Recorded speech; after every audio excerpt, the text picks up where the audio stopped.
Mr. Satyendar Jain, he was arrested by the Enforcement Directorate on the 30th of May in 2022 on charges of laundering money through 4 companies that are allegedly linked to him.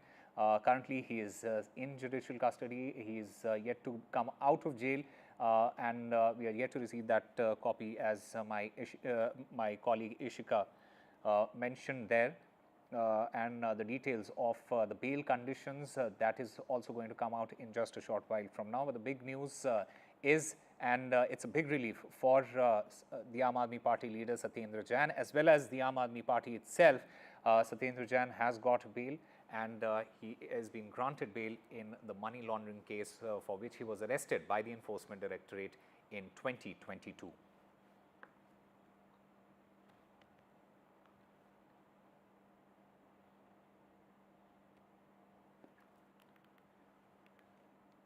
All right, let's try and get a reaction from the BJP on this developing story. I'm currently joined by Priyal Bharadwaj, the BJP Delhi spokesperson. Priyal Bharadwaj, firstly, what is your reaction to this bail that the ex-minister, Mr. Satyendar Jain, has got? Well, Mr. Satyendar Jain, he has got the interim bail that states that he is yet not been, confirmed as he's still the accused, right? It doesn't mean whomsoever has gone to the jail, they come out on bail. So he has just got the bail, and which seems and which states this, that the kind of corruption this government, Aam Aadmi Party, has continuously been doing from past 10 years, it has slow and steadily, it has come in front of the public, and here is the bail right in front of it. So that is okay. He has come on the payroll, basically. Right. Priyal Bharadwaj, I also want to get your views on, the accusation and the allegations that the Aam Aadmi Party has been making against the BJP and the centre, saying that, you are basically allegedly using the central agencies to get these leaders behind bars. And because there is no concrete case against them is the reason why they keep coming out of jail. And we saw something similar happen with the former Chief Minister himself. How do you respond to that, and how do you justify their claim that that your alleged use of the central agencies? Well, look, the agencies, they are doing their part and they are doing their bit. So without any facts or figures, none of the agency can take any kind of step. So agencies, they are doing their activity according to the facts and figures, whatever has been found. How can they claim on it that agencies are being, pushed and forced through the central government for it? I don't believe in it, and I'll completely refrain from it, because this has happened again and again. The things are coming out in the picture because of the facts and figures, because the corruption has happened. The things have happened, the crime has happened, that's why they are in this jail. All right, also respond to the Aam Aadmi Party's claims. Just respond to Aam Aadmi Party's claims that that the stance on this particular case, this money laundering case, they basically say, they claim that this case was basically built on lies in order to defame the former Chief Minister and these ministers who, according to them, have been doing good work. And more importantly, just to finish off the Aam Aadmi Party, who has been doing well in Delhi, who has been winning elections in Delhi. What is your reaction to that? See, Aam Aadmi Party in past 10 years of down the line, we can see the condition of Delhi, which is right in front of the public, and public is facing all the issues. What kind of governments, what kind of the development, it is right in front of each and everybody. Be it be roads, be it be drainages, be it be kachra, be it be sanitation, be it be mohalla clinic, schools, X, Y, Z. So in this past 10 years of time, the government is come out as a failure, which now, as the elections are gearing up, they are just trying to create such kind of ruckus, and just they want to deviate from the issues. But public has taken their stance on it, and public is seeing and public is facing the issue, which is right in front of everyone.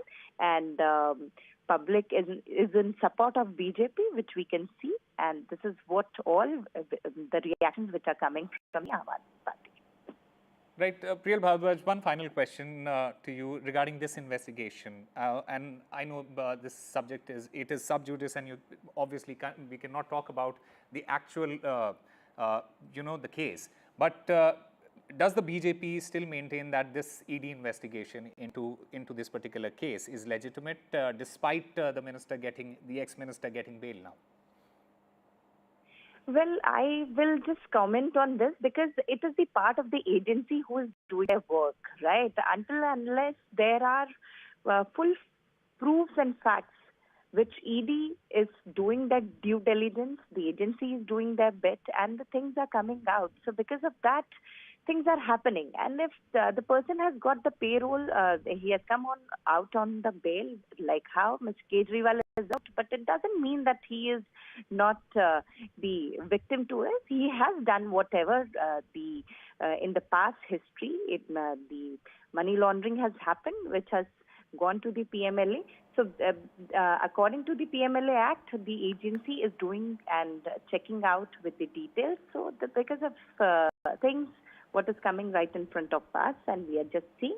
So let the agency do their work. It is BJP is absolutely just doing the political part to it, but there is no connect between the agency and the agency has to do their own All work, right. Right. All right. All right. Priyal Bhardwaj, the BJP spokesperson speaking to NDTV. Thank you very much for your views. Satyendar Jain, the ex-health minister of Delhi, he has got bail in the money laundering case. Remember, he was arrested in May 2022. He was arrested by the ED in a money laundering case. The charge was that he laundered money via Kolkata-based shell companies. And the charges also said that the firms that were owned by Mr. Jain, it got criminal proceeds worth rupees 4.8 crore. The ED also claimed that Satyendar Jain amassed disproportionate assets, this between 2015 and 2017. Now, the latest that we can tell you is that Mr. Jain, he is likely to walk out of jail today or tomorrow in this particular case after getting bail in the money laundering case. It's a big relief for the Aam Aadmi Party. The bail has been granted for Satyendar Jain, the ex-health minister of Delhi. This after spending almost 2 years in the Tihar jail. The Delhi ex-minister, ex-health minister, he is now set to walk free.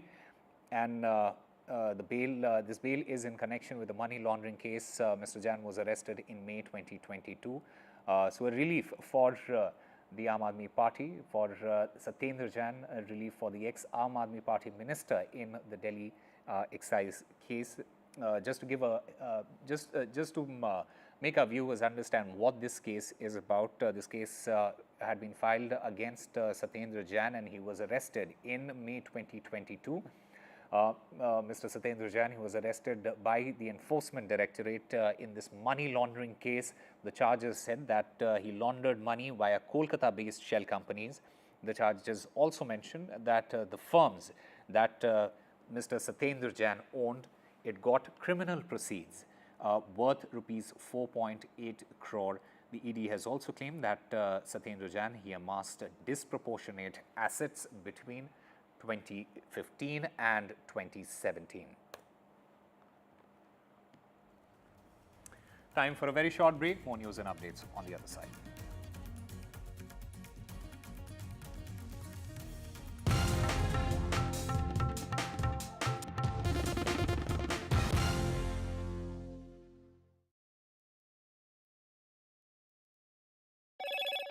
Hello, Moto. Motorola Edge 50 Pro, world's first AI-powered pro-grade camera.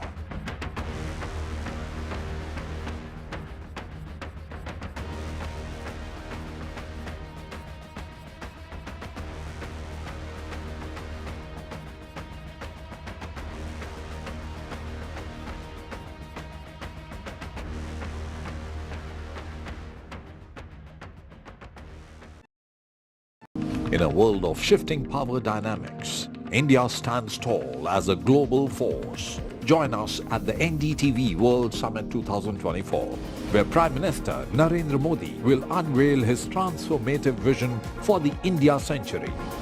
Be a part of a summit of thought leaders and visionaries shaping the world's future. NDTV World Summit, October 21st and 22nd on the NDTV network. New day, new show, a new experience. Start your day with the news, not views. We bring you stories that matter. And impact your life. News that informs and keeps you ahead. From Maximum City, Mumbai, To the seat of power, Delhi. NDTV brings you the best breakfast show. Breakfast news on NDTV, 8 a.m. every day.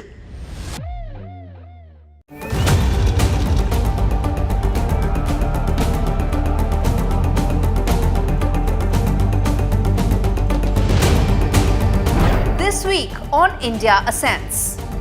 Why Canada and US probe on Khalistani terrorists have taken different trajectories. Dr. Jaishankar speaks terror to Pakistan on Pakistani soil. What's the future of the India-Pakistan relationship? Why IBM thinks India is the next AI capital of the world. All this and more only on India Ascents with me, Gauri Dwivedi.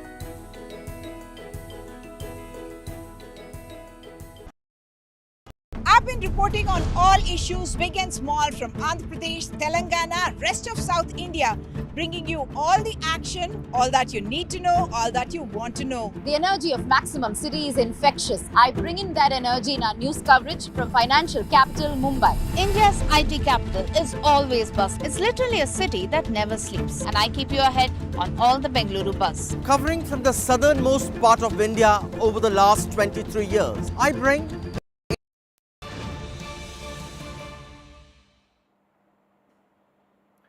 All right, breaking news coming in at this time. The RSS, it is planning nearly 60,000 small meetings for the Maharashtra Assembly elections.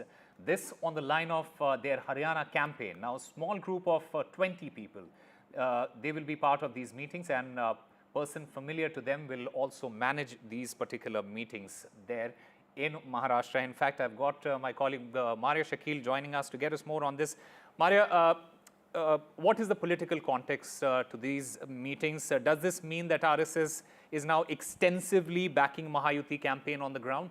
Yes, that's right. And they did so also in Haryana and in Jammu and Kashmir when the BJP was contesting. And we have seen the political dividends it gave the BJP in these two elections. So now what we are being told is that the Rashtriya Swayamsevak Sangh, which is a cultural social outfit and which has huge massive presence across Maharashtra, will be holding 60,000 plus meetings. These will be held in small groups, which will be, of course, to communicate the work that has been done by Mahayuti in the last 2.5 years of Eknath Shinde government, and how they are a united force. And of course, you know, the various aspects of the campaign would be highlighted by them. But the fact that the RSS has decided to back this campaign, it is an indication of how events will be unfolding in terms of ensuring proper booth management, proper foots on the ground, because, you know, that is what is key in an election which is a fiercely contested, a closely contested election. That matters, and that's where RSS roles becomes very, very crucial and critical for the BJP. One of the factors that led to BJP's number and overall Mahayuti number going down during the Lok Sabha polls was what was seen as RSS deciding not to be very, very active in the campaign. Now we are being told by the sources in Mahayuti that RSS will be going whole hog. They are going an extra mile in ensuring that the messaging is right and it is communicated to the last man standing. All right, Maria Shakir, thank you very much for getting us all the latest in that developing story. In the meanwhile, the latest in the Baba Siddiqui murder probe, the police is set to question the security guards again. The police will be questioning Baba Siddiqui's security guard. The security guards will be questioned another time. They already have been questioned before, and they are now going to be questioned again. In the meanwhile, Baba Siddiqui's son, Zishan, he has met the Maharashtra leaders, Devendra Fadnavis, Ajit Pawar, Praful Patel, at a meeting. Remember, Mumbai top policemen, they were also present at this meeting with regards to Baba Siddiqui's murder. And Zishan Siddiqui, he was in fact briefed on the progress in this particular probe. And my colleague Paras Dama joins us on the phone line to get us more on this. Paras, from what we understand, Zishan Siddiqui, the son of late Baba Siddiqui, he met these top leaders. What can you tell us about this meeting? Samar, this is a very important meeting which took place at the residence of Maharashtra Deputy Chief Minister Devendra Fadnavis.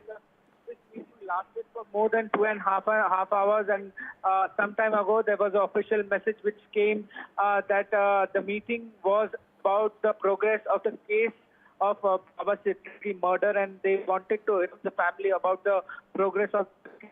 So in this entire matter, there are many things which have came into light, and important update which has came into light is that there were some 4 more people who have been arrested by Mumbai Crime Branch in this entire matter. But the meeting which was held at the residence of Devendra Fadnavis, the Deputy Chief Minister of Maharashtra, the top of Mumbai, Vivek Pansarkar, the CP of Mumbai was also there, Law and Order, the Joint Commissioner Law and Order was also there. Deputy Chief Minister Ajit Pawar also took part in this meeting with Praful Patel. So it was a very, very important meeting which lasted for 2.5 hours. And after the meeting was over, Zishan Siddiqui also went to Ajit Pawar residence over there. He was there for more than 25 minutes, and now again he went to the residence of Deputy Chief Minister Devendra Fadnavis. So it's very, very going.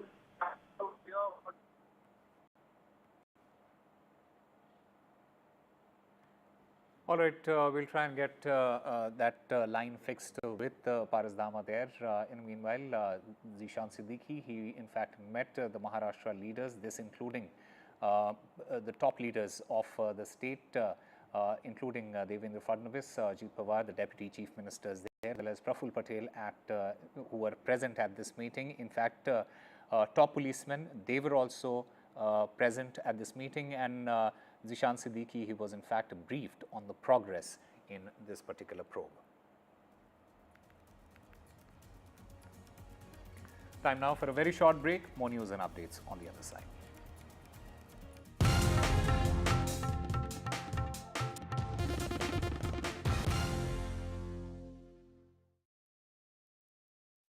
Stay informed and entertained with the new and updated NDTV News app. You can watch all our channels live, listen to podcasts, read breaking and exclusive news from around the world and more. Download the NDTV app today and get access to the best journalism and storytelling on your smartphone or tablet. The NDTV app, news that matters to you.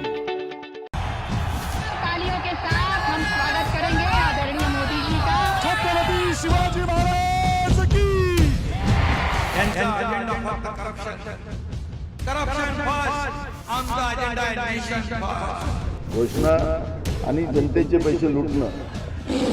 Cut commission आणि करप्शनला आमच्याकडे थारा नाही.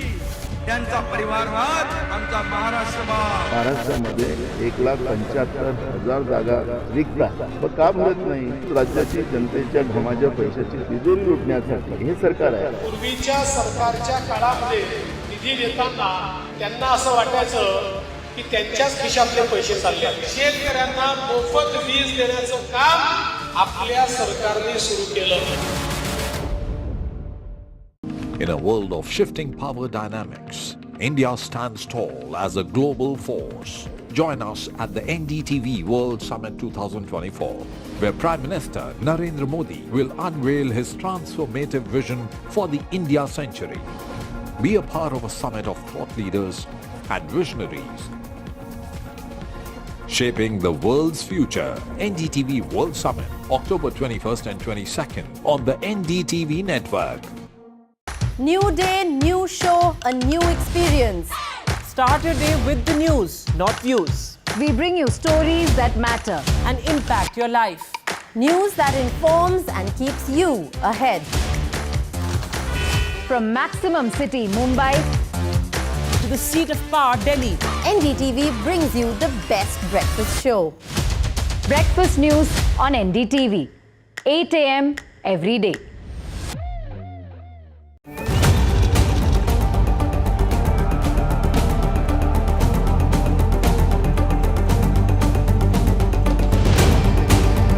This week on India Ascents. Why Canada and US probe on Khalistani terrorists have taken different trajectories. Dr. Jaishankar speaks terror to Pakistan on Pakistani soil. What's the future of the India-Pakistan relationship? Why IBM thinks India is the next AI capital of the world. All this and more only on India Ascents with me, Gauri Dwivedi, at these timings on the NDTV network. I've been reporting on all issues big and small from Andhra Pradesh, Telangana, rest of South India, bringing you all the action, all that you need to know, all that you want to know. The energy of Maximum City is infectious. I bring in that energy in our news coverage from... Hello, Moto. Motorola Edge 50 Pro, world's first AI-powered pro-grade camera.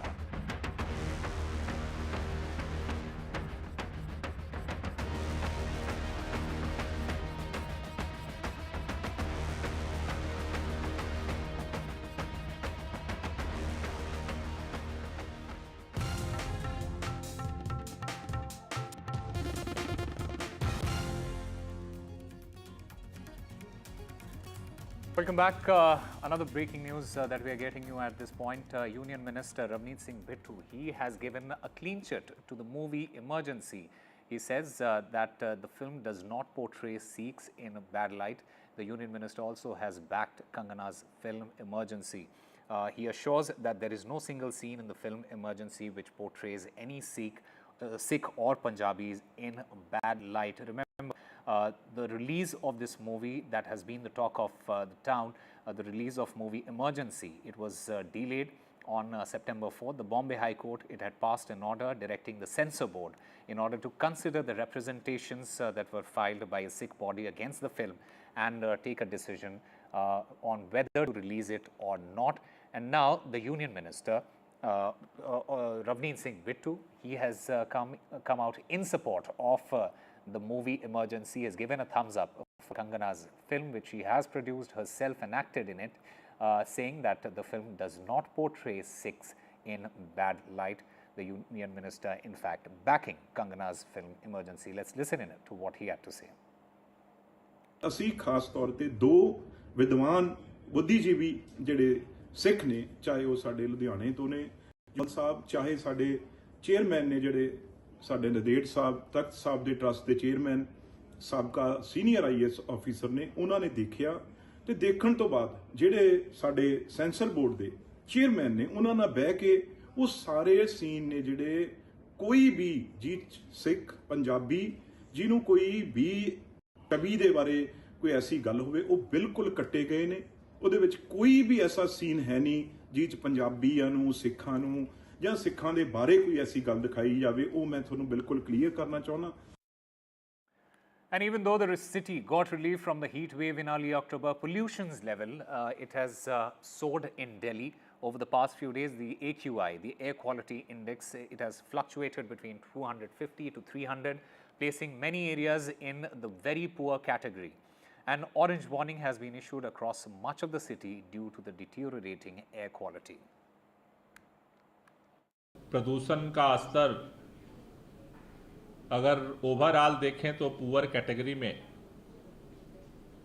पहुंच चुका है, लेकिन दिल्ली का AQI poor category में होने के बावजूद दिल्ली के अंदर 13 ऐसे स्थान हैं जहां पर AQI का स्तर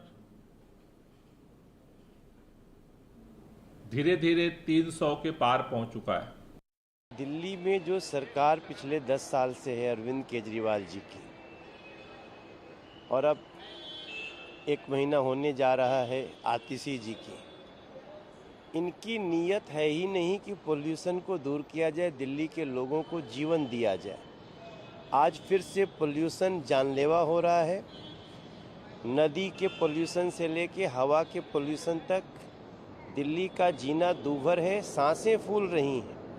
अभी तो शुरुआत ही है, अभी देखिए आगे क्या क्या होगा। And my colleague Shreya Ghosh joins us to get us more on this. Shreya, there has been a political war of words again between Aam Aadmi Party and the BJP, but ultimately it is the people of Delhi who suffer year after year. Absolutely.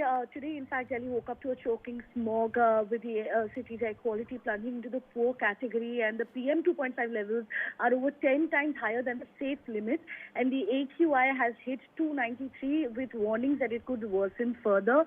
And today, during the emergency meeting held by Environment Minister Gopal Rai, he said that as many as 80 anti-smog guns will be deployed in these 13 pollution hotspots across the city.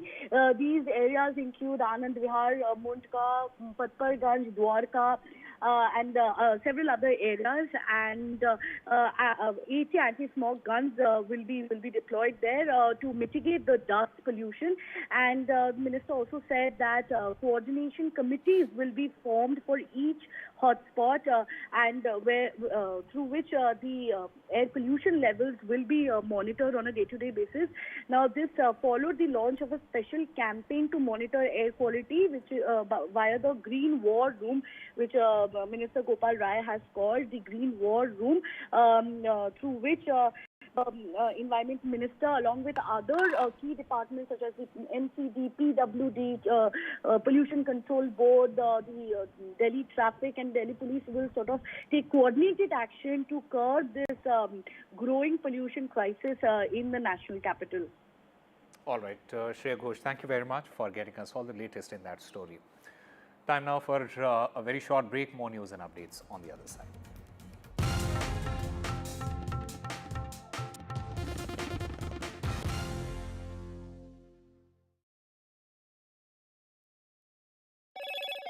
Hello, Moto. Motorola Edge 50 Pro, world's first AI-powered pro-grade camera.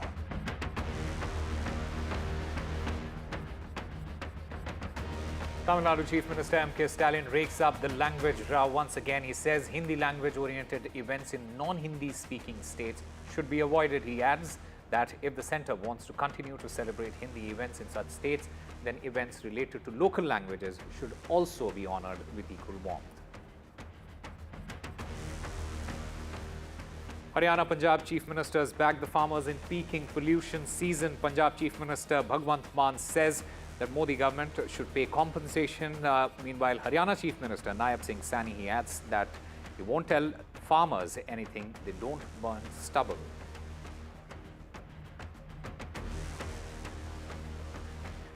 And Union Minister Ravneet Bittu gives a clean chit to Kangana's movie Emergency. He says that the film does not portray sex in bad light.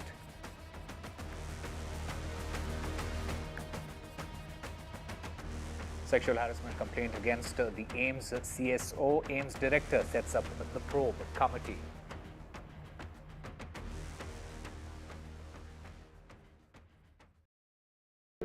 Stay informed and entertained with the new and updated NDTV News app.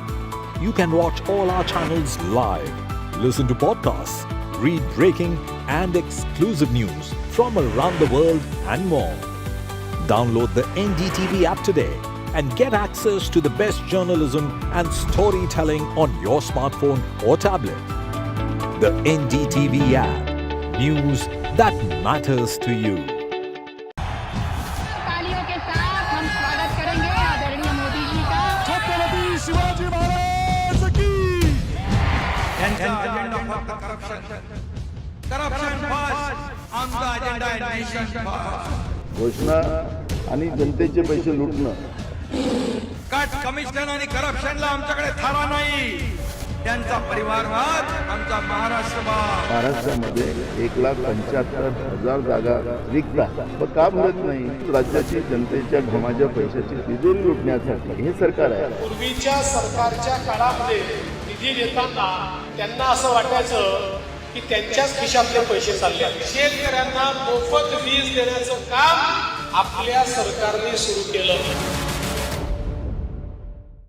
In a world of shifting power dynamics, India stands tall as a global force. Join us at the NDTV World Summit 2024, where Prime Minister Narendra Modi will unveil his transformative vision for the India century. Be a part of a summit of thought leaders and visionaries, shaping the world's future. NDTV World Summit, October 21st and 22nd on the NDTV network. New day, new show, a new experience. Start your day with the news, not views. We bring you stories that matter and impact your life. News that informs and keeps you ahead. From Maximum City, Mumbai, to the seat of power, Delhi, NDTV brings you the best breakfast show. Breakfast news on NDTV, 8 a.m. every day.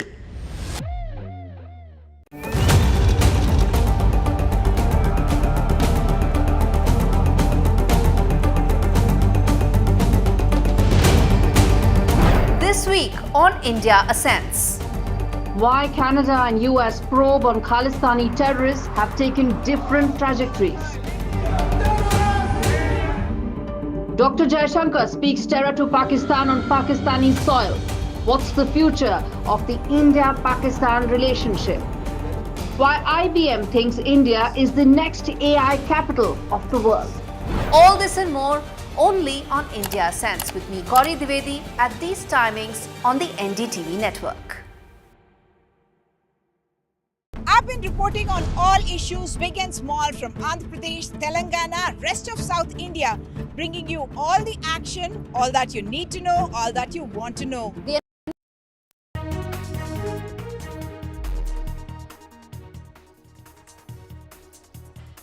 Relief for Aam Aadmi Party. Former Health Minister Satyendar Jain walks out of jail after 2 years. The Enforcement Directorate, remember, had arrested him in the money laundering case. 5 more arrests in Baba Siddiqui murder case.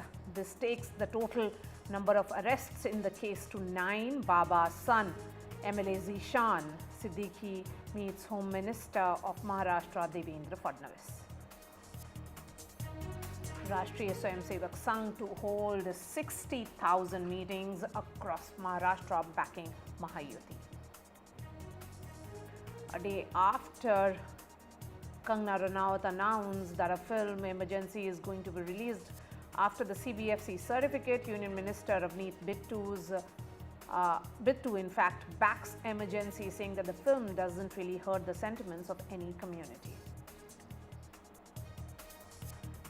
Haryana and Punjab Chief Ministers back farmers. Punjab Chief Minister Bhagwant Mann says Modi government should pay compensation.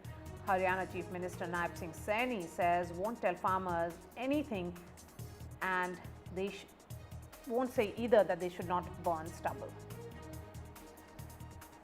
Tamil Nadu Chief Minister M.K. Stalin rakes up the language row, says Hindi language events in non-Hindi speaking states should be avoided. He adds that if the centre wants to continue to celebrate Hindi events in such states, then events related to local languages should also be honoured with equal warmth. Sexual harassment complaint against AIMS CSO, AIMS director, sets up a probe committee.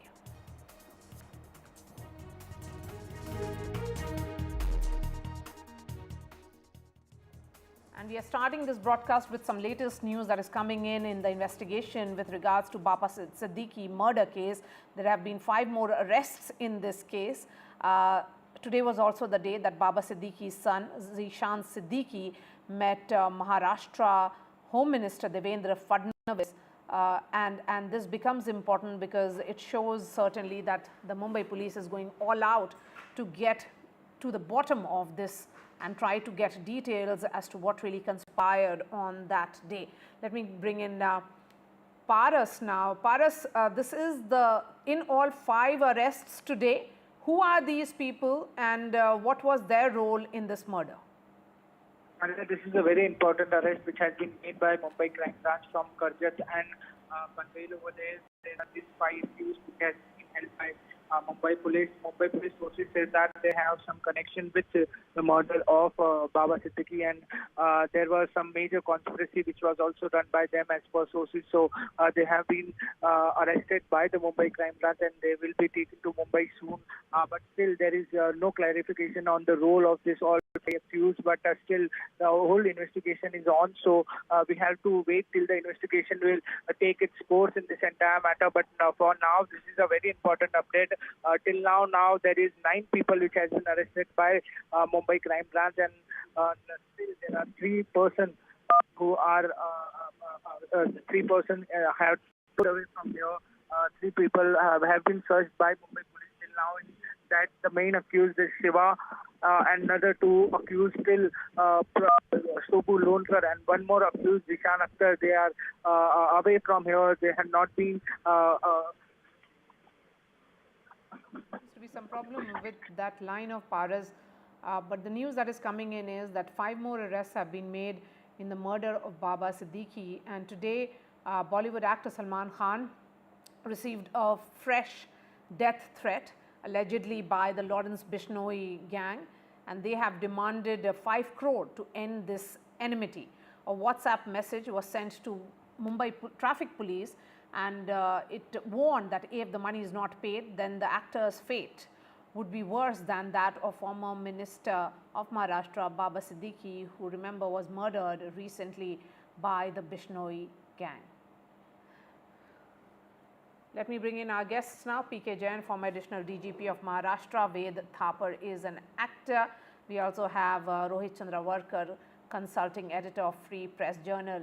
PK Jain, you know, a threat a day, one would say, for Salman Khan. Now they are proposing that the enmity can end if a 5 crore money is paid. This is extortion, yes. But, you know, how believable it is that a gang which has been holding this grudge against the actor for several years would just settle for 5 crores. Okay, namaskar, Maria. Thank you so much. See, I think it's one of those hoax calls. The guy is trying to encash on the current atmosphere in the city. The person, I mean, Lawrence Bishnoi gang is not a novice. They are not novices. They know whom to send the threat call to and threat messages to.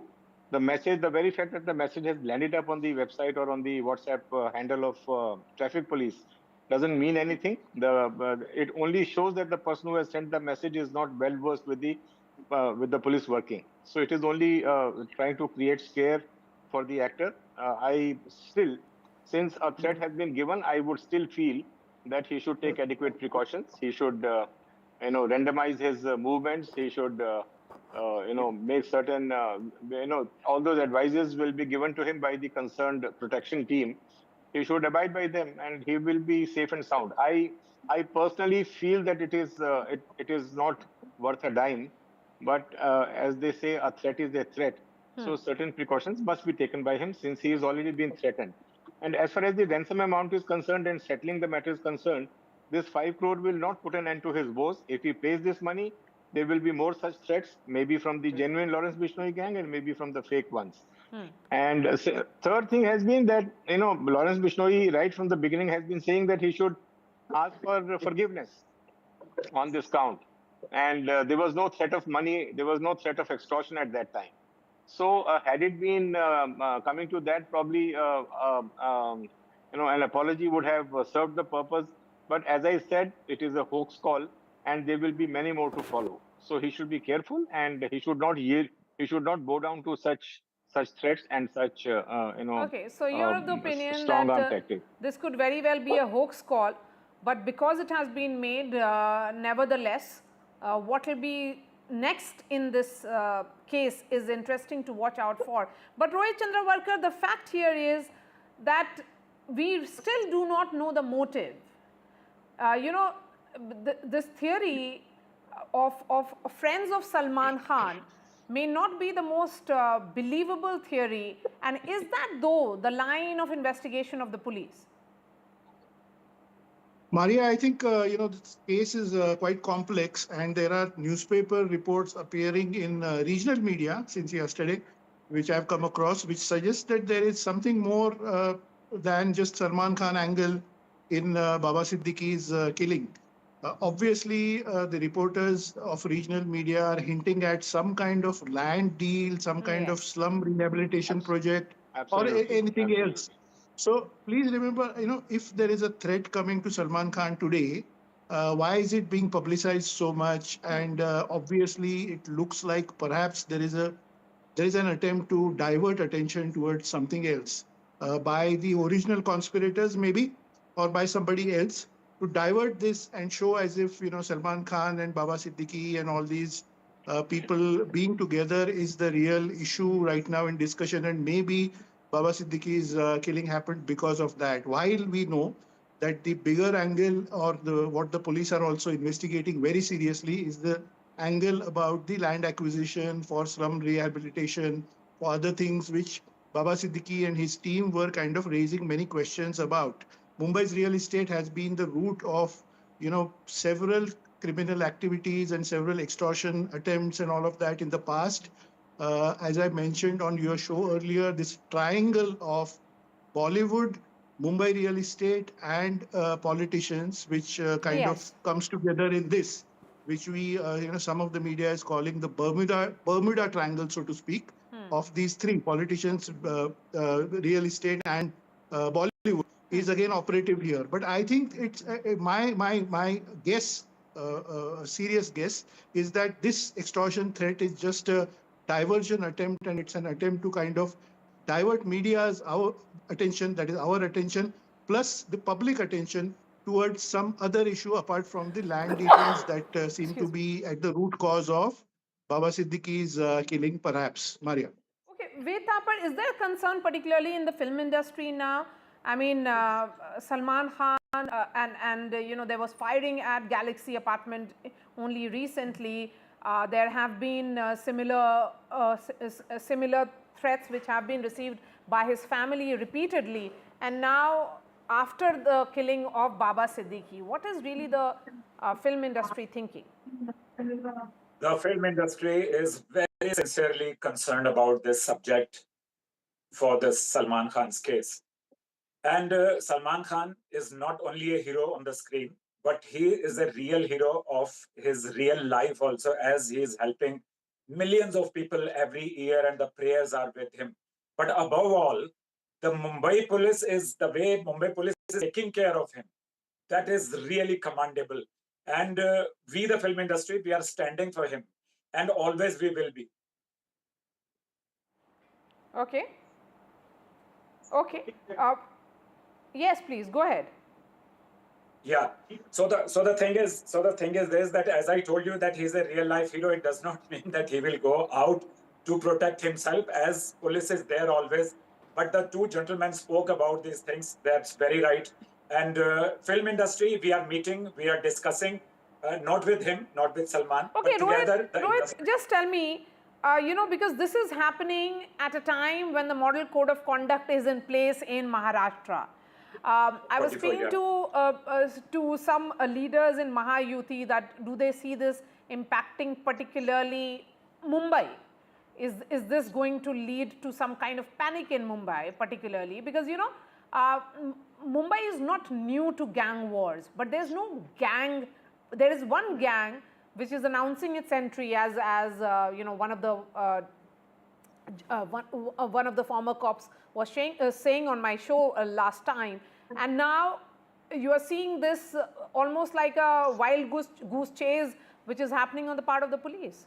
They do not know, we do not know. The police has been completely tight-lipped about the nature of investigation.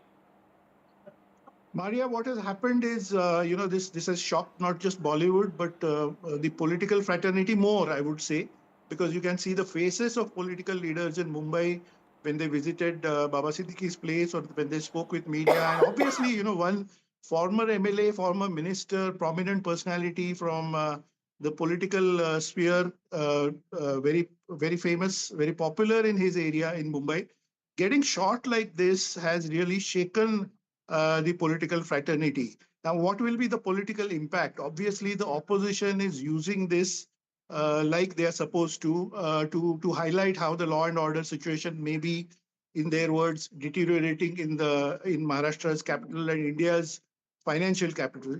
The other impact, of course, is that Mahayuti is kind of taking things very seriously now, and I think police investigation is under political guidance or some kind of political pressure to do this quickly and get the shooters. They've arrested some of the people.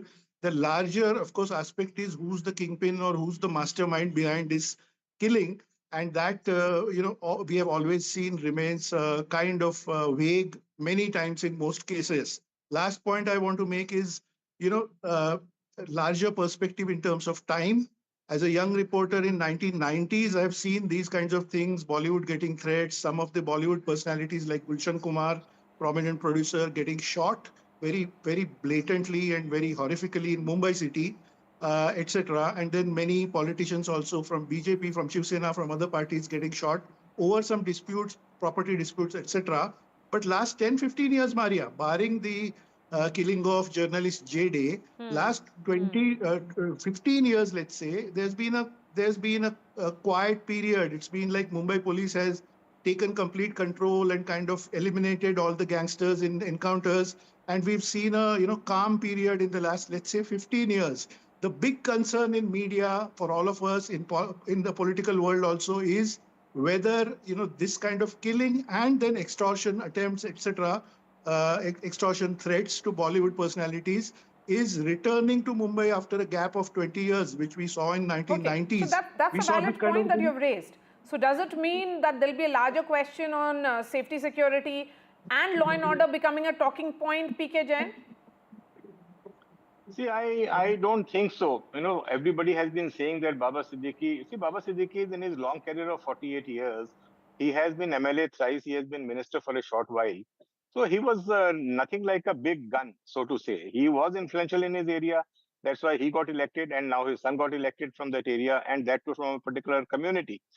But to say, and now he has paid, according to me, this will not lead to Lawrence Bishnoi gang. Lawrence Bishnoi may still be involved in having taken a supari. One doesn't know, because after a long time, the police is doing the right thing of not letting out as to where their investigation is heading. In fact, this is the correct way of doing investigation, that they keep it, play their cards very close to their chest and open up only when they have something solid in hand. So, what kind of dealings he was involved in, everybody knows. So therefore, to say that, his killing would threaten the Bollywood, or it would threaten the builder industry, or it would start the good old days of Mafia Raj in Mumbai, I just do not subscribe to that theory. Mumbai police is now technically, manpower-wise, human-wise, is much more superior and stronger as compared to the good old days. So, they will be able to tackle Lawrence Bishnoi or whoever, whichever mafia tries to enter. Okay. And one more thing we must remember. Here is, see, last time the gangs were all the local grown gangs. Now somebody coming from Delhi, somebody coming from North India, trying to take over the mafia land here is not that easy. They will have to make a lot of effort, and they will have to, face a lot of resistance, not only from the police and enforcement agencies, but also from the public. So it is not that easy. To my mind, the police should go to the root of the whole thing. They are doing the right thing. They are making arrests gradually and steadily. And I'm sure that they will go to the, they have their own beautiful sources of information. They have in a very good informant network. And tech intelligence has really improved over the years. All right. So to my mind, so wait and watch. they will be able to get to the root of the whole thing. And as Mr. Chandawalkar has mentioned, there is definitely the land angle to it, there's a real estate angle to it, Yes. which will come out. I mean, I don't. The police is not opening it up as yet, but something of that sort will probably come out towards the end. That's how I look at it. All right, PK Jain and Ved Thapar, thank you so much. Rohit, continue to be with us for the next story.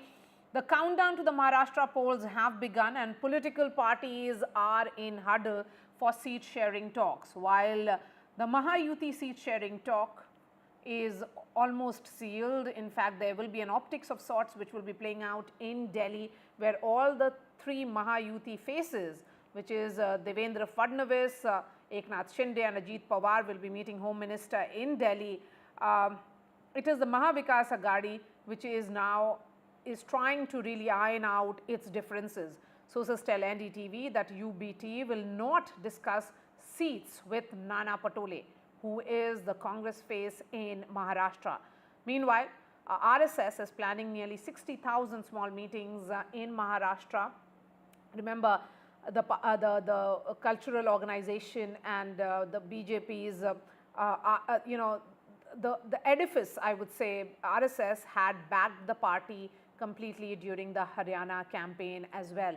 Rohit continues to be with us. Rohit, the fact here is that one of the reasons for the BJP's poor performance, particularly in Maharashtra and in some other states, was that RSS was not active during campaigning.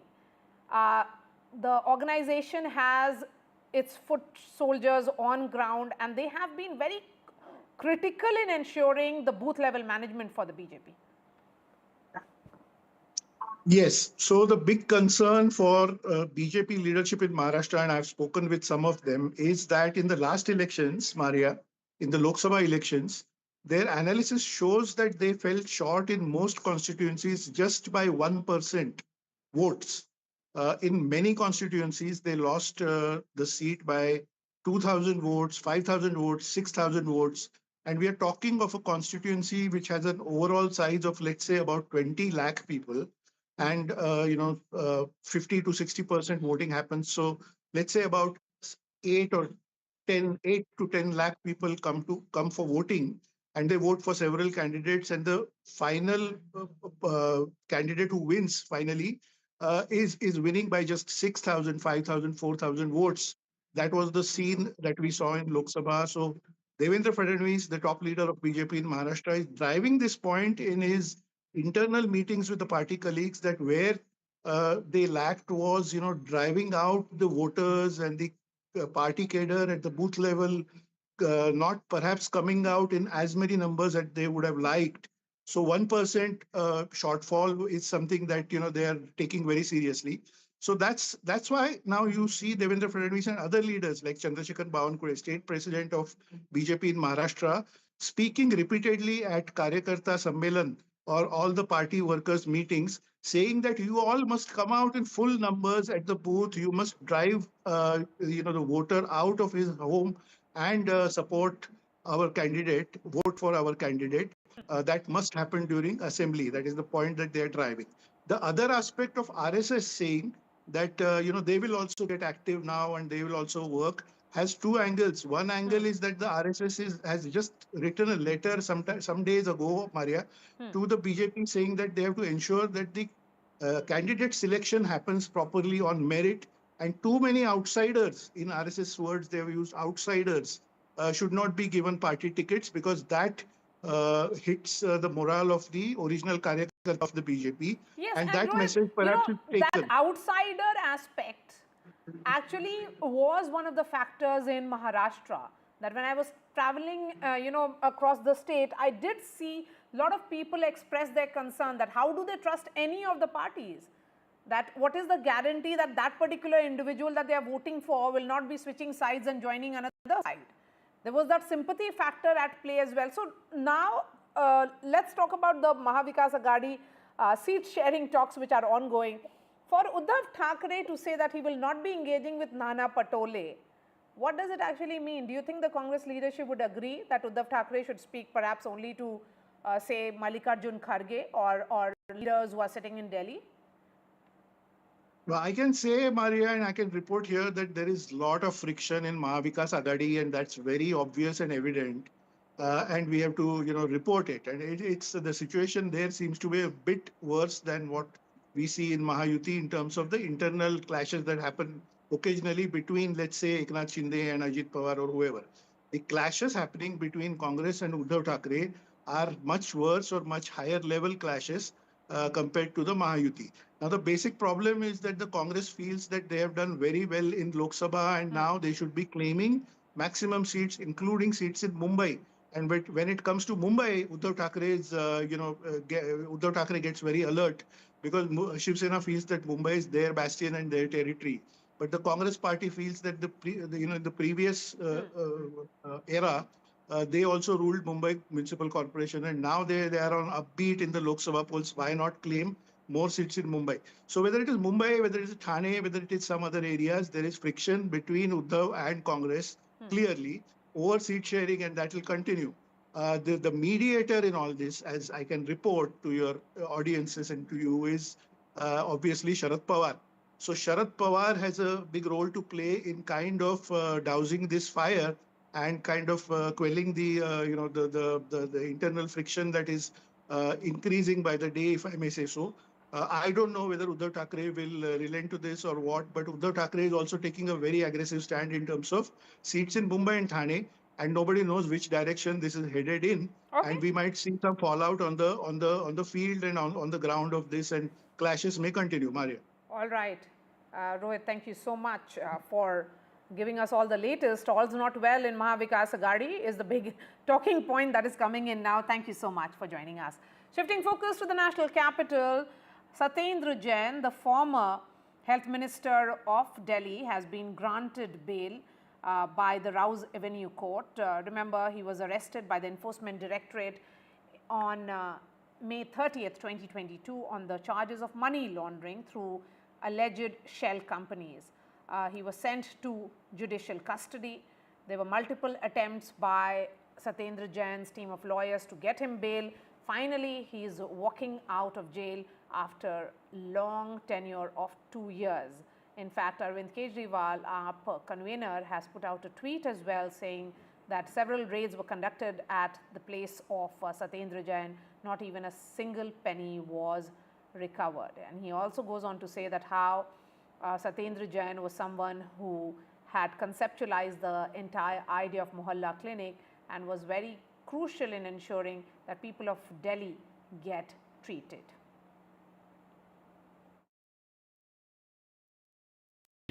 Delhi के लोगों के लिए काफ़ी खुशखबरी आज अदालत के द्वारा मिली है। मैं अदालत का तहे दिल से धन्यवाद करना चाहता हूँ। भारतीय जनता पार्टी की सरकार जिस तरह से दिल्ली में अरविंद केजरीवाल की सरकार के सभी कामों को ठप करने के लिए ईड़ी चोटी लगाया, सभी नेताओं को फर्जी केसों में जेल पहुंचाया, आज सभी नेता जेल से बाहर आ चुके हैं। दिल्ली के लोगों के काम को तेज़ी से आगे बढ़ाने की कोशिश कर रहे हैं। सत्येंद्र जैन जी के जमानत मिलने से हमारी ताकत, हमारा हौसला और बढ़ा है। सत्येंद्र जैन जी बहुत मेहनत के साथ दिल्ली के लोगों की सेवा कर रहे थे, लेकिन भारतीय जनता पार्टी ने कुचक्कर करके, षड्यंत्र करके, क्योंकि उनको डर लग रहा था कि अगर अरविंद केजरीवाल जी की सरकार इसी तरह से दिल्ली के लोगों की स्वास्थ्य सेवाओं को ठीक करती रही तो दिल्ली नहीं पूरे देश में लोग बीजेपी से भी क्वेश्चन पूछने लगेंगे कि भाई अगर सत्येंद्र जैन और अरविंद केजरीवाल जी दिल्ली के अस्पतालों को ठीक कर सकते हैं तो आप गुजरात के, उत्तर प्रदेश के अस्पतालों को ठीक क्यों नहीं कर रहे।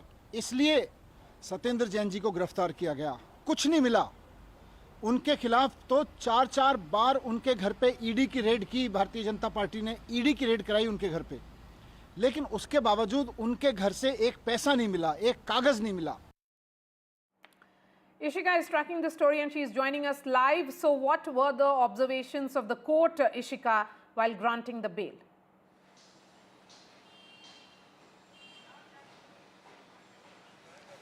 Well, Mario, certainly now, in fact, it is a relief for Satyendar Jain. He has finally gotten the bail from the Rouse Avenue Court. Now, while in fact, this entire hearing was going on, we did see that how, in fact, Satyendar Jain's counsel in the court said that the investigation so far that has been done by the ED in this particular case is incomplete. Now, hearing both the sides, that is, the ED side and, in fact, Satyendar Jain's side. Now, finally, the court, in fact, has given bail to Satyendar Jain. It is certainly a relief for Satyendar Jain. Now, what we are also getting to know is that he might likely be, in fact, walking free or, out of the jail today or by tomorrow. Now, certainly the Aam Aadmi Party sources tell us that the advocates are certainly trying to, to make sure that he walks out of the jail today itself. The preparations, if we talk about, inside the Aam Aadmi Party has already begun. It has already been, in fact, announced within the party that the senior party leaders will be going to Tihar jail when Satyendar Jain will be walking out of the jail. And we have seen so far, the statements that have come from the big leaders of the party, be it, in fact, Arvind Kejriwal or be it Manish Sisodia, both of them saying that the only reason why, why in fact the BJP misusing the agencies had in fact imposed all of these false allegations was that Satyendar Jain was the man behind what the Aam Aadmi Party calls a health revolution in Delhi by bringing the Mohalla clinics. So certainly they say that all of these allegations are baseless, and finally it has been proved in the court. That is why he's getting a bail, is what the statement so far has come from the Aam Aadmi Party leadership. And now, in fact, certainly we are also going to see celebrations very soon near the Aam Aadmi Party headquarters, because, they are certainly very, very hopeful that today itself Satyendar Jain will be walking out of jail. It will be, more than 2 years that, in fact, Satyendar Jain will be walking out of the Tihar jail. Over to you. Okay, before I let you go, a quick word on the fact that the Aam Aadmi Party is trying to make this about some kind of victimhood. But the case in which he was arrested by the Enforcement Directorate was very different. It was not linked to Delhi liquor policy. It had to do with alleged money laundering through his shell companies. So do you think this will cut some ice with the people of Delhi in the run-up to elections? Well, as you in fact rightly mentioned, Maria, this was a very different case. This was in fact a case of money laundering where it was alleged that in fact Satyendar Jain was in fact, laundering the money through Kolkata-based shell companies. And in fact, this is the point that in fact the agencies also said, in the court. And this is what, even the BJP is trying to send the message that this is a different case. But if you look so far at the statements of the Aam Aadmi Party, it is very similar to the statements when the other leaders of the Aam Aadmi Party were released, in the alleged liquor policy scam.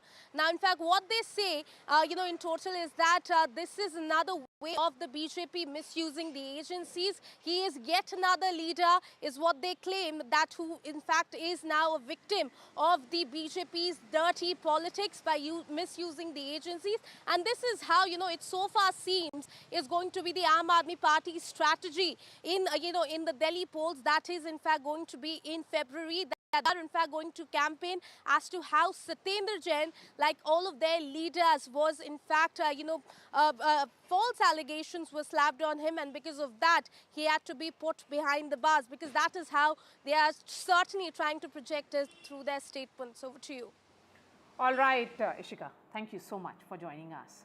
Shifting first to Tamil Nadu now, the Tamil Nadu Chief Minister, M.K. Stalin, has raked up the language row. In fact, he has written a letter to Prime Minister Narendra Modi saying this decision of holding several events in non-Hindi speaking states may not be the right one. Stalin actually said that there is a bid to belittle local languages. He also said that Constitution doesn't give national language status to any language. In fact, DMK Youth Wing is holding protests against Tamil Nadu Governor R.N. Ravi as well. Let me bring in Sam Daniel. Now, Sam, when is this celebration likely to happen? And why this letter straight to the Prime Minister? Maria, this program is scheduled to be held this evening, presided over by Governor Arun Ravi. It was originally a program celebrating 50 years of Doordarshan in Chennai, but they had also clubbed to that, celebrating the culmination of the month-long Hindi celebrations. And this is what has touched a raw nerve. Chief Minister M.K. Stalin writing to Prime Minister Modi, raising three important issues or points in his view.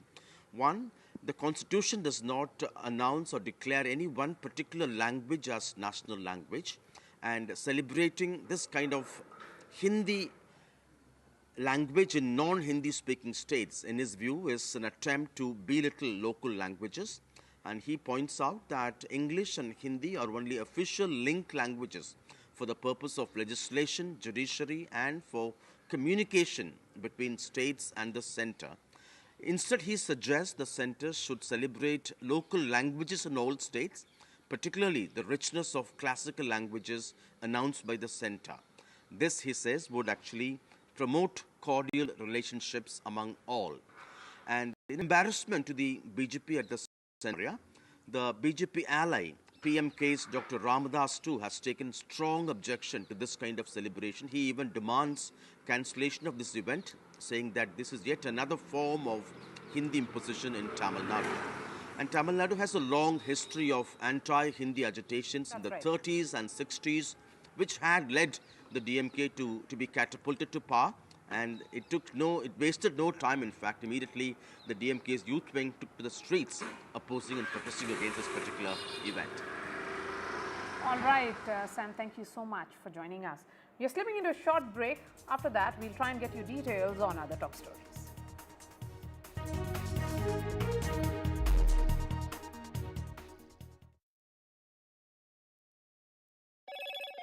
Hello, Moto.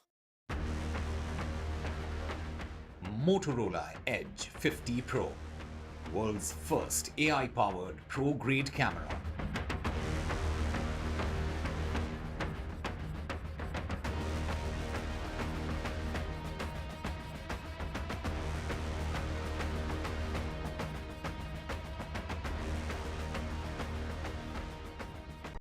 Stay informed and entertained with the new and updated NDTV News app. You can watch all our channels live, listen to podcasts, read breaking and exclusive news from around the world and more. Download the NDTV app today and get access to the best journalism and storytelling on your smartphone or tablet. The NDTV app. News that matters to you. Tap it here and swipe it there. Pound rewards, मैं everywhere. कहीं से भी करूँ collect, spend करूँ direct. Download any single ID partner app, link your card and earn reward with top brand. Get it free with single ID. तालियों के साथ हम स्वागत करेंगे आदरणीय मोदी जी का। छत्रपति शिवाजी महाराज की।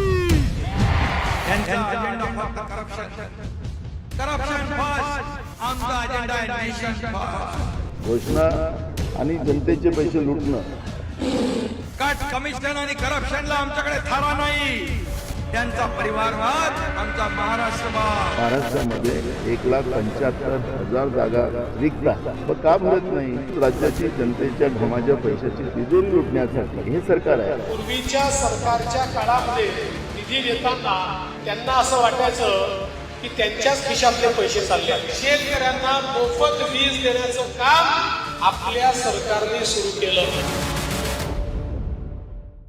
In a world of shifting power dynamics, India stands tall as a global force. Join us at the NDTV World Summit 2024, where Prime Minister Narendra Modi will unveil his transformative vision for the India century. Be a part of a summit of thought leaders and visionaries, shaping the world's future. NDTV World Summit, October 21st and 22nd on the NDTV network. New day, new show, a new experience. Start your day with the news, not views. We bring you stories that matter and impact your life. News that informs and keeps you ahead. From Maximum City, Mumbai, to the seat of power, Delhi, NDTV brings you the best breakfast show. breakfast news on NDTV, 8 a.m. every day.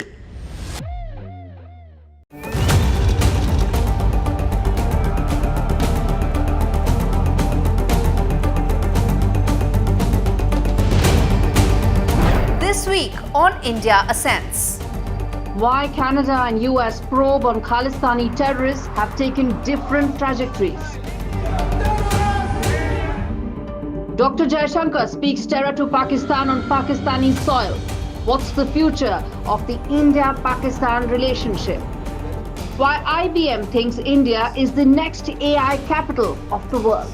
All this and more only on India Ascents with me, Gauri Dwivedi, at these timings on the NDTV network. I've been reporting on all issues big and small from Andhra Pradesh, Telangana, rest of South India, bringing you all the action, all that you need to know, all that you want to know. The energy of Maximum City is infectious. I bring in that energy in our news coverage from financial capital Mumbai. India's IT capital is always buzz. It's literally a city that never sleeps. And I keep you ahead on all the Bengaluru buzz.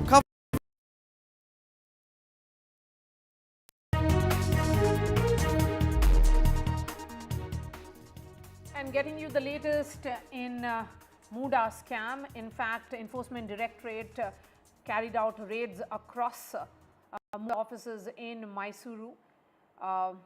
DKS, who is the, DK Shiv Kumar, the Deputy Chief Minister of Karnataka, has come out in the defense of Chief Minister Siddaramaiah. He has gone on to say that ED officials are only gathering information.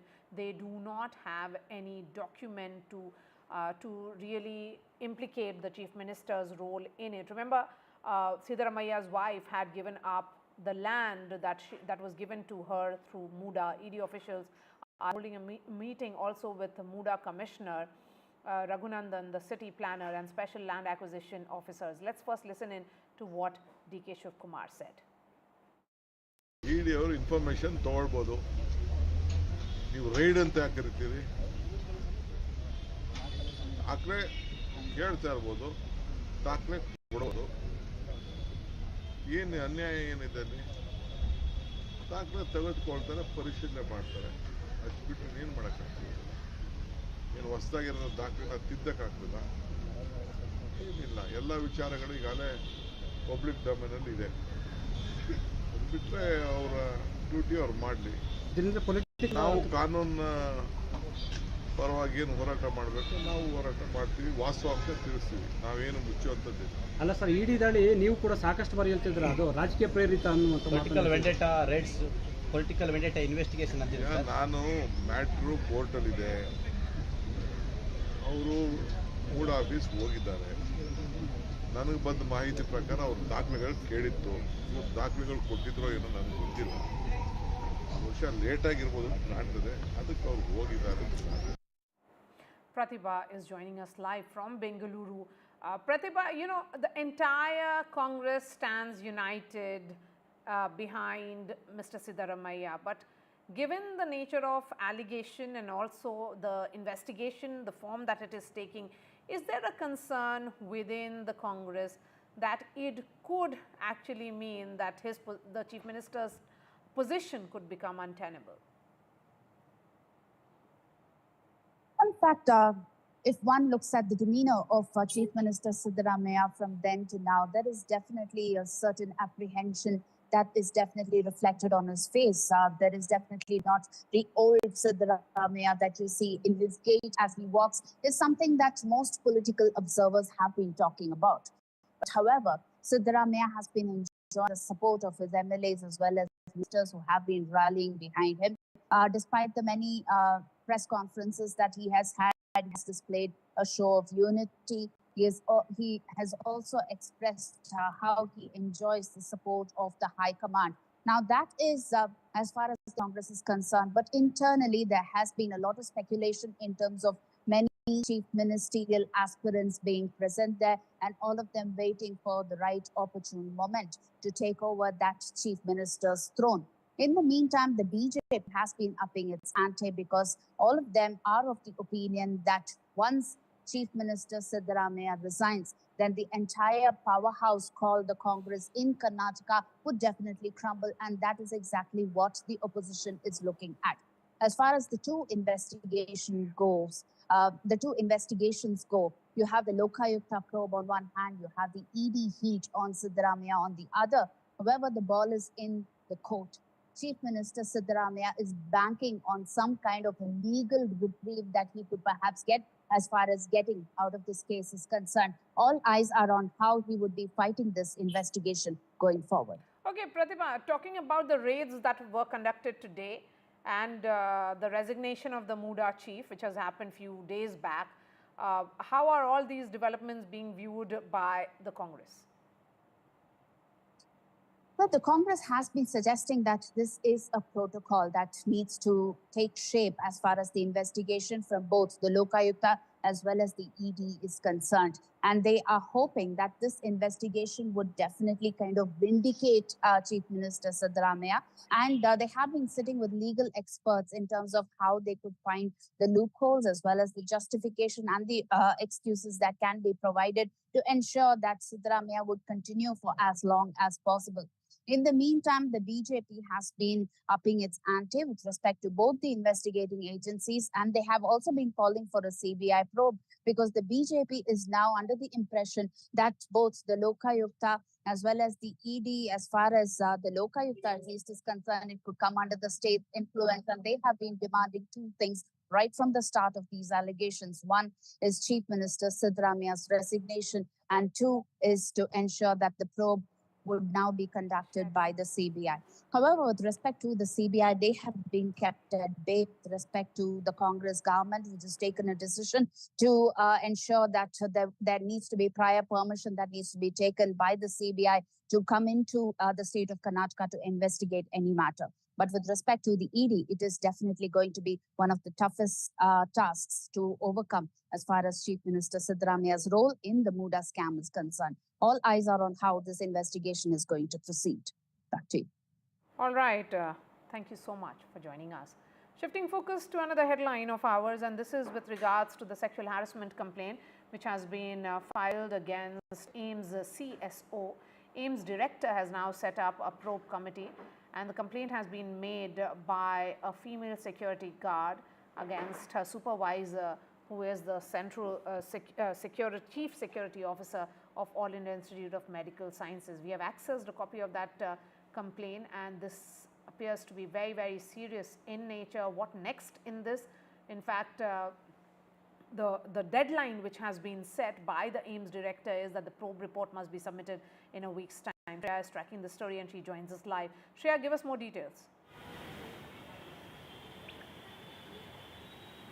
Right, so this female security guard at AIIMS Delhi has accused this chief security officer named Digvijay Singh of sexual harassment as well as caste discrimination. And on 3rd October, she had filed a formal complaint to the AIIMS administration regarding his inappropriate behavior, and in response AIIMS had started this investigation involving two committees, first the internal complaint committee and the gender sensitization committee, to sort of examine the accusations made by the security personnel. And of course on 15th October the institute issued an official memorandum approved by the AIIMS director that a proper fact-finding probe has been led, and they will be, of course, verifying all the allegations made by the female security guard against Digvijay Singh, who is the chief security official.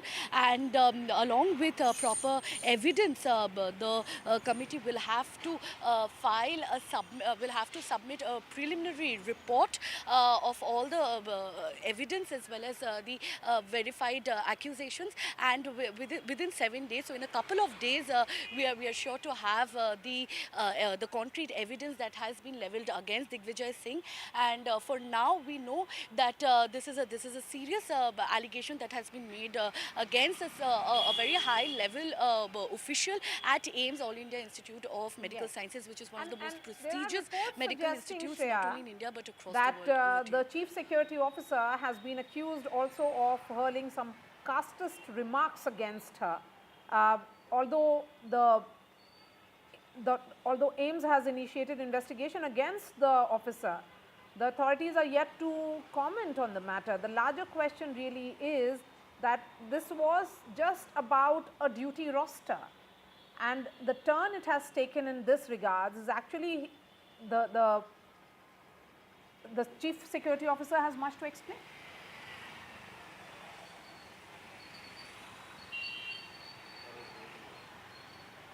Shreya, if you heard me.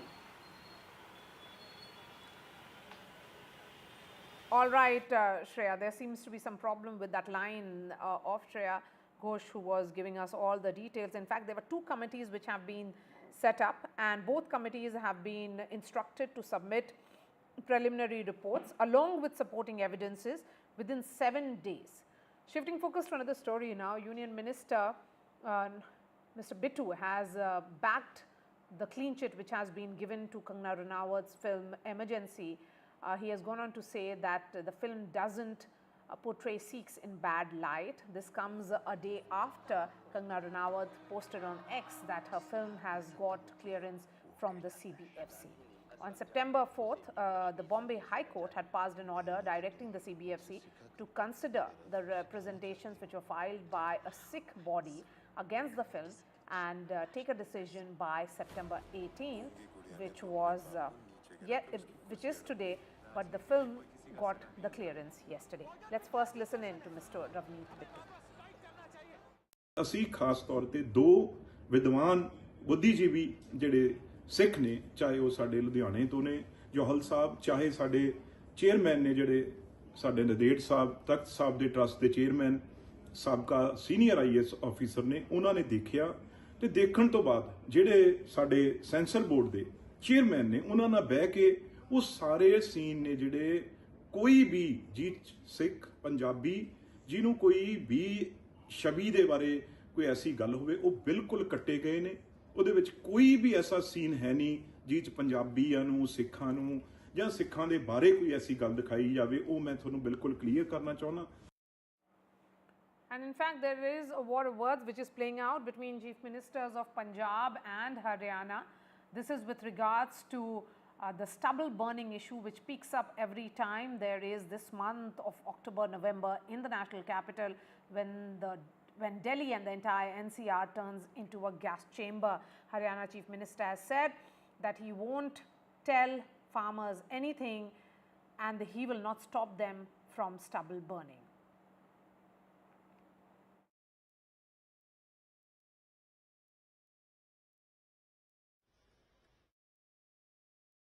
नहीं, माननीय हमारे chief secretary साहब अगर माननीय supreme court ने बुलाया है तो वो जाएंगे और वो जवाब भी देंगे। हमारे हरियाणा के किसान बहुत ही जागरूक हैं। मैं तो बहुत हमारे किसानों को प्रणाम करता हूं। मैं इसलिए करता हूं कि जो भी बात हम बोलते हैं उसको वो सहज अक्षर लागू करते हैं। कोई भी हमारा किसान पराली नहीं जलाएगा। हम माननीय सुप्रीम कोर्ट को इस बात से हमारे चीफ सेक्रेटरी साहब अवगत कराएंगे और एफर्ट्स में हम कोई कमी नहीं करेंगे। माननीय सुप्रीम कोर्ट के भी जो आते रहते हैं हमें गाइडलाइंस हम फॉलो करते हैं। पहले तो जब हम आग हमारे यहाँ पराली को लगती है उस किसान के खुद के और उस पूरे गांव के फेफड़ों में से निकलती है ना, वो कोई कार्बन मोनोडाइऑक्साइड से तो सांस नहीं लेते तो ऑक्सीजन से ही है ना। लेकिन उसके लिए बैठना पड़ेगा। ऐसे मीटिंगें करके आ जाते हैं। अब मेरी मीटिंगें हुई हैं बहुत सेंटर के साथ, जी प्रेरित करो। ने कहा जी कंपनसेशन दे दो, कुछ इंडिया गवर्नमेंट दे दे, कुछ पंजाब गवर्नमेंट दे देगी। उनको बोलेंगे कि ये आपका कंपनसेशन है, आग नहीं लगानी है। Gurpreet Chinna is joining me live on this story. So, Gurpreet, you know, it's nothing new. This is similar war of words which plays out between the centre and the Delhi government, between Delhi government and the Haryana government. The only issue is that this time around the government in Delhi and also in Punjab is the same government. The question is that if the farmers do not have an alternative, then what should they do?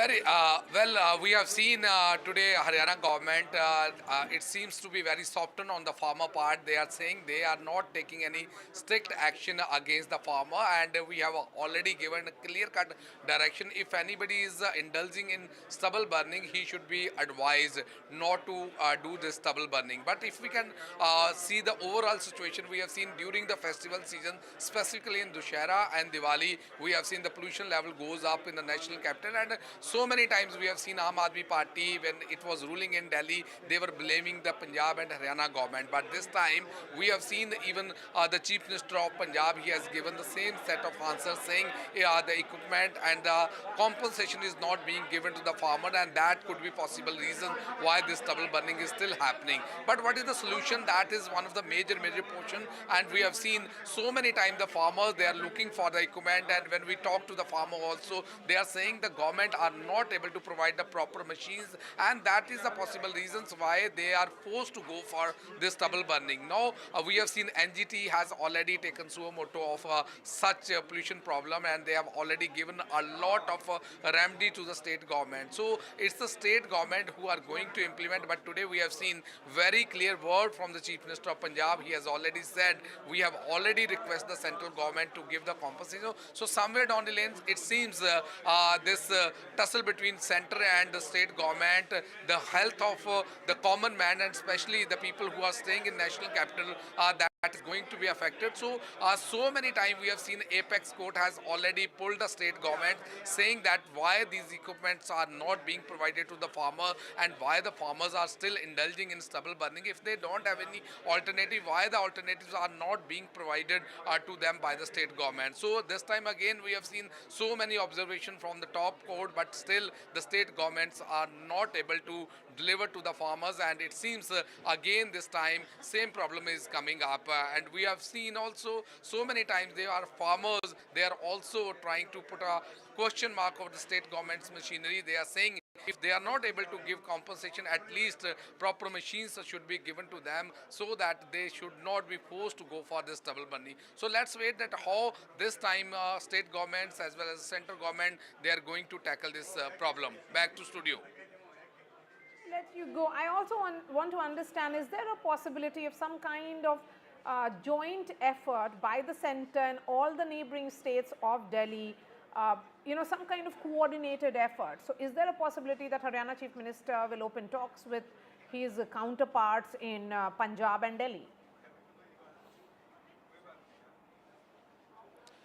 Well, so many times we were trying to get this feedback from the farmers. There is a lot of technical problems, and somewhere down the lane it seems the government is not able to provide them properly, because the farmers, they say either they can provide them equipments that is required in each and every village, and there should be a proper rotation to every farmer so that they will be able to use the machine. That is not available at all, and that was the issue which was raised last time also before the Apex Court, when the court had ordered and asked the state to give them compensation, so that every farmer should make all these alternatives on their own, and there should not be accountability and responsibility of the state government to give these type of equipment. So somewhere it seems between the center as well as the state, and that could be possible reason why this stubble burning is still continuing in the state of Haryana and Punjab also. Today we have seen, because of a new government, they are very softened towards the farmer,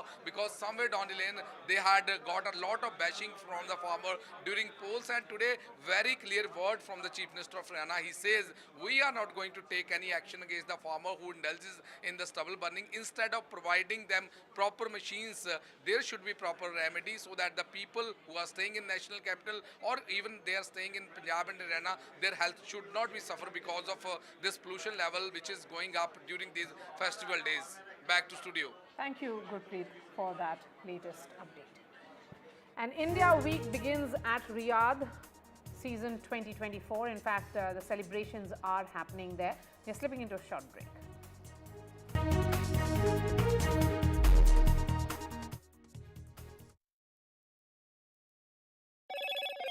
Hello, Moto. Motorola Edge 50 Pro, world's first AI-powered pro-grade camera.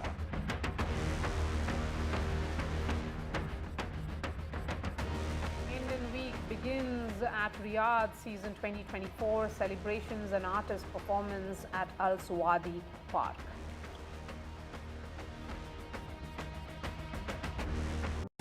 Stay informed and entertained with the new and updated NDTV News app. You can watch all our channels live, listen to podcasts, read breaking and exclusive news from around the world and more. Download the NDTV app today and get access to the best journalism and storytelling on your smartphone or tablet. The NDTV app. News that matters to you.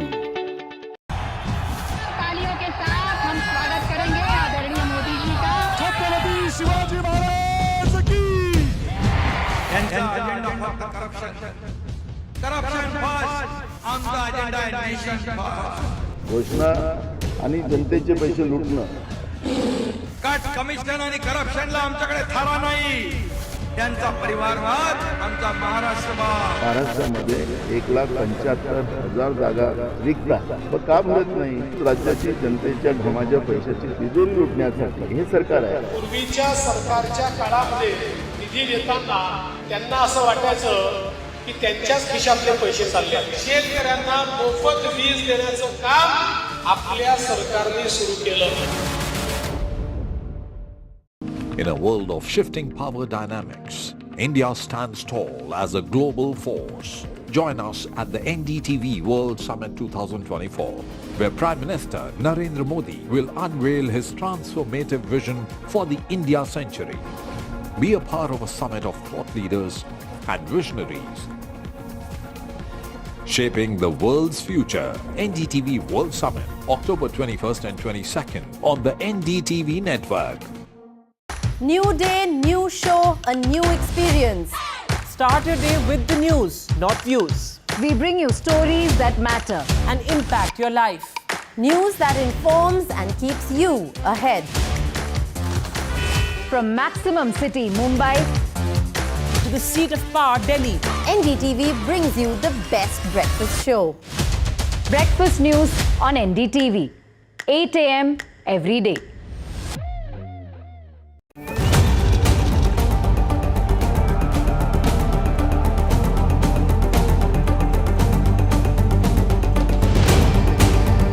This week on India Ascents. Why Canada and US probe on Khalistani terrorists have taken different trajectories. Dr. Jaishankar speaks terror to Pakistan on Pakistani soil. What's the future of the India-Pakistan relationship? Why IBM thinks India is the next AI capital of the world. All this and more only on India Ascents with me, Gauri Dwivedi, at these timings on the NDTV network. I've been reporting on all issues big and small from Andhra Pradesh, Telangana, rest of South India, bringing you all the action, all that you need to know, all that you want to know. The energy of Maximum City is infectious. I bring in that energy in our news coverage from financial capital Mumbai. India's IT capital is always buzz. It's literally a city that never sleeps. And I keep you ahead on all the Bengaluru buzz. covering from the southern.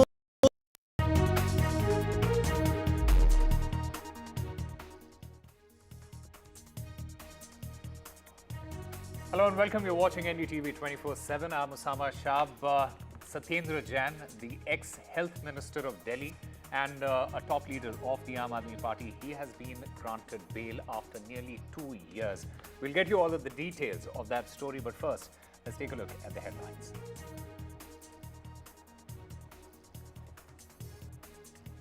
Satyendar Jain gets bail after nearly 2 years. Relief for the Aam Aadmi Party. Former Health Minister Satyendar Jain to walk out of jail after 2 years.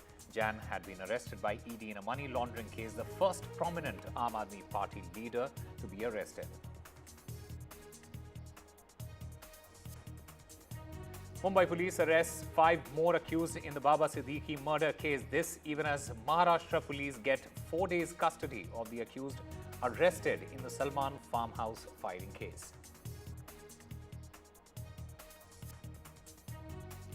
With just weeks to go for the elections in Maharashtra, cracks within the opposition. Sources indicate that Uddhav Sena is not happy with Maharashtra Congress chief Nana Patole and do not want any further discussions on seat sharing pact with him. RSS to hold 60,000 meetings across Maharashtra backing Mahayuti. RSS to pitch in to hold 60,000 meetings, and these meetings are to be held in groups of 20s.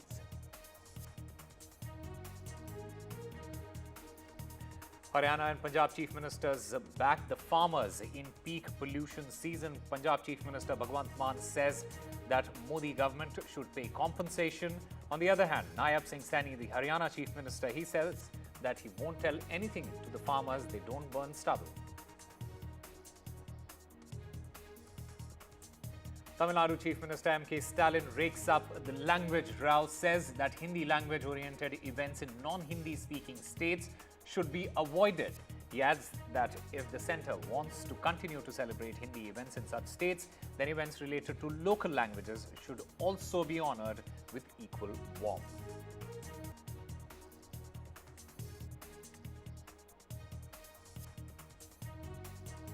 And in cricket, Team India mounts a fight back in the Bengaluru Test. India now trail by 125 runs. Sarfaraz Khan and Virat Kohli lead India's fight back.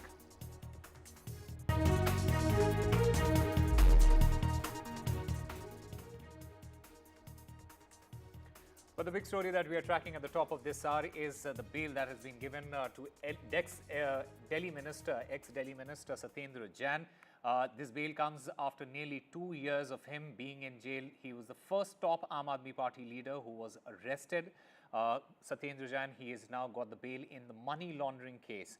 Satyendar Jain, he was arrested by the Enforcement Directorate on May 30th, 2022 on the charges of laundering money through 4 companies allegedly linked to him.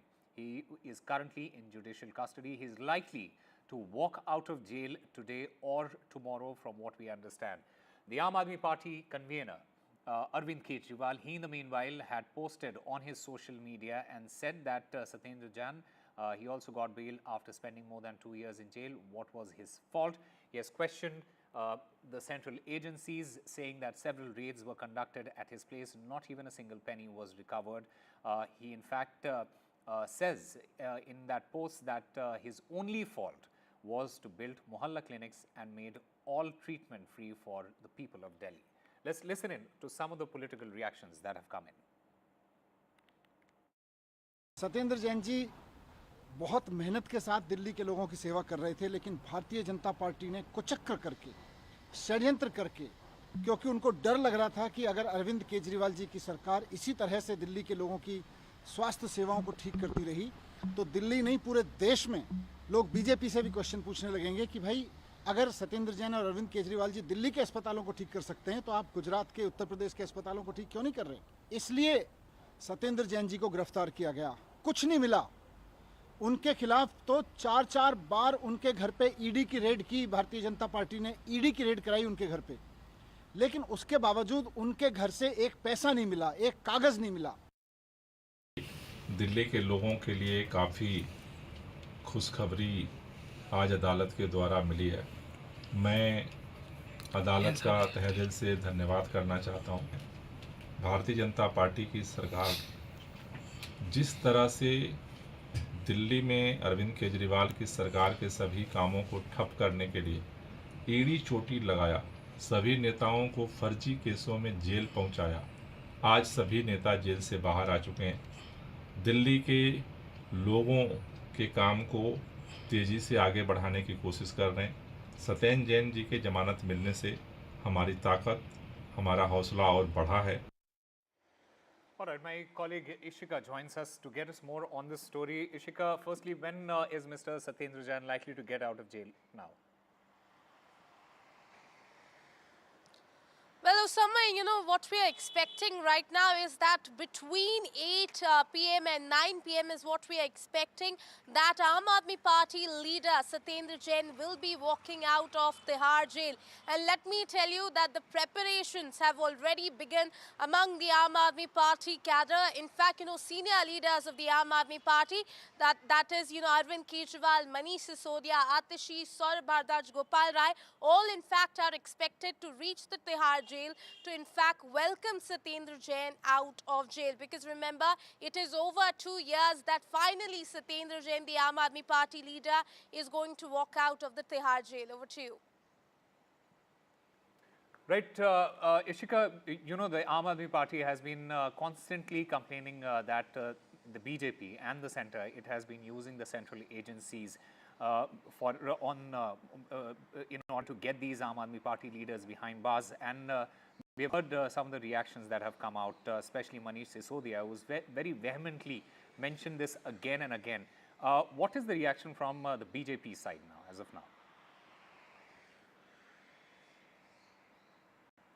Well, Osama, you know, as you very rightly pointed out, so far the statements that we have seen, you know, that have come from the Aam Aadmi Party big leaders, all of them, you know, in fact saying that this is Satyendar Jain, even though it is a different case, they continue to say this, that, you know, this is just another way of the BJP, the central leadership of the BJP misusing the agencies to frame charges, baseless charges rather, you know, against the Aam Aadmi Party leader, and Satyendar Jain is just one of them.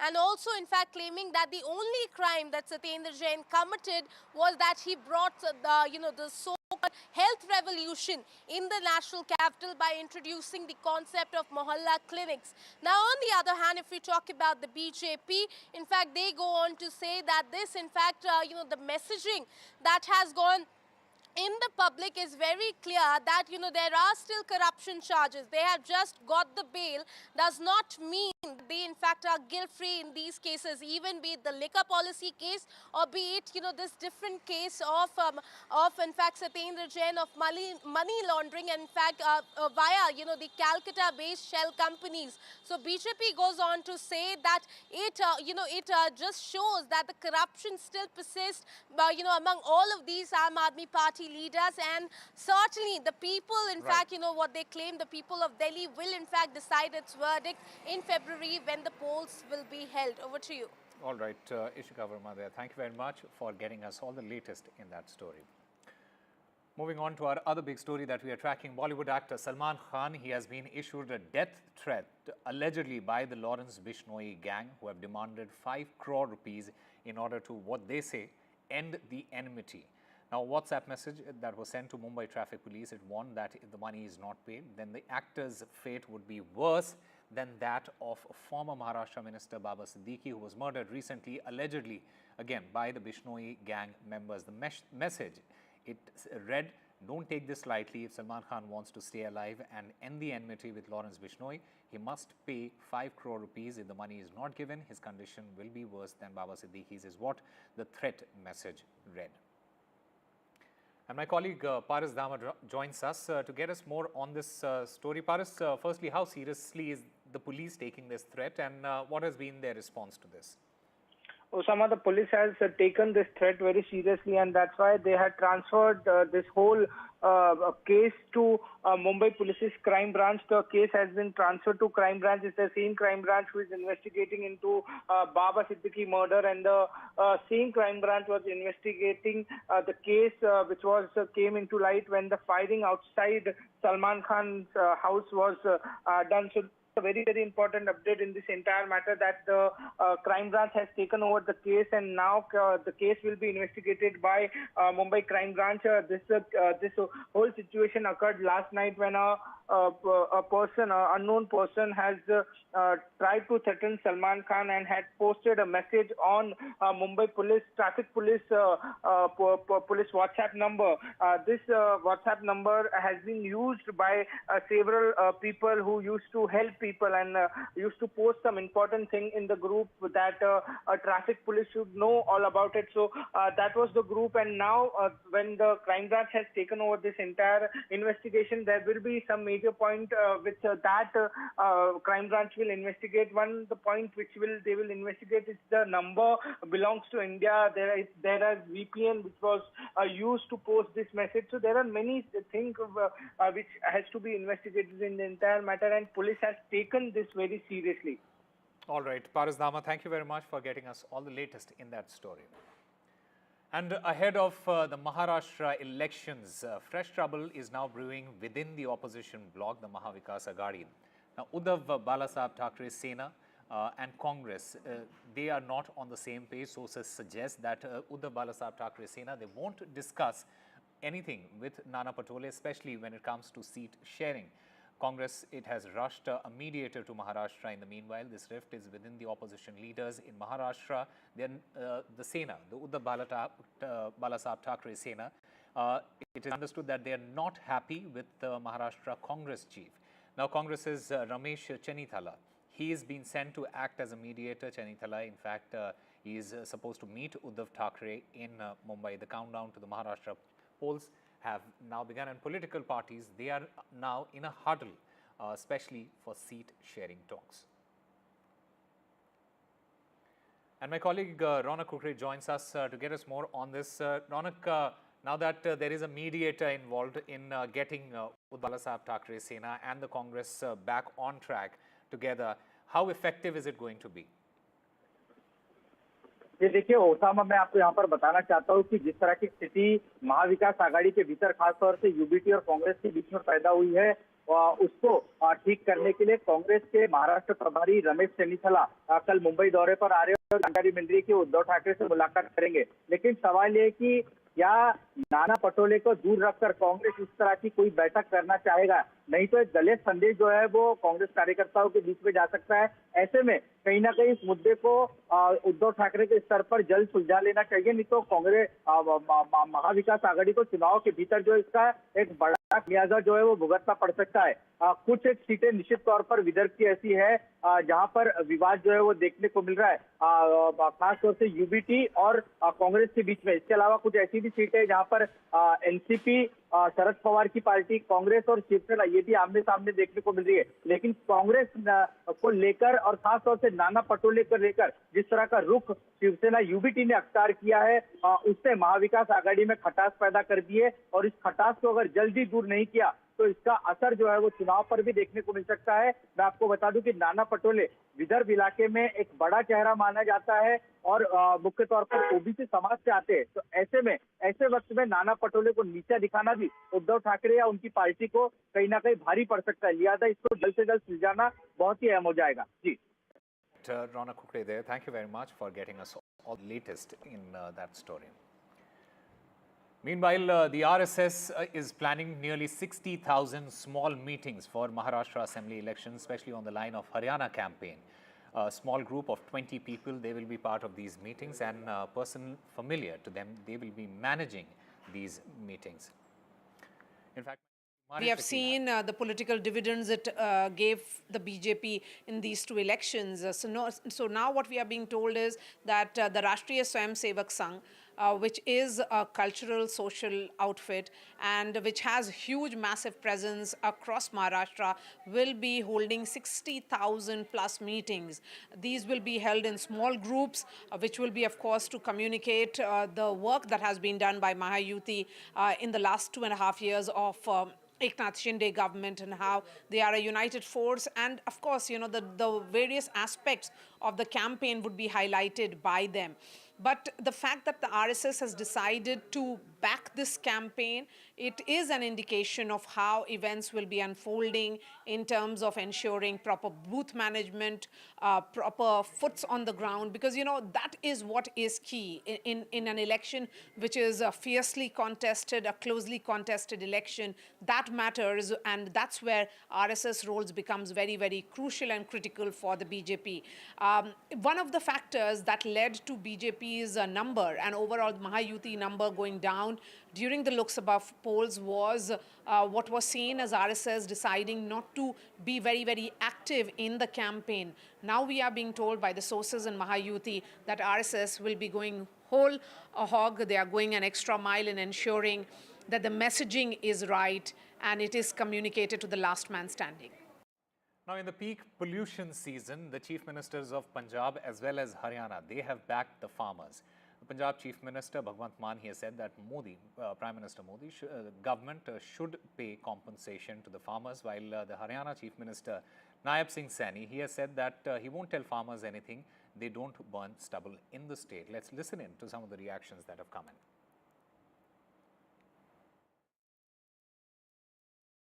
नहीं माननीय हमारे chief secretary साहब अगर माननीय supreme court ने बुलाया है तो वो जाएंगे और वो जवाब भी देंगे। हमारे हरियाणा के किसान बहुत ही जागरूक हैं। मैं तो बहुत हमारे किसानों को प्रणाम करता हूं। मैं इसलिए करता हूं कि जो भी बात हम बोलते हैं उसको वो सहज अक्षर लागू करते हैं। कोई भी हमारा किसान पराली नहीं जलाएगा। हम माननीय सुप्रीम कोर्ट को इस बात से हमारे चीफ सेक्रेटरी साहब अवगत कराएंगे। माननीय सुप्रीम कोर्ट के भी जो आते रहते हैं हमें गाइडलाइंस हम फॉलो करते हैं। पहले तो जब हम आग हमारे यहाँ पराली को लगती है उस किसान के खुद के और उस पूरे गांव के फेफड़ों में से निकलती है ना, वो कोई कार्बन मोनोडाइऑक्साइड से तो सांस नहीं लेते तो ऑक्सीजन से ही है ना। लेकिन उसके लिए बैठना पड़ेगा। ऐसे मीटिंगें करके आ जाते हैं। हम मेरी मीटिंगें हुई हैं बहुत सेंटर के साथ, जी प्रेरित करो। ने कहा जी कंपनसेशन दे दो, कुछ इंडिया गवर्नमेंट दे दे, कुछ पंजाब गवर्नमेंट दे देगी। उनको बोलेंगे कि ये आपका कंपनसेशन है, आग नहीं लगानी है। Supreme Court has pulled up Punjab government saying they are not able to even curb this stubble burning. What is your take on that? See, in Punjab, the Chief Minister neither has education on his side, neither has experience on his side. So people are sitting who are inexperienced. And I think so he visits his office after 3 to 4 months. There are hundreds of files which have collected in his office. No day-to-day work is going on. So this is not the first time. The Green Tribunal, the Supreme Court, the Honorable High Court have knocked them number of times on their knuckles. But nothing seems to make effect on them.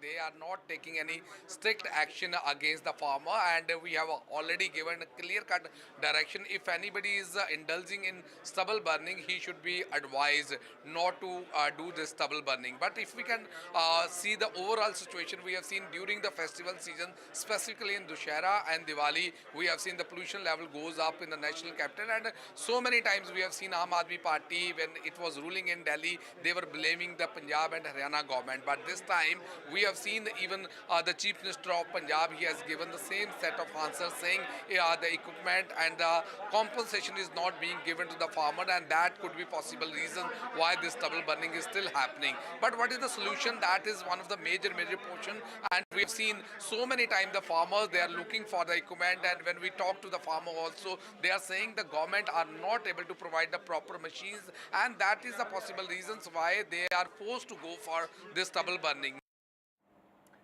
An ED team led by 12 officials, they entered the MUDA office. ED officials, they held a meeting with the MUDA Commissioner Raghunandan, the city planner and special land acquisition officers. After this meeting with MUDA officials, there is a possibility of seizing documents. The ED team, it will investigate all the officials involved in the 50-50 alleged corruption ratio within MUDA. So ED raids have been conducted at the MUDA office in Mysuru. In the meanwhile, DK Shiv Kumar, he has defended Karnataka Chief Minister Satyendar Jain yet again, saying that ED officials are only gathering information at this point, and that the ED officials, they asked for a few documents. Remember, in the MUDA case, the Chief Minister Satyendar Jain, he faces graft charges. ED ಅವರು information ತಗೊಳ್ಬೋದು.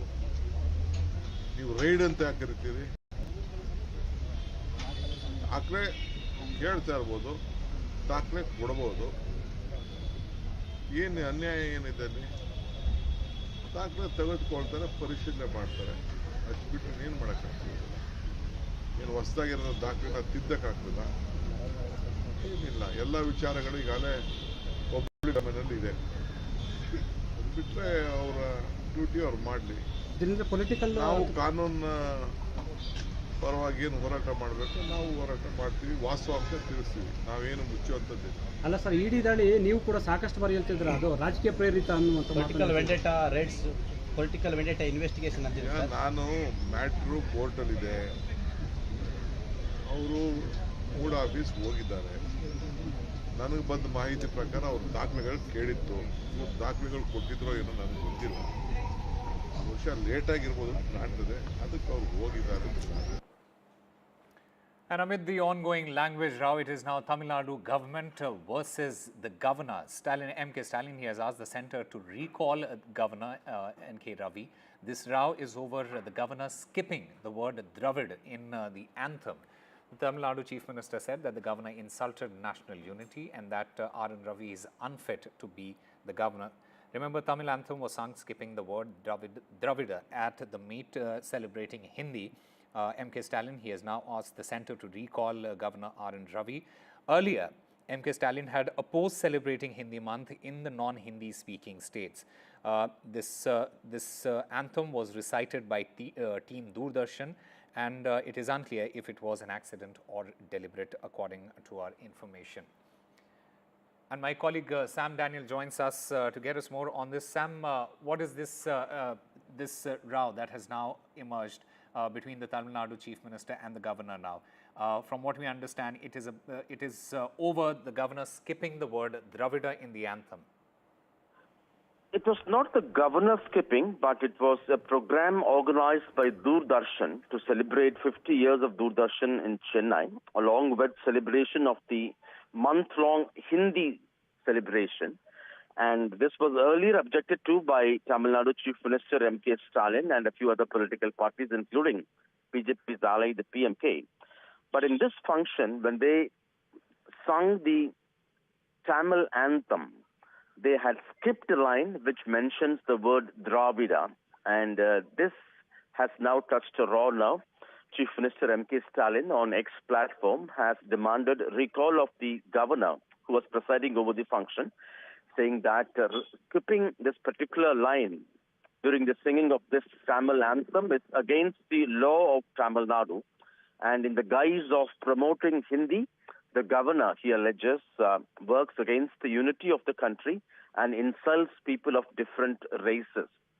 And he says the governor is unfit for this position and ought to be removed. And he dares, if the governor would ask anyone to remove or skip the word Dravida in the national anthem. So far, there's no official response yet from the Doordarshan, which had organized this program, or from the Raj Bhavan. It's not clear, Osama, whether it was an accident or was it a deliberate act of skipping that particular line. But earlier, in his letter to Prime Minister Modi, M.K. Stalin had said organizing or promoting events that celebrate Hindi in non-Hindi speaking states is like attempting to belittle local languages. The centre should avoid this because no single language has been declared as official language by the Constitution. And instead, the centre, he says, should celebrate local languages in all states. The anthem skipping the word Dravida in that particular anthem, and the Tamil Nadu Chief Minister saying that the governor has insulted national unity. Meanwhile, in a significant step towards strengthening education in Telangana, a delegation from the Adani Foundation led by Mr. Gautam Adani, the chairperson of the Adani Group, he donated 100 crores for the establishment of Young India Skills University. Mr. Adani presented the check to Telangana Chief Minister Revanth Reddy. Mr. Adani also promised continued support for the initiatives of Telangana state government for skills development and empowerment of the youth. And time now for a very short break. More news and updates on the other side.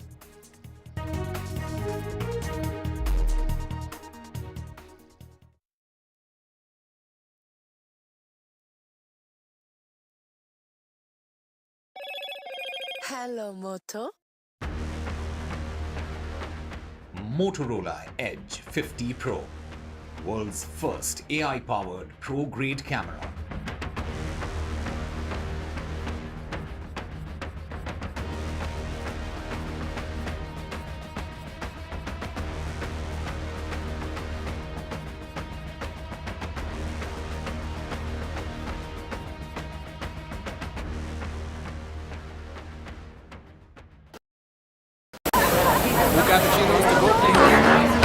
I don't care for no songs and proses.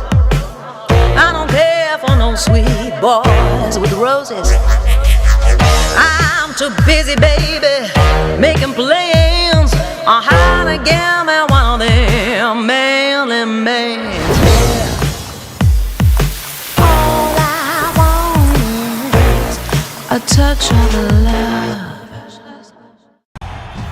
तालियों के साथ हम स्वागत करेंगे आदरणीय मोदी जी का। छत्रपति शिवाजी महाराज की।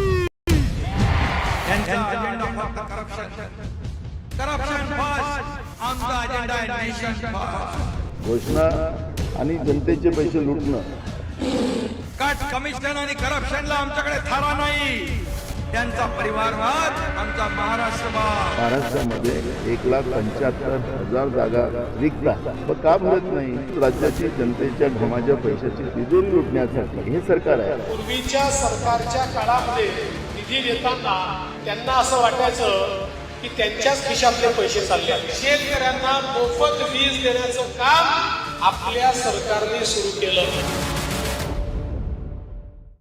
In a world of shifting power dynamics, India stands tall as a global force. Join us at the NDTV World Summit 2024, where Prime Minister Narendra Modi will unveil his transformative vision for the India century. Be a part of a summit of thought leaders and visionaries, shaping the world's future. NDTV World Summit, October 21st and 22nd on the NDTV network. New day, new show, a new experience. Start your day with the news, not views. We bring you stories that matter and impact your life. News that informs and keeps you ahead. From Maximum City, Mumbai, to the seat of power, Delhi, NDTV brings you the best breakfast show. Breakfast news on NDTV, 8 a.m. every day.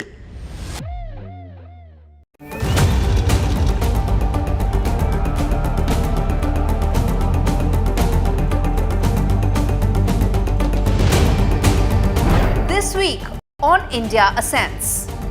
Why Canada and US probe on Khalistani terrorists have taken different trajectories. Dr. Jaishankar speaks terror to Pakistan on Pakistani soil. What's the future of the India-Pakistan relationship? Why IBM thinks India is the next AI capital of the world. All this and more only on India Ascents with me, Gauri Dwivedi, at these timings on the NDTV network. I've been reporting on all issues, big and small, from Andhra Pradesh, Telangana, rest of South India, bringing you all the action, all that you need to know, all that you want to know. The energy of Maximum City is infectious. I bring in that energy in our news coverage from financial capital, Mumbai. India's IT capital is always bustling. It's literally a city that never sleeps. And I keep you ahead on all the Bengaluru buzz. Covering from the southernmost part of India over the last 23 years, I bring in-depth and 360-degree coverage from the Dravidian heartland. The land of Mishti is also known for its bitter politics. I have seen much water flow under the Howrah Bridge, covering Bengal in all its vivid colors.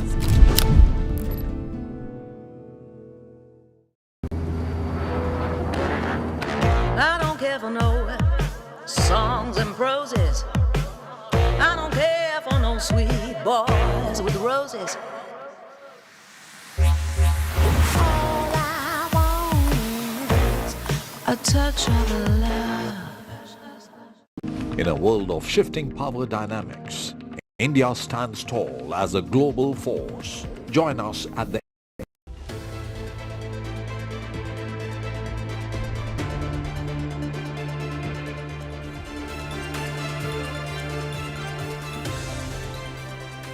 Hello and welcome. This is India Ascents. I'm Gauri Dwivedi. Let's take a look at headlines this evening. First up, India-Canada diplomatic spat hits a new low as Canadian Prime Minister Justin Trudeau prioritizes political survival over growth of bilateral ties with India. We tell you why the spat shows poor judgment on Trudeau's part. External Affairs Minister Dr. Jaishankar attends the SCO summit in Islamabad amidst reports of renewal of cricketing ties between the two countries. What could be New Delhi's leverage against Islamabad? We tell you.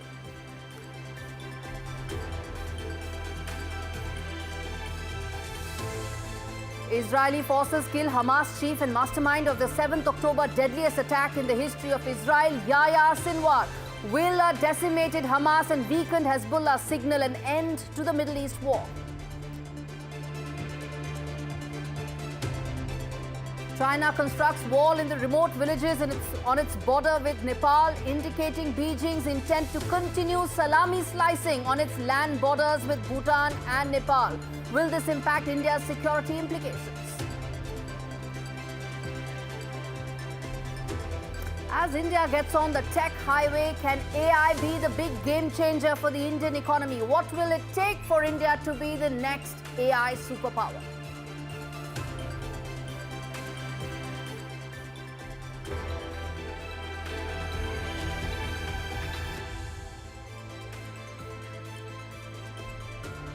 The big story that we are tracking on India Ascends, the parallel plots that are running in the Canadian and American investigations with regard to some very wild allegations as far as India's involvement in any assassination plots. And that in fact speaks volumes about how mature countries deal with differences and address issues and also ensure that their sovereign interests are not compromised and are not hijacked by any political calculations. In the last 1 year, on your screens, in fact, let me tell you, that's the timeline of the two specific but very different cases, the Pannun case and the Nijjar case. The timeline tells you that the two plots may seem to be converging, but they are not. And the difference tells the story. And that's where the difference lies between how Canada and America is approaching its relationship with India. There you can see when it comes to Nijjar, there is a lot of Trudeau, but and in the case of Pannun, it is about Department of Justice ensuring that investigations go on. In Canada, there have been press conferences by the Prime Minister without giving any proof whatsoever. Quick to score political points for an election that is still 1 year away. Diplomatic measures, extreme in fact, have been taken, all without providing any proof whatsoever. In fact, listen in to what the External Affairs Ministry had to say as far as the plot regarding Nijjar is concerned. There is a pattern. The pattern is motivated by political considerations on the part of the Canadian Trudeau government. There is also, as we have said, there's a clear pattern to smear India for reasons best known to them. Now, in the case of an alleged assassination of Pannun, the USA, America and India are addressing the issue at the level of investigative agencies. No sound bites, no tamasha. American agencies have submitted what they feel is proof, and there's cooperation as far as the Indian agencies are concerned. In fact, in the US, election is just 3 weeks away. But that hasn't cast a shadow over the case or the relationship. Neither Kamala Harris nor Donald Trump have made this an issue even, because governments come and go, sovereign relationships survive regime changes, and that's how they grow, prosper, and become mutually beneficial. In fact, the US and India have signed a drone deal amidst all these probes. That's 34,000 crores and counting. That's because that's how governments work. Canadian handling of the case shows the diplomatic fallout is Trudeau's doing, because he may soon be out of power and the election may be almost a year away, but Trudeau may not survive it. But his government's actions will also decide how the sovereign relationship will continue from here on. But I feel that the rocky patch may not last long, and there are 3 reasons for that. 1, Trudeau's own people within the Liberal Party want him to go. Most Sikhs in Canada don't care about the Khalistan issue. And thirdly, without Indian students and businesses, the Canadian economy will witness a major hit. In fact, under Trudeau, the Canadian economy has underperformed since 2015. There's been a net outflow of funds from Canada to the US, reversing a 15-year trend of Canadian businesses receiving large American investments. That number was $460 billion in 2022. It was $500 billion last year, expected to be similar this year as well. Pandering to Sikh separatists will not will not save Trudeau from the wrath of the Canadian people. High inflation, record low productivity rates, housing crisis, highest corporate tax rates in the world are all his doing.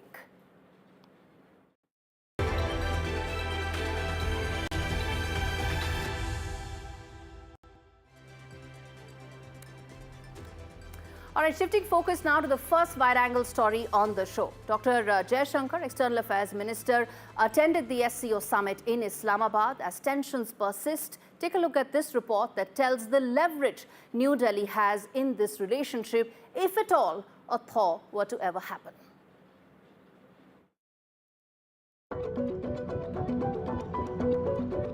India took center stage at the Islamabad SCO summit in what many would call a classic carrot and stick approach.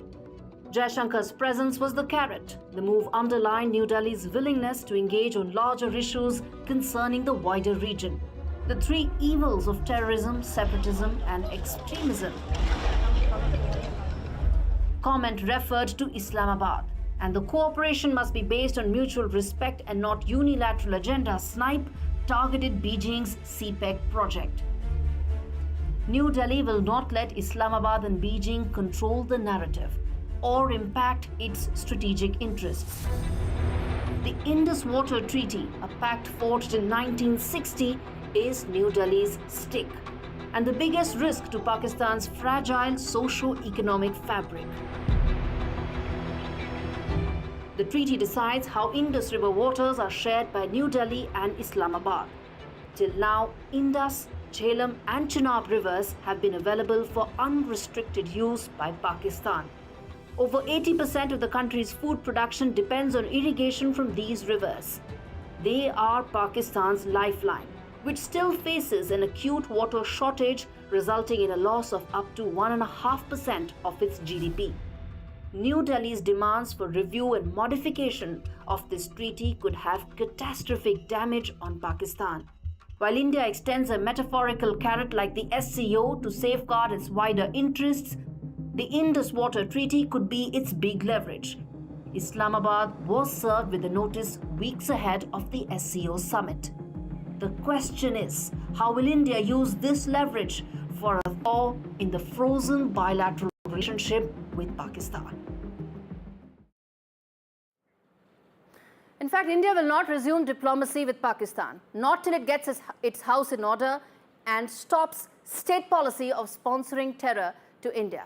Pakistan's persistence of seeking a reversal of the 2019 administrative situation in Jammu Kashmir and the present fragile political situation, given that Imran Khan remains extremely popular, makes any progress on bilateral relations next to impossible.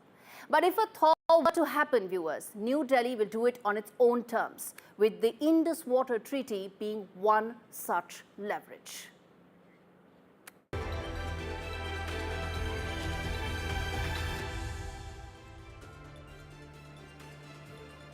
On to the second wide-angle story on the show. The Middle East war has entered a new phase. Israeli forces have killed the Hamas chief, Yahya Sinwar, the mastermind of the deadliest attack on Israel since its inception. It's raised many questions. Does this mean that the war will now end? Does this mean that the remaining hostages would return home? Does a ceasefire look more possible now than ever before? Well, answer to that is very simple. Yahya Sinwar was one among the 1,027 prisoners that were released by Israel in 2011 in exchange for one single Israeli soldier. Right now, Hamas has 101 hostages. How many terrorists will Hamas seek for releasing to ensure that these hostages go back home? That's anybody's guess. So, which means that Netanyahu will have to make some very painful concessions and a ceasefire on terms that are not palatable to him, or if to him at least, not to the far-right constituents in his government. And that too after back-to-back military victories. Much of what Israel will do now will be to restore the deterrence that's necessary for its long-term survival and permanently weaken Iran and its proxy network. I think the war will go on. At least till America goes to polls, given the fact that Biden's calls don't carry the same weight. There may even be a possibility that Israel may use this present momentum to attack Iran for the missile attack. The Middle East will remain a war zone for the time being. there is no day after right now. All right, on that note, we slip into a very short break. We come back on the other side with lots more. Stay with us.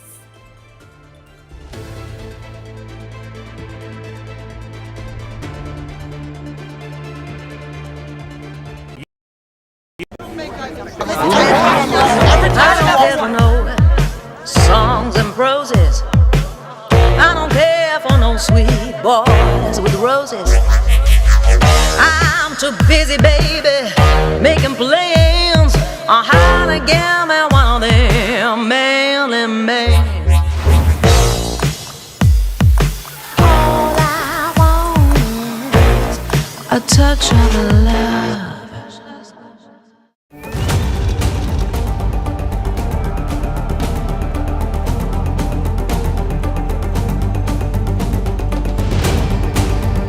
This week on India Ascends. Why Canada and US probe on Khalistani terrorists have taken different trajectories. Dr. Jaishankar speaks terror to Pakistan on Pakistani soil. What's the future of the India-Pakistan relationship? Why IBM thinks India is the next AI capital of the world. All this and more only on India Ascends with me, Gauri Dwivedi, at these timings on the NDTV network. I've been reporting on all issues big and small from Andhra Pradesh, Telangana, rest of South India, bringing you all the action, all that you need to know, all that you want to know. The energy of Maximum City is infectious. I bring in that energy in our news coverage from financial capital Mumbai. India's IT capital is always buzz. It's literally a city that never sleeps. And I keep you ahead on all the Bengaluru buzz. Covering from the southernmost part of India over the last 23 years, I bring in-depth and 360-degree coverage from the Dravidian heartland. The land of Mishti is also known for its bitter politics. I have seen much water flow under the Howrah Bridge, covering Bengal in all its vivid colors.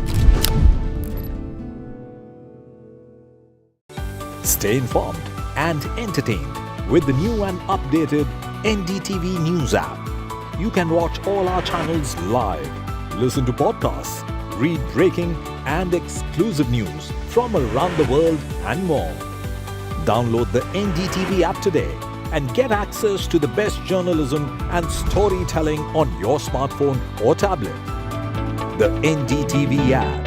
News that matters to you. तालियों के साथ हम स्वागत करेंगे आदरणीय मोदी जी का। छत्रपति शिवाजी महाराज की। Corruption first आमचा अजेंडा आहे नेशन फर्स्ट. घोषणा आणि जनतेचे पैसे लुटणं. कट कमिशन आणि करप्शनला आमच्याकडे थारा नाही.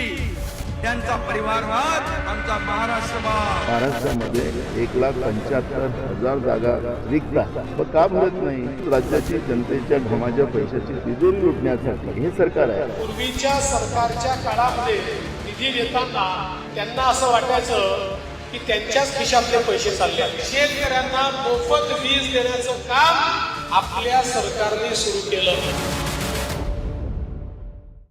In a world of shifting power dynamics, India stands tall as a global force. Join us at the NDTV World Summit 2024, where Prime Minister Narendra Modi will unveil his transformative vision for the India century.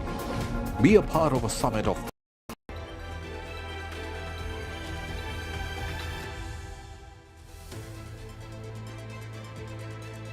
Welcome back. This is India Sense.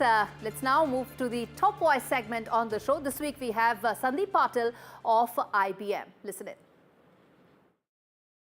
I'm in conversation with Mr. Sandeep Patel, who is the Southeast Asia India head of IBM, at a time when India's technology superpowership is in focus, at a time when there are now growing aspirations about India to be a leader in AI and semiconductor. What does it mean? How soon we can get there? What all we need to get there is what we are going to be discussing with Sandeep today. Great to be here. We speak at a time when there is a lot of buzz around artificial intelligence, a concept that's unknown in the West, but India is still sort of waking up to the kind of possibilities it throws up. My first question, sir, how do you see the potential and possibilities that AI throws up for India, for the Indian economy? I truly see AI as being the naya daur of really fueling digital India in many ways. And I'll tell you why. And whilst we might think that the Western world is ahead of the game, let me share with you some data points from a recent adoption index survey that we just did. So we did a global study to look at how enterprises were actually adopting AI. Interestingly enough, Indian enterprises, 59% of all Indian enterprises surveyed, which was the highest across all the other countries surveyed, said that they were actually experimenting with some form of AI. 27% of them basically said that they were thinking about it. So when you just take that universe, the understanding of AI is fairly significant. Yes. People are playing with it, are learning about it. One of the things that now I think it really needs to happen is scaling AI to its full potential. Yes. And taking advantage of it. When you say 59% of the companies are already now, wanting to adopt AI in a significant manner, which are these sectors that we are talking about? What's the scale of adoption that we are talking about? Because that gives a sense of the transformation potential that we are talking. So it ranges across the board. There's clearly, a lot going on in financial services institutions, fair bit happening in manufacturing, in retail, for example. These are all the industries that are actually trying to play with it. 59% is not thinking about it. They are experimenting with it in some way, shape, or form. So what that means is there are use cases that they are trying to try out. What has not happened though, is it hasn't been adopted at scale. And when we talk to CEOs and CXOs in these enterprises, there are sort of three areas which come up as detractors in terms of them really scaling AI to its full potential. The first one is around skills. People are, sort of worried that, will we be able to scale it to its full potential, and will we have the right kinds of skills to support it? The second area that comes up is around data, and do we have the data readiness, and so on and so forth. Third, which is probably very interesting, is can we trust AI and the outcomes? And this is where the notion of responsible AI becomes very important.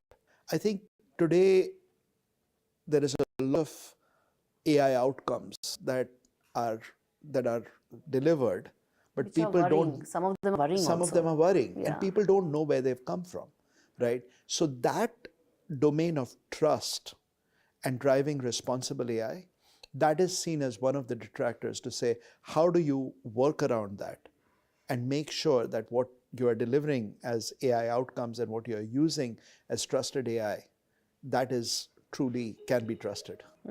So several aspects of this. One, you said the security bit. Second, you mentioned the scale bit. And third being the responsible AI bit, which is essentially the bias that the data has. How do you sort of reduce it? No one can eliminate it. But in terms of AI's next journey in India, what do you think should be the next key milestones that corporates need to also now watch out for as they all become large-scale adopters? I think the whole notion of responsible AI is probably at the focus of it. Responsible AI is responsible business. And let me give you the elements of it. The way we think about responsible AI or trusted AI is threefold. One, you always have to think about AI not just as artificial intelligence, but it is augmented intelligence. It's something where you are augmenting human intelligence to make better decisions, to actually drive productivity, to do work faster, and so on and so forth. So that notion, I think, needs to be there. Second, the whole notion of data provenance is really important, which means where did data really come from? If you're using some points of data or certain data sets, do you really own them?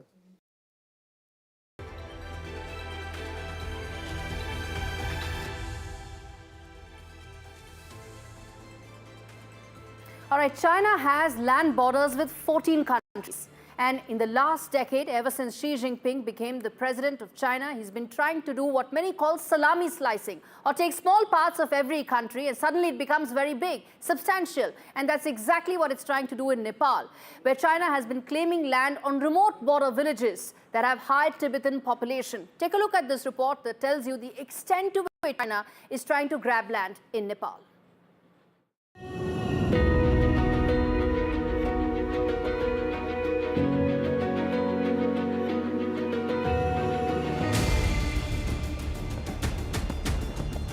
There's trouble brewing in the picturesque snow-clad Himalayan range. The dragon is redefining its territorial limits. A splitting division has sprung up at breakneck speed when Nepal's Great Himalaya Trail ends and Tibet begins. The Humla district is one of the most isolated places in the world. Not only peripherally located region, it's isolated, but its people also find themselves divided and under Chinese surveillance. Ethnic Tibetan Nepalis inhabit this region. Thousands of them escaped to Nepal in a bid to free from the dragon's repression. They are reportedly being pressured not to display images of His Holiness Dalai Lama. A 600-feet message on a hillside reading "Long live the Communist Party" has also been carved out. The Communist Nepalese government is silent due to increased Chinese investments in the country. As China continues to target Tibetans, the community has been held hostage to the dragon's expansionist tendencies since 1951, when China annexed Tibet. Since 1959, the 14th Dalai Lama has lived in India in exile, and thousands of exiled Tibetans have followed suit, found refuge in India. Beijing's unchecked expansion is also a major strategic threat to New Delhi, as it concerns the territory of Doklam in neighboring Bhutan. Doklam carries huge military advantage for India's security. The area, spread over less than 100 square kilometers, comprising a plateau and a valley, is at the tri-junction between India, Bhutan and China. As China continues its assertive policies, the stakes in this region have never been higher.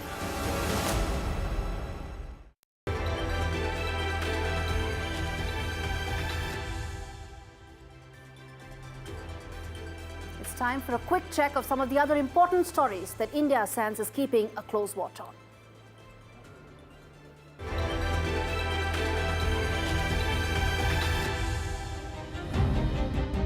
As the world's fastest growing economy, India is set to become the world's third largest economy. According to the recently released International Energy Agency's World Energy Outlook 2024, India is on track to become an over $5.2 trillion economy by 2028. This means India will overtake Japan and Germany, both manufacturing powerhouses. The growing economic heft will also translate into greater strategic and military heft for New Delhi. As the leader of the global south and the only counter to China in Asia, New Delhi's growth will play a major role in shaping the new world order. Modi government's policy push will act as a catalyst to further push up these tailwinds. 53 years after gaining independence, Dhaka seems to be going back to square one, implementing Pakistan's ideology. Barely 2 months after paving the way for the return of the Jamaat-e-Islami Bangladesh, whose infamous leader was convicted of war crimes for helping the Pakistani military in the 1971 massacre and hanged, the Muhammad Yunus-led interim government seems to be in a hurry to erase everything related to the history of the birth of the country. It has pressed the reset button. Yunus's government has cancelled all national days related to the country's liberation war, spearheaded by Sheikh Mujibur Rahman or Bongo Bandhu. The move indicates Islamization of Bangladesh with deep security challenges for India on its eastern border. The Supreme Court ruling, which 40 lakh Bangladeshi immigrants who came to Assam before 1971 were eagerly waiting for, is finally here. With a 4:1 majority, the 5-judge Constitutional Bench of India's Supreme Court has greenlit the validity of Section 6A of Citizenship Act of 1955. This means that those immigrants who entered prior to 1966 shall be deemed citizens, while those who entered between 1966 and March 25, 1971 can seek citizenship subject to the conditions laid out. The Supreme Court has also dismissed arguments of dual citizenship and said that by Section 6A, the immigrants become Indian citizens and relinquish their earlier nationality.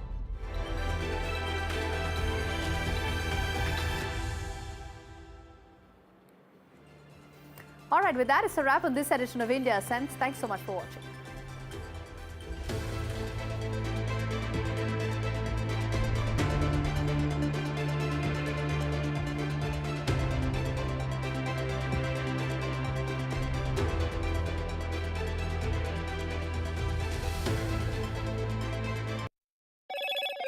Hello, Moto.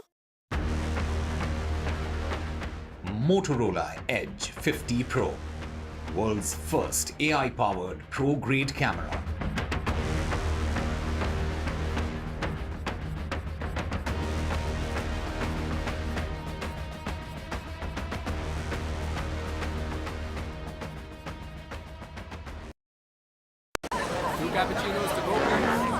I don't care for no songs and proses. I don't care for no sweet boys with roses. All I want is a touch of love.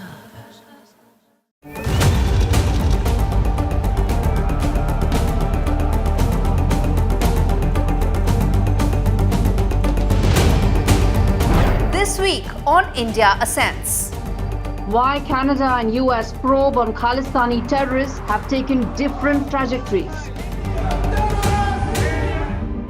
Dr. Jaishankar speaks terror to Pakistan on Pakistani soil. What's the future of the India-Pakistan relationship? Why IBM thinks India is the next AI capital of the world. All this and more only on India Ascends with me, Gauri Dwivedi, at these timings on the NDTV network.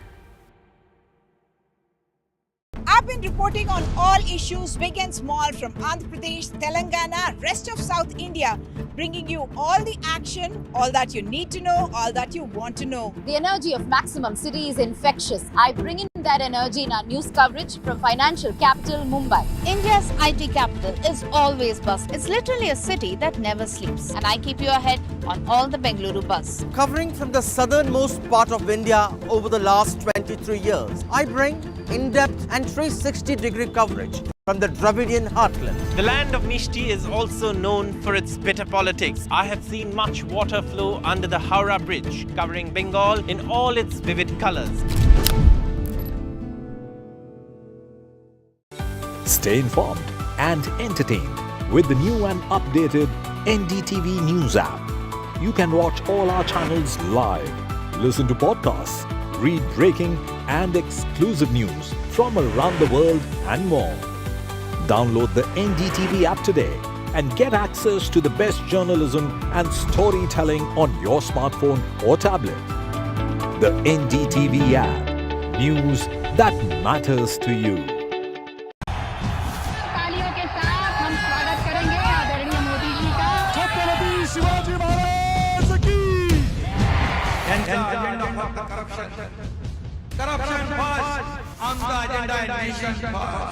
घोषणा आणि जनतेचे पैसे लुटणं. Cut commission आणि करप्शनला आमच्याकडे थारा नाही. त्यांचा परिवारवाद आमचा महाराष्ट्रामध्ये 1,75,000 जागा रिक्त आहेत. मग का भरत नाही? राज्याची जनतेच्या घमाच्या पैशाची तिजोरी लुटण्यासाठी हे सरकार आहे. पूर्वीच्या सरकारच्या काळामध्ये निधी देताना त्यांना असं वाटायचं की त्यांच्याच खिशातले पैसे चालले. शेतकऱ्यांना मोफत वीज देण्याचं काम आपल्या सरकारने सुरू केलं.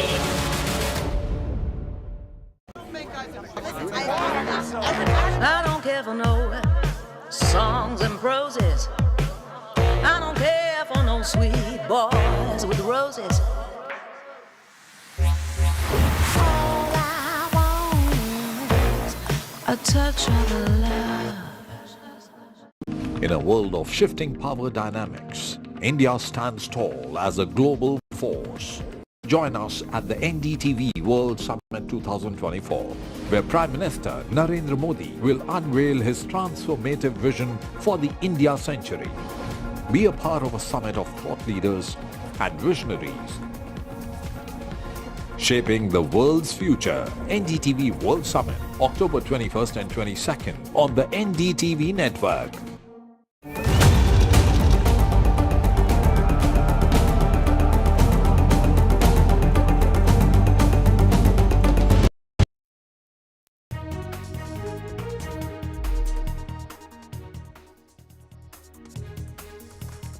Good evening, everybody. Third AAP leader and former minister gets bail. There's also a fresh threat to actor Salman Khan and also a new rift in the Mahavikas Aghadi. All this and more in this bulletin. But first, the headlines. Satyendar Jain gets bail after nearly 2 years. Relief for Aam Aadmi Party. Former Health Minister Satyendar Jain to walk out of jail after 2 years. Jain had been arrested by ED in a money laundering case. The first prominent Aam Aadmi Party who was arrested. Salman Khan security threat probe escalates. Mumbai police have arrested 5 more accused in the Baba Siddiqui murder case. This even as Maharashtra police get 4 days custody of the accused arrested in the Salman Khan farmhouse firing case. Ahead of the Maharashtra polls, UBT Sena versus Congress rift widens. Just weeks to go before elections in Maharashtra. Cracks within the Mahavikas Aghadi.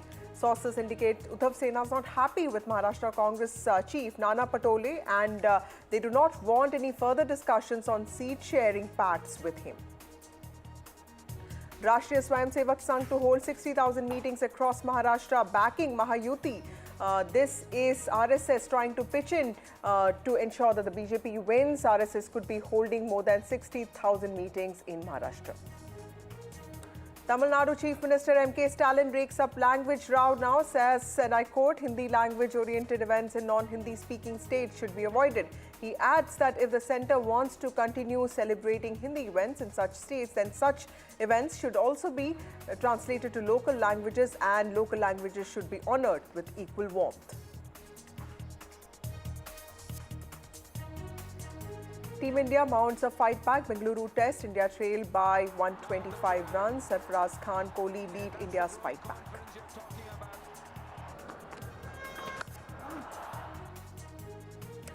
Well, there's an ED raid at Muda office in Mysuru. D.K. Shivakumar has defended Karnataka Chief Minister Siddaramaiah. The Deputy Chief Minister of the Congress-led government in Karnataka, D.K. Shivakumar, has said that ED officials were only gathering information. In fact, ED officials have asked only for a few documents. That's what D.K. Shivakumar has said. An ED team led by 12 officials entered Muda office today. This is Mysuru Urban Development Authority. ED officials are also holding a meeting with Muda Commissioner Raghunandan, the city planner and special land acquisition officers. After the meeting with Muda officials, the possibility of seizing documents. ED team will also investigate all officials involved in a 50-50 alleged corruption ratio within Muda. ED ಅವರು information ತಗೊಳ್ಬೋದು. ನೀವು ride ಅಂತ ಯಾಕೆ ಕರಿತೀರಿ? ದಾಖಲೆ ಕೇಳ್ತಾ ಇರ್ಬೋದು, ದಾಖಲೆ ಕೊಡ್ಬೋದು. ಏನು ಅನ್ಯಾಯ ಏನಿದೆ ಅಲ್ಲಿ? ದಾಖಲೆ ತೆಗೆದುಕೊಳ್ತಾರೆ, ಪರಿಶೀಲನೆ ಮಾಡ್ತಾರೆ. ಅಷ್ಟು ಬಿಟ್ಟು ಏನು ಮಾಡೋಕ್ಕಾಗ್ತದೆ? ಏನು ಹೊಸದಾಗಿರೋ ದಾಖಲೆನ ತಿದ್ದಕ್ಕಾಗ್ತದ? ಏನಿಲ್ಲ. ಎಲ್ಲ ವಿಚಾರಗಳು ಈಗಾಗಲೇ ಪಬ್ಲಿಕ್ ಡೊಮೇನಲ್ಲಿ ಇದೆ. ಬಿಟ್ಟರೆ ಅವರ ಡ್ಯೂಟಿ ಅವ್ರು ಮಾಡಲಿ. ಪೊಲಿಟಿಕಲ್ ನಾವು ಕಾನೂನು ಪರವಾಗಿ ಏನು ಹೋರಾಟ ಮಾಡಬೇಕು ನಾವು ಹೋರಾಟ ಮಾಡ್ತೀವಿ, ವಾಸ್ತವಾಂಶ ತಿಳಿಸ್ತೀವಿ. ನಾವೇನು ಅಂತದ್ದಿಲ್ಲ. ಅಲ್ಲ ಸರ್, ಇಡಿ ದಾಳಿ ನೀವು ಕೂಡ ಸಾಕಷ್ಟು ಬಾರಿ ಹೇಳ್ತಿದ್ರ, ಅದು ರಾಜಕೀಯ ಪ್ರೇರಿತ ಅನ್ನುವಂಥ political vendetta raids, political vendetta investigation ಅಂತ. ನಾನು ಮ್ಯಾಟ್ರು ಕೋರ್ಟಲ್ಲಿದೆ, ಅವರು ಮೂಡ ಆಫೀಸ್ಗೆ ಹೋಗಿದ್ದಾರೆ. ನನಗೆ ಬಂದ ಮಾಹಿತಿ ಪ್ರಕಾರ ಅವ್ರ ದಾಖಲೆಗಳು ಕೇಳಿತ್ತು. ಇವ್ರು ದಾಖಲೆಗಳು ಕೊಟ್ಟಿದ್ರೋ ಏನೋ ನನಗೆ ಗೊತ್ತಿಲ್ಲ. ಬಹುಶಃ ಲೇಟಾಗಿರ್ಬೋದು ಕಾಣ್ತದೆ, ಅದಕ್ಕೆ ಅವ್ರು ಹೋಗಿದ್ದಾರೆ. My colleague Pratibha Raman joins us with more details on this. Clearly, D.K. Shivakumar, Pratibha, they're trying to play down what really happened, but ED officials in Muda office suggest that there is some sense of probe that has escalated, at least with regard to the Enforcement Directorate. Well, you're absolutely right. It is definitely the next significant step that has been taken by ED with respect to the ongoing investigation. Now, we need to look at it in two fronts. We have the Lokayukta investigation that is on, that is looking into the Muda scam as such, and you have the ED that is looking into the money laundering that could be associated with the Muda scam. because the BJP has been suggesting that the entire scam with respect to the allotment of sites is worth 5,000 crore rupees. And that needs a thorough investigation is what the complainant Sneha Krishna has suggested. Remember, he is the same complainant who went to Lokayuta, and he's the same complainant who dragged Mr. Siddaramaiah to court as well. Now, Sneha Krishna has been interrogated by the ED, and the next step is the raid that is being conducted at the Muda office, where they have been examining every document there with respect to the land records, and they will also be verifying each of those documents. And simultaneously, 4 officials from the ED did raid the residence of Mr. Devraj.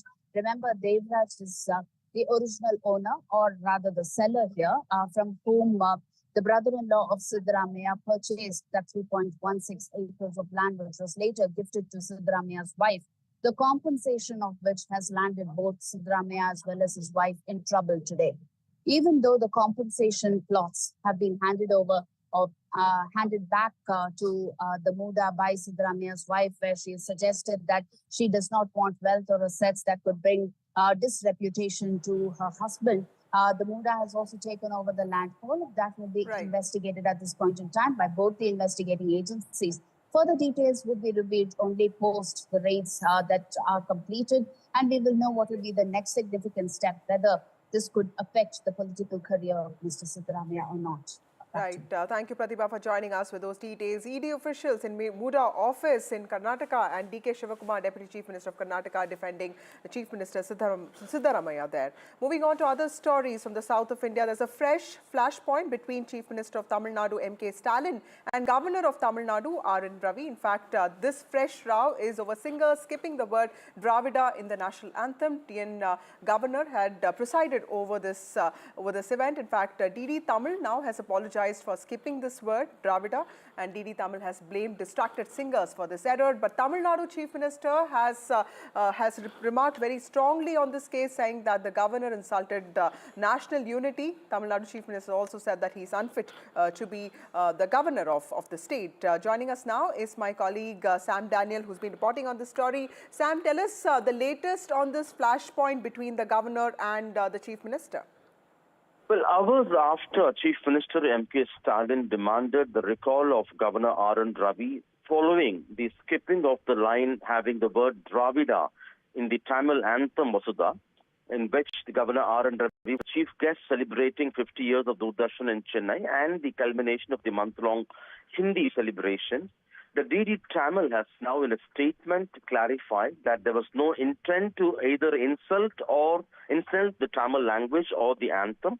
They blame it on distracted singers who skipped the line, and they have apologized to the governor for the inconvenience caused.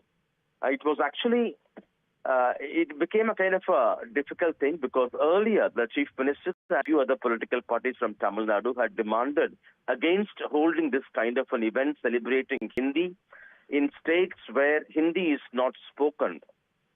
In that event, in which governor was the chief guest, this has happened, and it became very difficult for the governor and for the DD Tamil to explain. And now in an official statement, they've clarified that the singers got distracted and they skipped one line which has the word Dravida, and there was no intent to either insult the language or the anthem.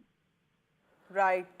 Sam Daniel there reporting on what the DD Tamil has said. Also, Sam, tell us what has Doordarshan Tamil said with regard to this controversy? Doordarshan Tamil, actually, it had engaged its own group of in-house singers to recite over the Tamil anthem as well as the national anthem Vasudha.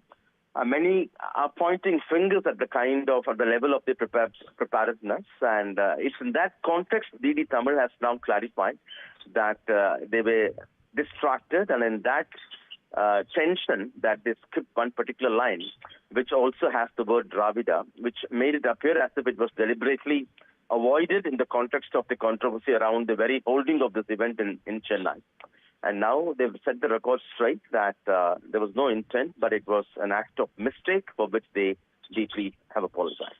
Thank you, Sam Daniel, for reporting on this very important story. Moving on to some stories from the north of India. Satyendar Jain, former Delhi minister and Aam Aadmi Party leader, gets bail after nearly 2 years of imprisonment in jail. Remember, he was the first Aam Aadmi Party leader who was arrested in a money laundering case.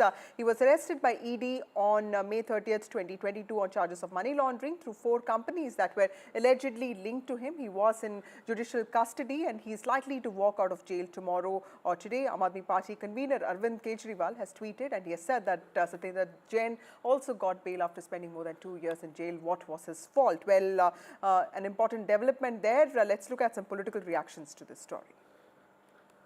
Satyendra Jain ji बहुत मेहनत के साथ दिल्ली के लोगों की सेवा कर रहे थे, लेकिन भारतीय जनता पार्टी ने कुचक्कर करके, षड्यंत्र करके, क्योंकि उनको डर लग रहा था कि अगर अरविंद केजरीवाल जी की सरकार इसी तरह से दिल्ली के लोगों की स्वास्थ्य सेवाओं को ठीक करती रही तो दिल्ली नहीं पूरे देश में लोग बीजेपी से भी क्वेश्चन पूछने लगेंगे कि भाई अगर सत्येंद्र जैन और अरविंद केजरीवाल जी दिल्ली के अस्पतालों को ठीक कर सकते हैं तो आप गुजरात के, उत्तर प्रदेश के अस्पतालों को ठीक क्यों नहीं कर रहे?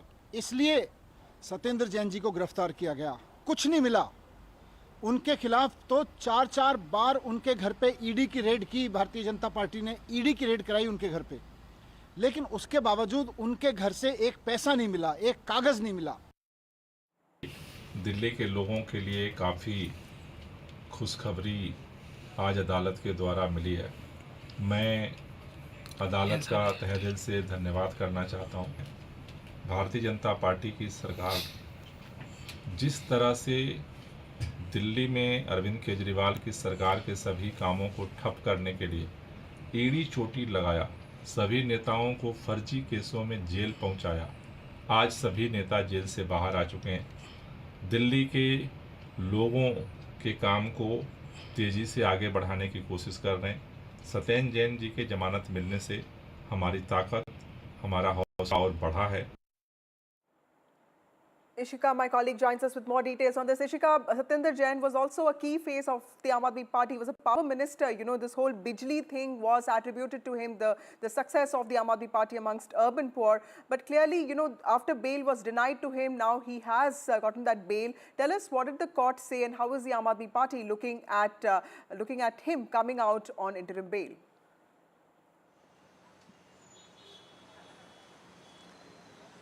Well, Vasudha, Satyendar Jain finally getting bail in this money laundering case is just not a relief for him, but it is also a big relief for the Aam Aadmi Party as well.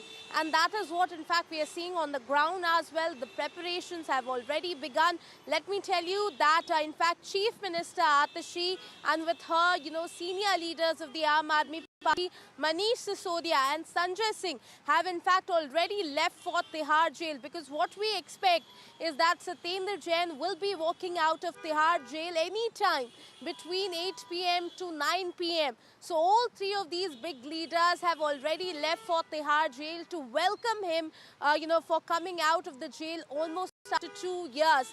Now, in fact, certainly if we talk about the strategy, this is certainly going to give a boost to the strategy of the Aam Aadmi Party, especially keeping in mind that, the Delhi polls are going to be held in February. And that is what it also seemed from the statements that came so far from the Aam Aadmi Party leaders that our viewers were just listening to, where they in fact say that, the only in fact crime that Satyendar Jain has done as per the AAP leaders is that he has given a health model to the people of Delhi by introducing the Mohalla clinics. And they again have in fact attacked the BJP by saying that BJP yet again misused its agency and then in fact fabricated this case against Aam Aadmi Party senior leader Satyendar Jain. And as you rightly said, Vasudha, we have seen that Satyendar Jain did hold a very important position, not just in the Delhi government, but also in the Aam Aadmi Party. So certainly it is going to give a big boost to the Aam Aadmi Party ahead of the election.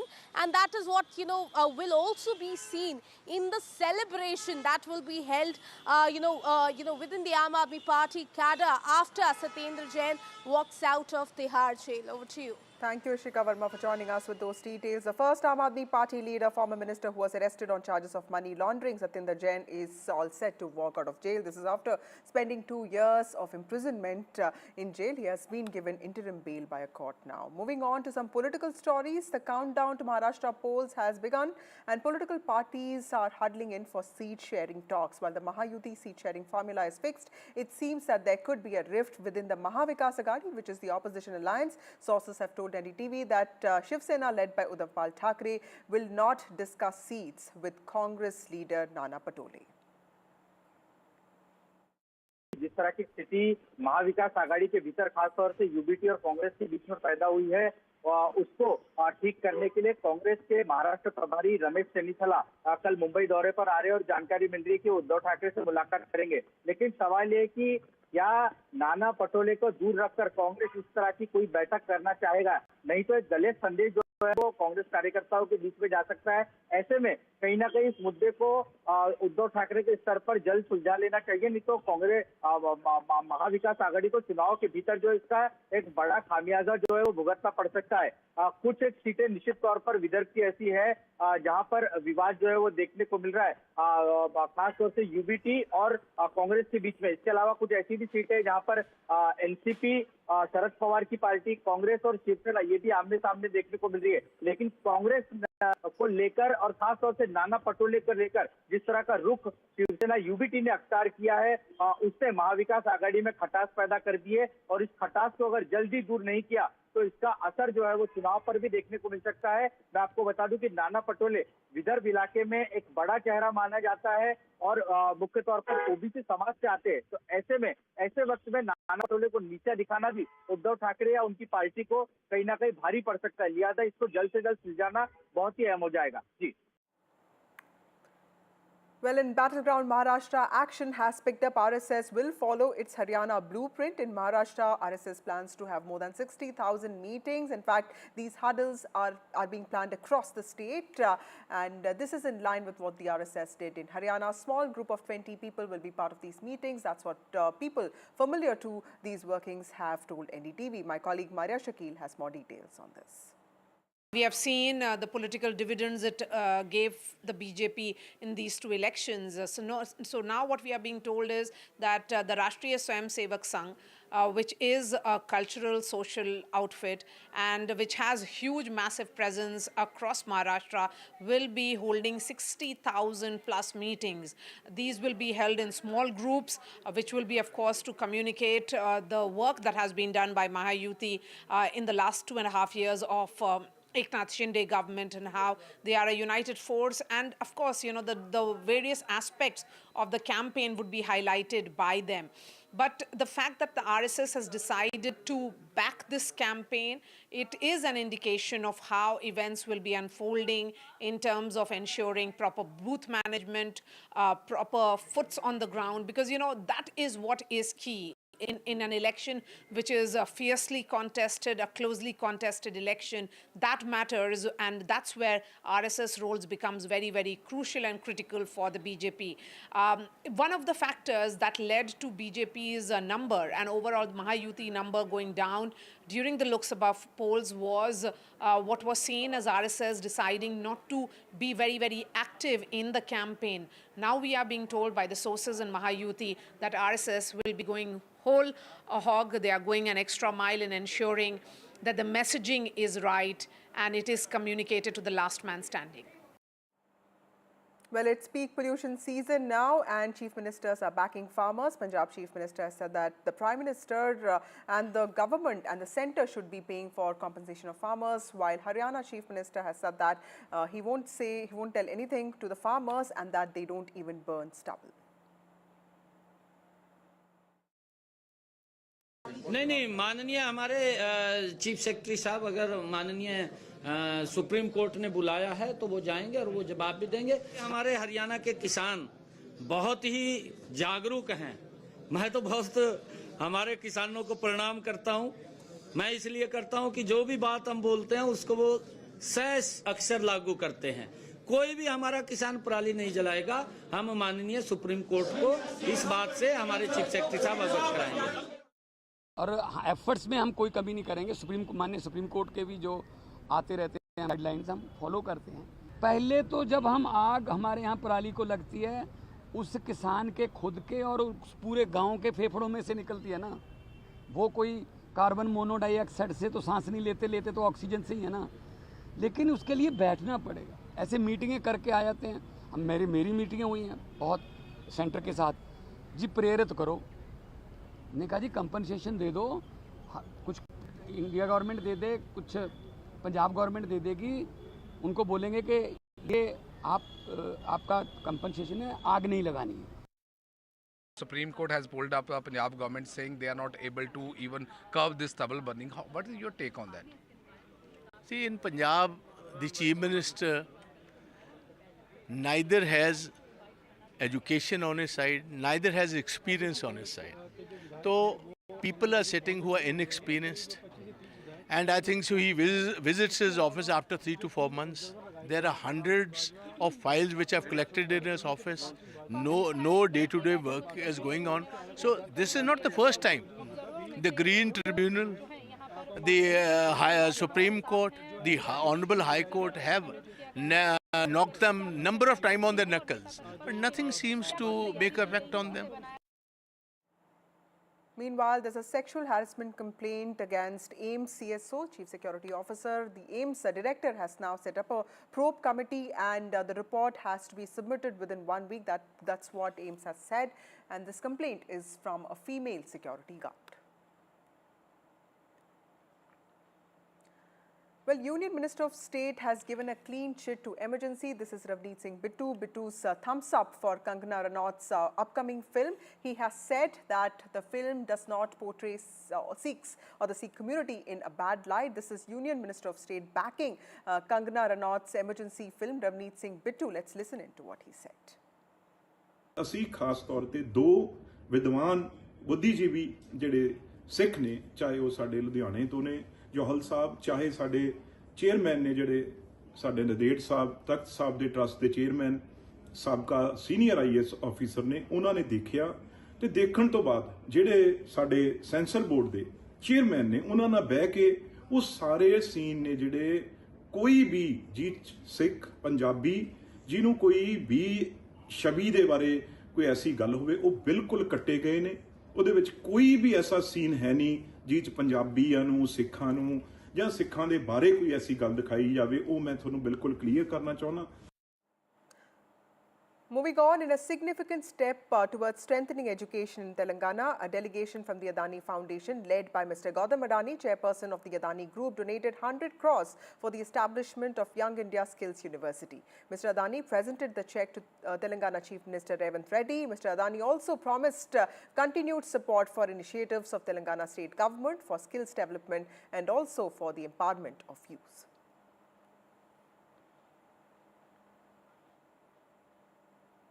Well, a fight back from Team India after a miserable day with the ball as the Kiwis took the Indian bowlers to the cleaners. Virat Kohli and Sarfaraz Khan today came together to mount India's fight back as the men in blue ended day 3 trailing by 125 runs.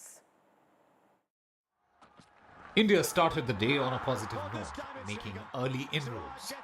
Despite Rachin Ravindra's masterful stroke play on one end, India got the crucial wickets on regular intervals on the other. India at one point had 7 Kiwi wickets in the bag at 233. But a Kiwi counter-attack meant that the stuffings were knocked out of the Indian bowlers. Tim Southee with his sixes going past Virendra Sehwag. New Zealand ended up taking a 350-plus runs lead, leaving a mountain for India to climb. Rohit Sharma and Yashasvi Jaiswal mixed caution with controlled aggression to give India some hope. But 2 quick wickets and New Zealand were back on top. Sarfaraz Khan then teamed up with Virat Kohli, putting up 136 runs together. Glenn Phillips got the prize wicket of Kohli right when India looked to close the day without losing any extra wickets. India finally ending day 3 trailing by 125 runs. Time for a short break. More news and updates on the other side.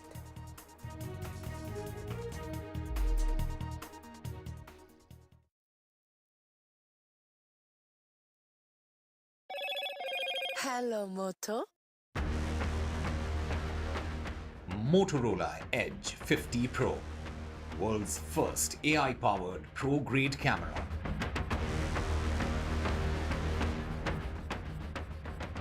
Relief for Aam Aadmi Party. Former Health Minister Satyendar Jain to walk out of jail after 2 years of imprisonment. He was arrested by ED in a money laundering case.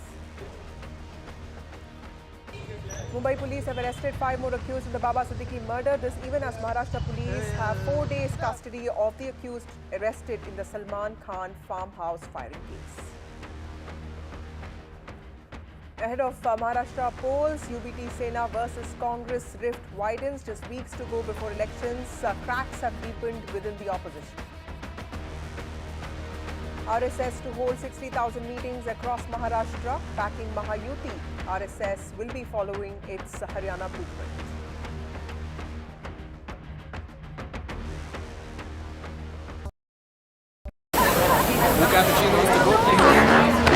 I don't care for no songs and proses. I don't care for no sweet boys with roses. I'm too busy, baby, making plans on how to get me one of them mailin' mans. All I want is a touch of love. Stay informed and entertained with the new and updated NDTV News app.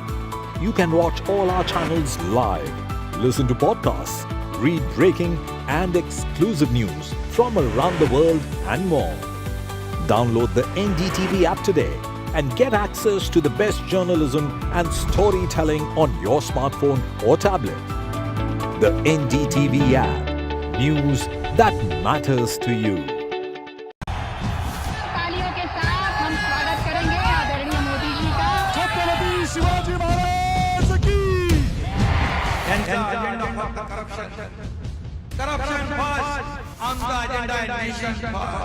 घोषणा आणि जनतेचे पैसे लुटणं. Cut commission आणि करप्शनला आमच्याकडे थारा नाही. त्यांचा परिवारवाद आमचा महाराष्ट्रामध्ये 1,75,000 जागा रिक्त पण का भरत नाही? राज्याची जनतेच्या घमाच्या पैशाची तिजोरी लुटण्यासाठी हे सरकार आहे. पूर्वीच्या सरकारच्या काळामध्ये निधी देताना त्यांना असं वाटायचं की त्यांच्याच खिशातले पैसे चालले. शेतकऱ्यांना मोफत वीज देण्याचं काम आपल्या सरकारने सुरू केलं. In a world of shifting power dynamics, India stands tall as a global force. Join us at the NDTV World Summit 2024, where Prime Minister Narendra Modi will unveil his transformative vision for the India century. Be a part of a summit of thought leaders and visionaries shaping the world's future. NDTV World Summit, October 21st and 22nd on the NDTV network. New day, new show, a new experience.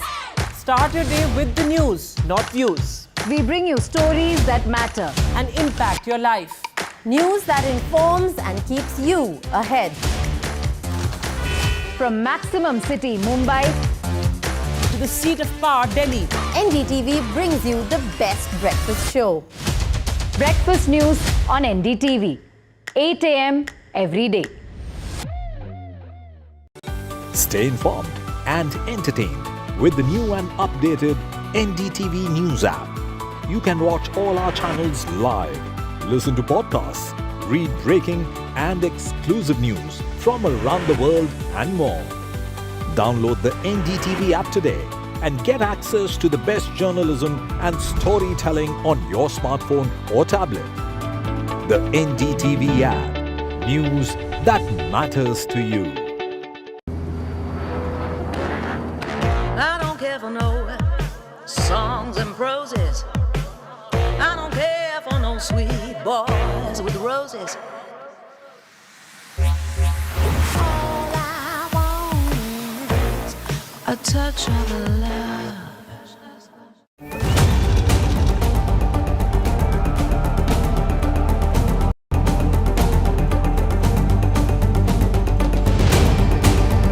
This week on India Ascends. Why Canada and US probe on Khalistani terrorists have taken different trajectories. Dr. Jaishankar speaks terror to Pakistan on Pakistani soil. What's the future of the India-Pakistan relationship? Why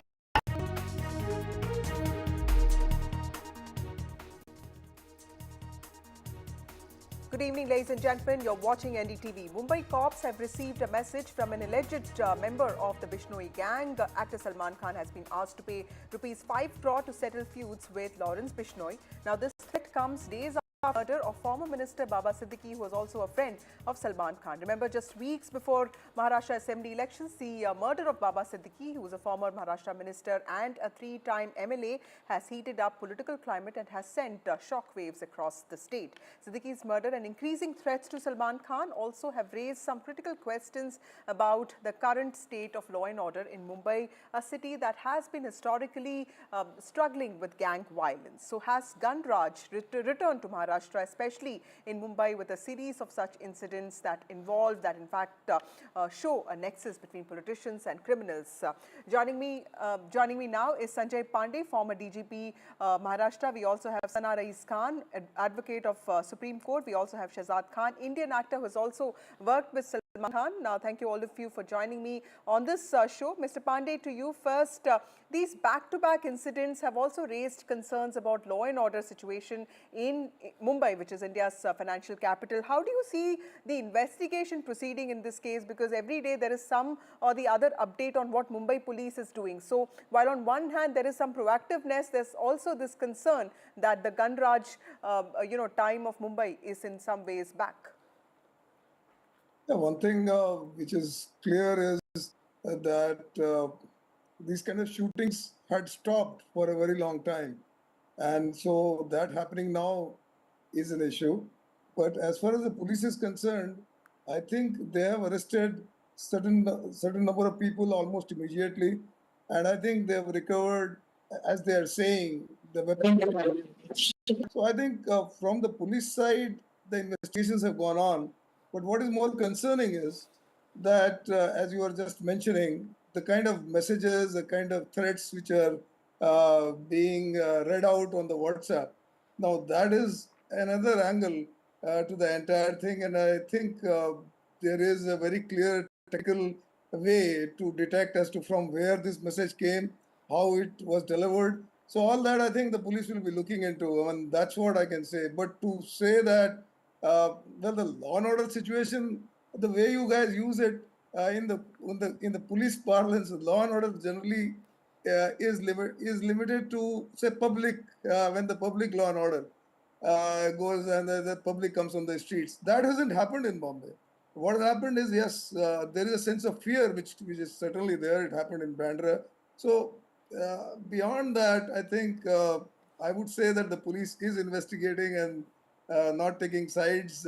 People are scared that this should not happen. Right. That's for sure. Sana Khan, there's an update. We know that 5 people have been arrested in the Baba Siddiqui murder case, and the total number of arrests now is at 9. And today, Baba Siddiqui's son Zishan also met Maharashtra minister, and top officials of the police were also present. Do you feel the behavior, the conduct, the investigation by Mumbai police has been reassuring enough to somebody like you who has worked with Salman Khan? At the same time, you're also a lawyer. How do you see this? Do you see this as reassuring to the people of Mumbai? See, in a case like this, thorough investigation is absolutely essential, especially in the light of Section 268 of CRPC, which is prevalent right now, because Mumbai police cannot thoroughly investigate him unless that is relaxed, because that is still prevalent for a period of 1 year. But what is very important to be noted here is that because it's a fact that this gang in question operates beyond the Indian borders, and it extends extensively across Indian states while also maintaining ties abroad, particularly Canada. So his capacity to organize and execute crimes from within the prison is of course raising serious concerns. Despite of being in solitary confinement for over a decade, there are instances of his viral video calls or which demonstrate how his gang remains operational and challenged, and also, of course, have secured acquittal in 9 cases so far. So he continues to wield influence. So the security measures in prison must become more stringent necessarily. There has to be investigation whether there is connivance of prison officials, because he cannot run such an organized syndicate without patronage. So this is absolutely essential. And of course, considering the fact that there has been an incident in the past also of shooting outside Salman's residence, of course, thorough investigation becomes essential. And also add why it becomes essential, because, you know, it could be an instance where somebody is just using the name of this gang, and actually somebody is trying to settle their own vendetta in the name by using this gang or by using a particular person in question. So that is why thorough investigation, of course, the threat assumes significance, it is absolutely serious. And then, of course, in addition to increased security measures, which like there is already an upgraded Y+ security measure is what I've heard. But of course, law enforcement should increase monitoring of known criminal activities, you know, related to this gang and similar organizations, because and which may also involve intelligence gathering and collaboration with other agencies. This is Shahzad very Khan, essential. on October So 12th, stricter laws is essential. Right. Shahzad Khan, on October 12th, when Baba Siddiqui was killed, you know, the murder happened in bustling Kher Nagar, which is Bandra's, you know, politically relevant location. It also represents the city's cosmopolitan spirit in many ways.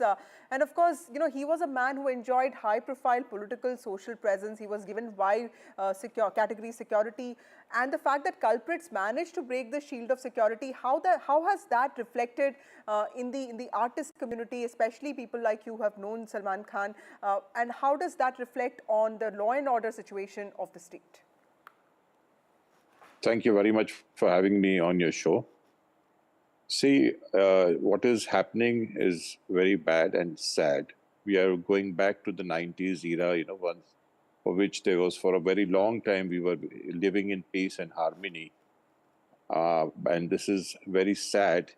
And now we are all tensed up, perturbed, disturbed, because that the faith that we have in our police force is, you know, somewhere we are, you know, little shaken up by all these things. हालांकि हमारी police force जो है बहुत अच्छी है, बहुत काबिल है, लेकिन कहते हैं ना, हर उसमें अगर कुछ अच्छे होते तो कुछ खराब भी होते हैं.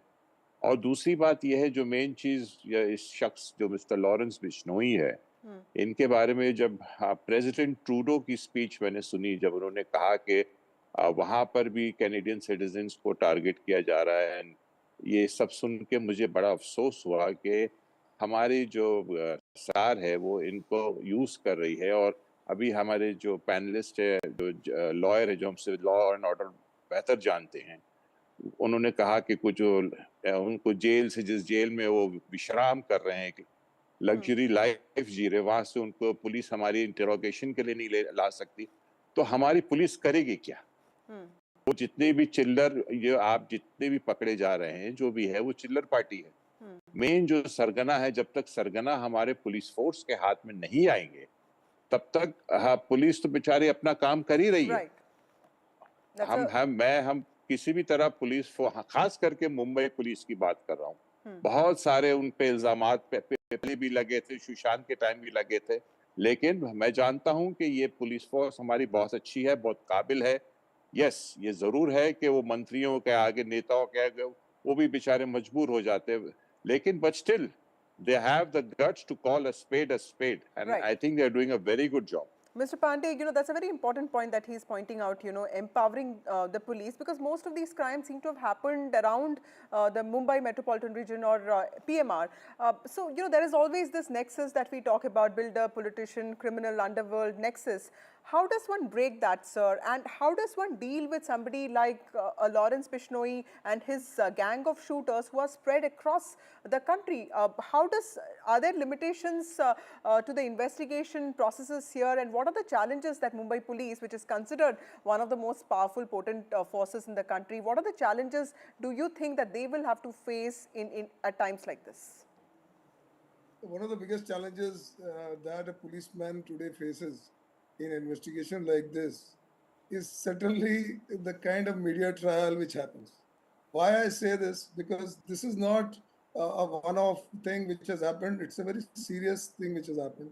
And the fact that we are now discussing threadbare about a particular person who's lodged somewhere else, I think to an extent it may be good for the viewers to know but police certainly does want to maintain some kind of secrecy when it happens, when such incidents happen.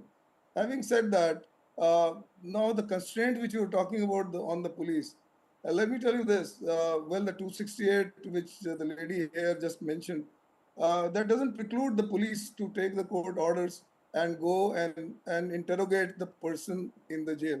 And which I think, I'm sure the Bombay police will be doing in case they have a lead to Lawrence Vishnoi having executed this murder. We certainly want the viewers as well as you guys not to jump the gun. I think the police, there is a murder which has happened. There are certain people who've been arrested. There is some weapon which has been arrested. Who is behind this? And if it is linked to a particular actor, I think this is too early in stage to really come to those conclusions. I think some of these messages which are also happening are trying to give a different kind of impression to the entire thing. This is something which has to be looked into, and probably, as I'm sure you're going to discuss that. Right. Sana, also in the charge sheet that was filed in the Salman Khan house firing case, there was a certain point that at least 50 to 60 people were also, not stalking, maybe like, keeping a track of Salman Khan's movements every day.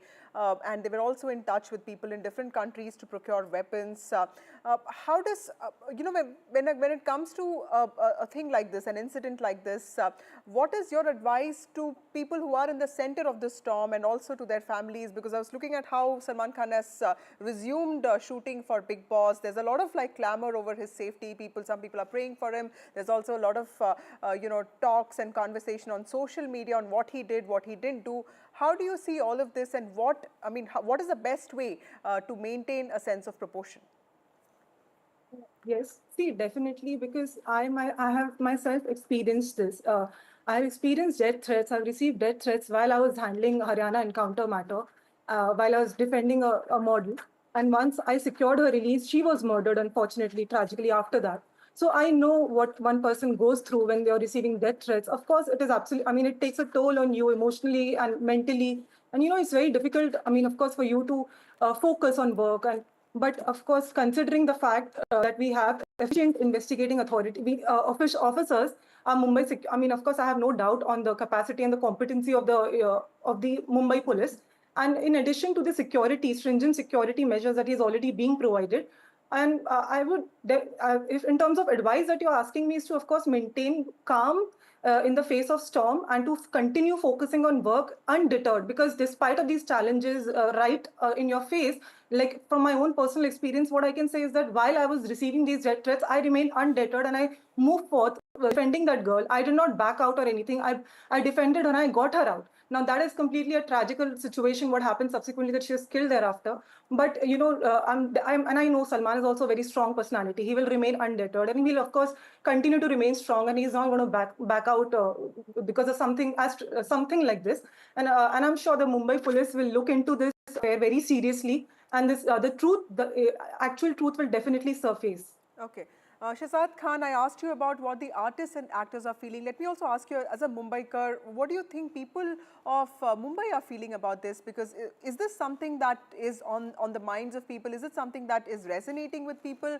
Or, because elections are just 2 weeks away, how is this issue a potent issue, an electoral issue, or are people, just looking at this as one of those exceptions?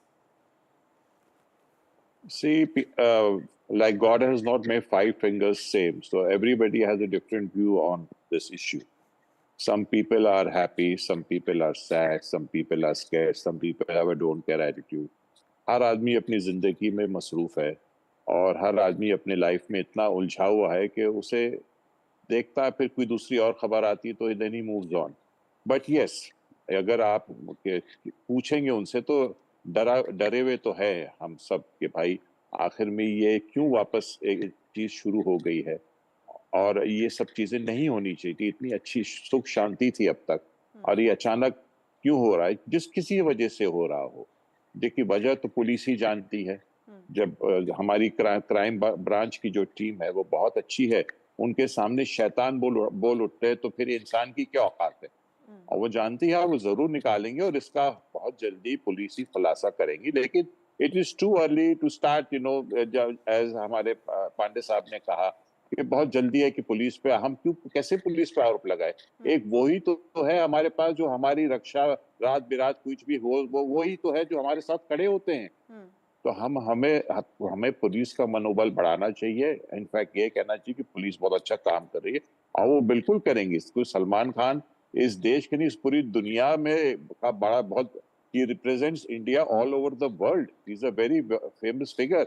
And coming back to Mr. Baba Siddiqui, वो भी 48 years से कांग्रेस के minister रहे हैं। काफी बांद्रा में 3 बार वो जीते हैं, फिर एक बार MP रहे हैं वो।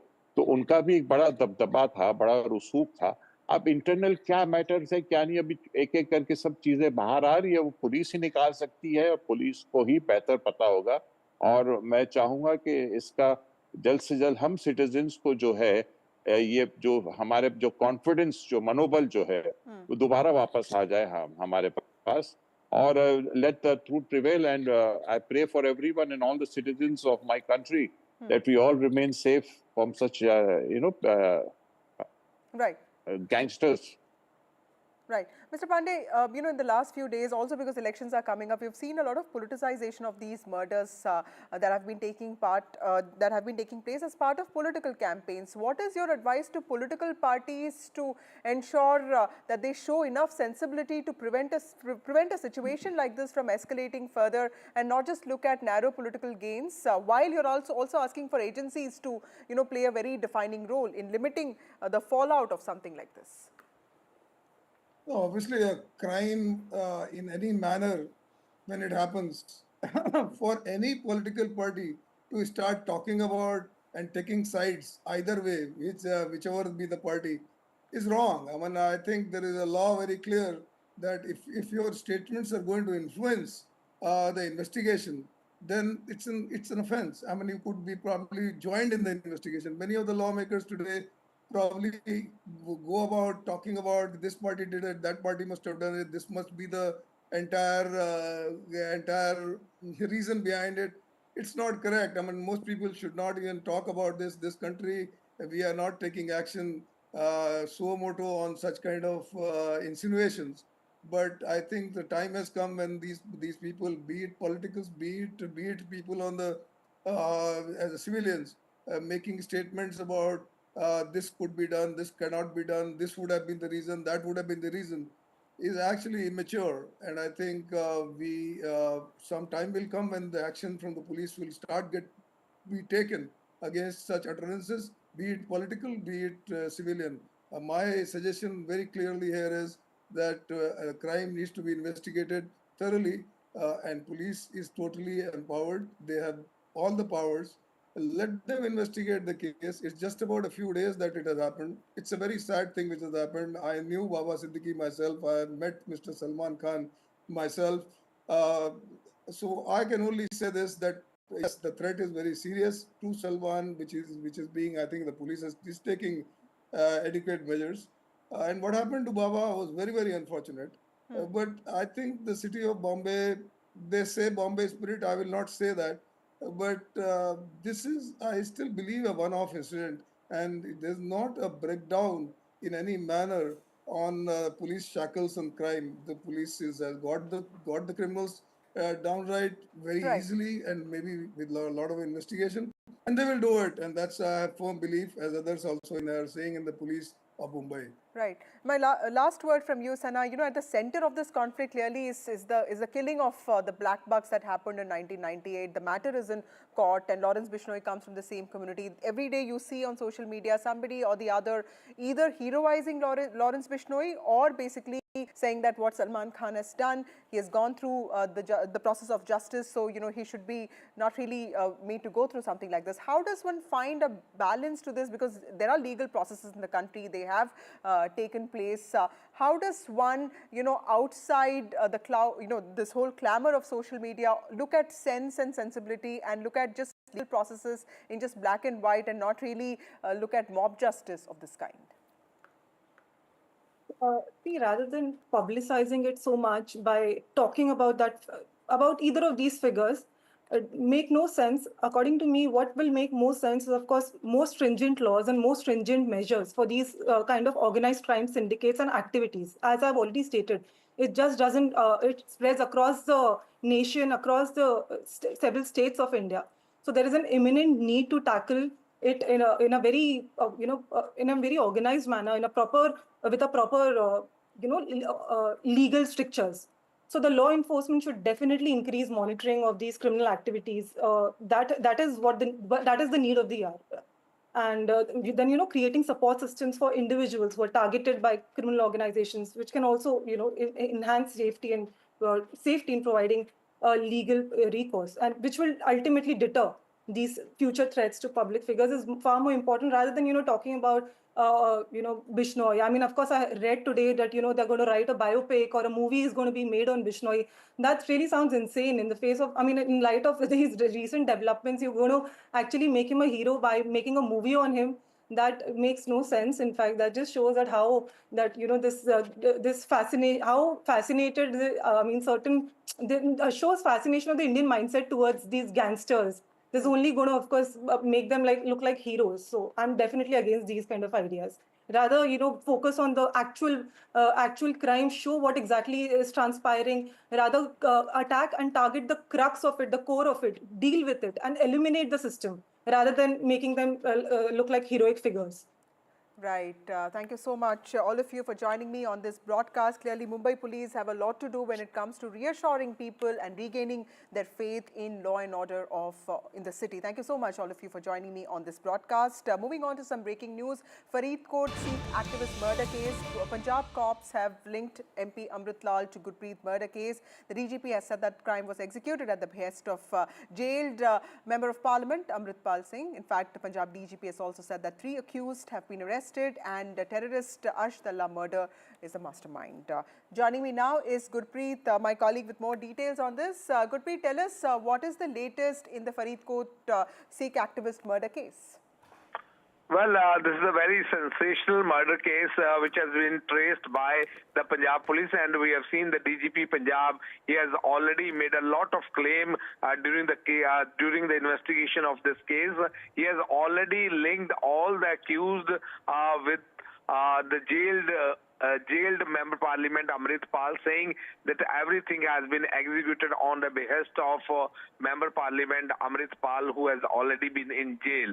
So what we have learned from the police sources, they say this whole murder conspiracy has been executed by the handler from abroad, and Ashdallah is one of the main mastermind. They have already arrested the accused in this case, and during the course of interrogation, they are able to get a lot of evidence where they are linking this case to the Member Parliament Amritpal, saying it seems during the preliminary investigation there was some differences with the victim as well as Amritpal on this Waris Punjab organization, which is headed by Amritpal at this point of time. So a lot of things are being investigated by Punjab police before making such claims. So let's see how the investigation will be carried out, and how this whole incident had taken place and how this murder had been taken place.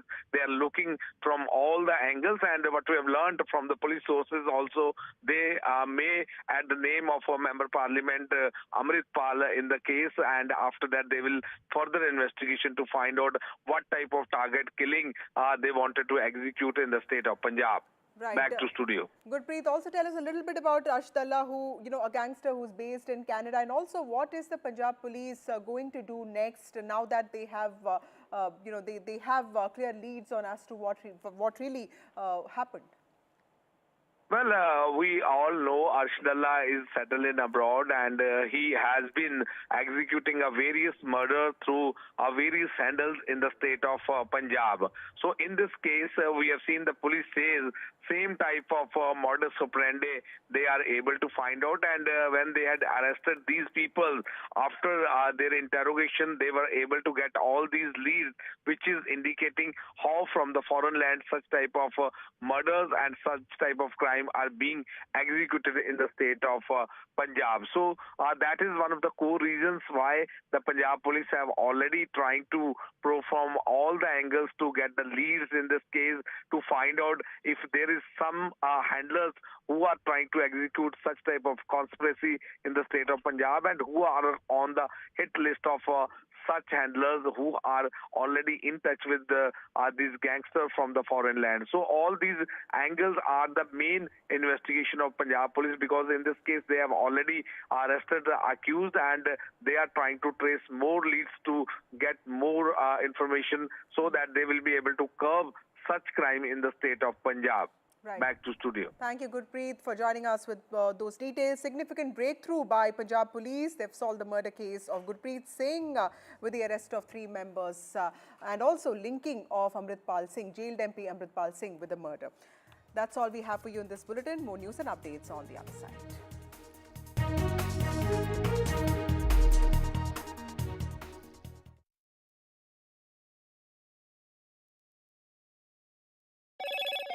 Hello, Moto. Motorola Edge 50 Pro, world's first AI-powered pro-grade camera.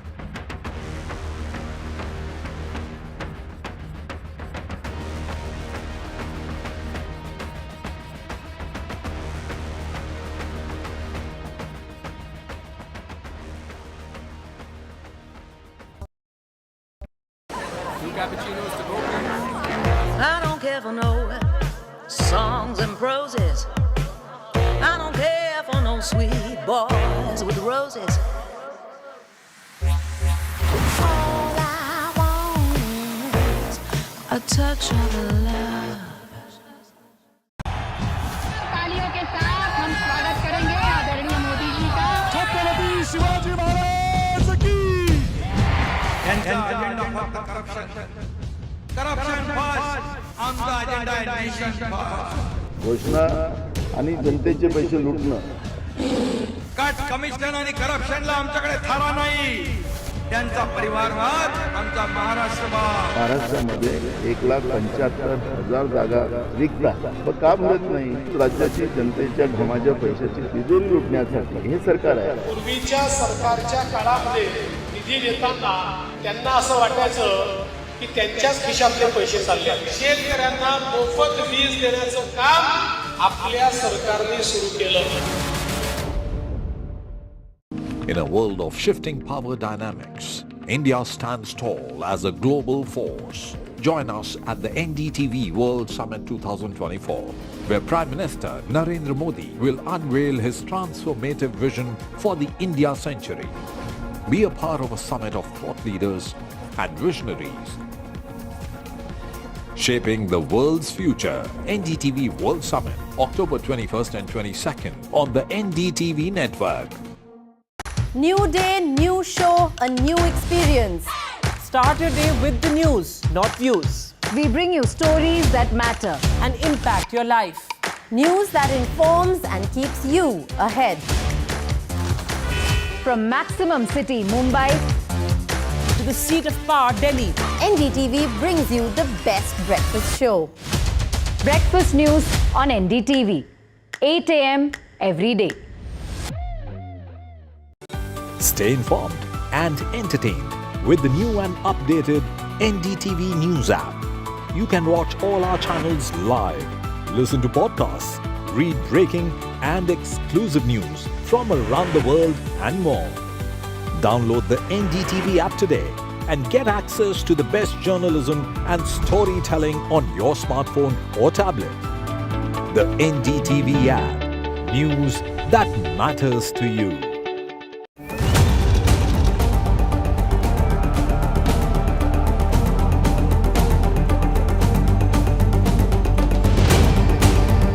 This week on India Ascents. Why Canada and US probe on Khalistani terrorists have taken different trajectories. Dr. Jaishankar speaks terror to Pakistan on Pakistani soil.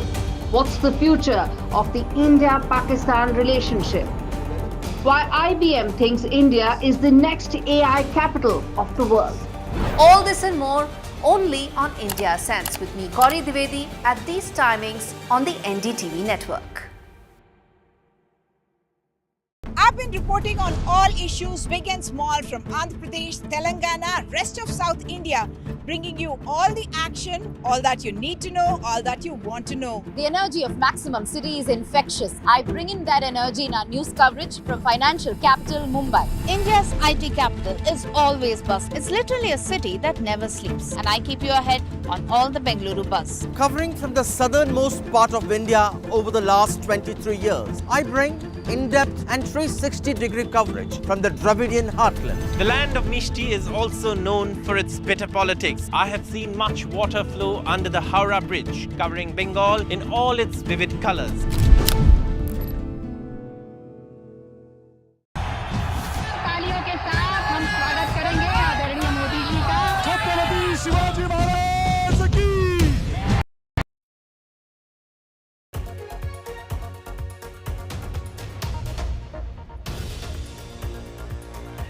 Good evening, you're watching the news. I'm Vishnu Shom. A quick look at the headlines at this hour. Satyendar Jain, the Aam Aadmi Party leader, will walk free after a Delhi court grants bail in a money laundering case that's ending his 2-year detention. Salman Khan receives an intensified security detail because of new threats from the Lawrence Bishnoi gang. The police receive an extortion message for Salman. Meanwhile, 5 more have been arrested in the Baba Siddiqui murder case. Trouble for the Mahavikas Aghadi alliance in Maharashtra. The Uddhav Bala Sahab Thackeray Shiv Sena refuses to discuss seat-sharing arrangements with the state Congress chief. The Congress rushes a mediator to Maharashtra. The Prime Minister is set to travel to Russia next week for the BRICS summit, his second visit to Russia in 90 days. Will there be a possible breakthrough post his meeting with the Chinese leadership there?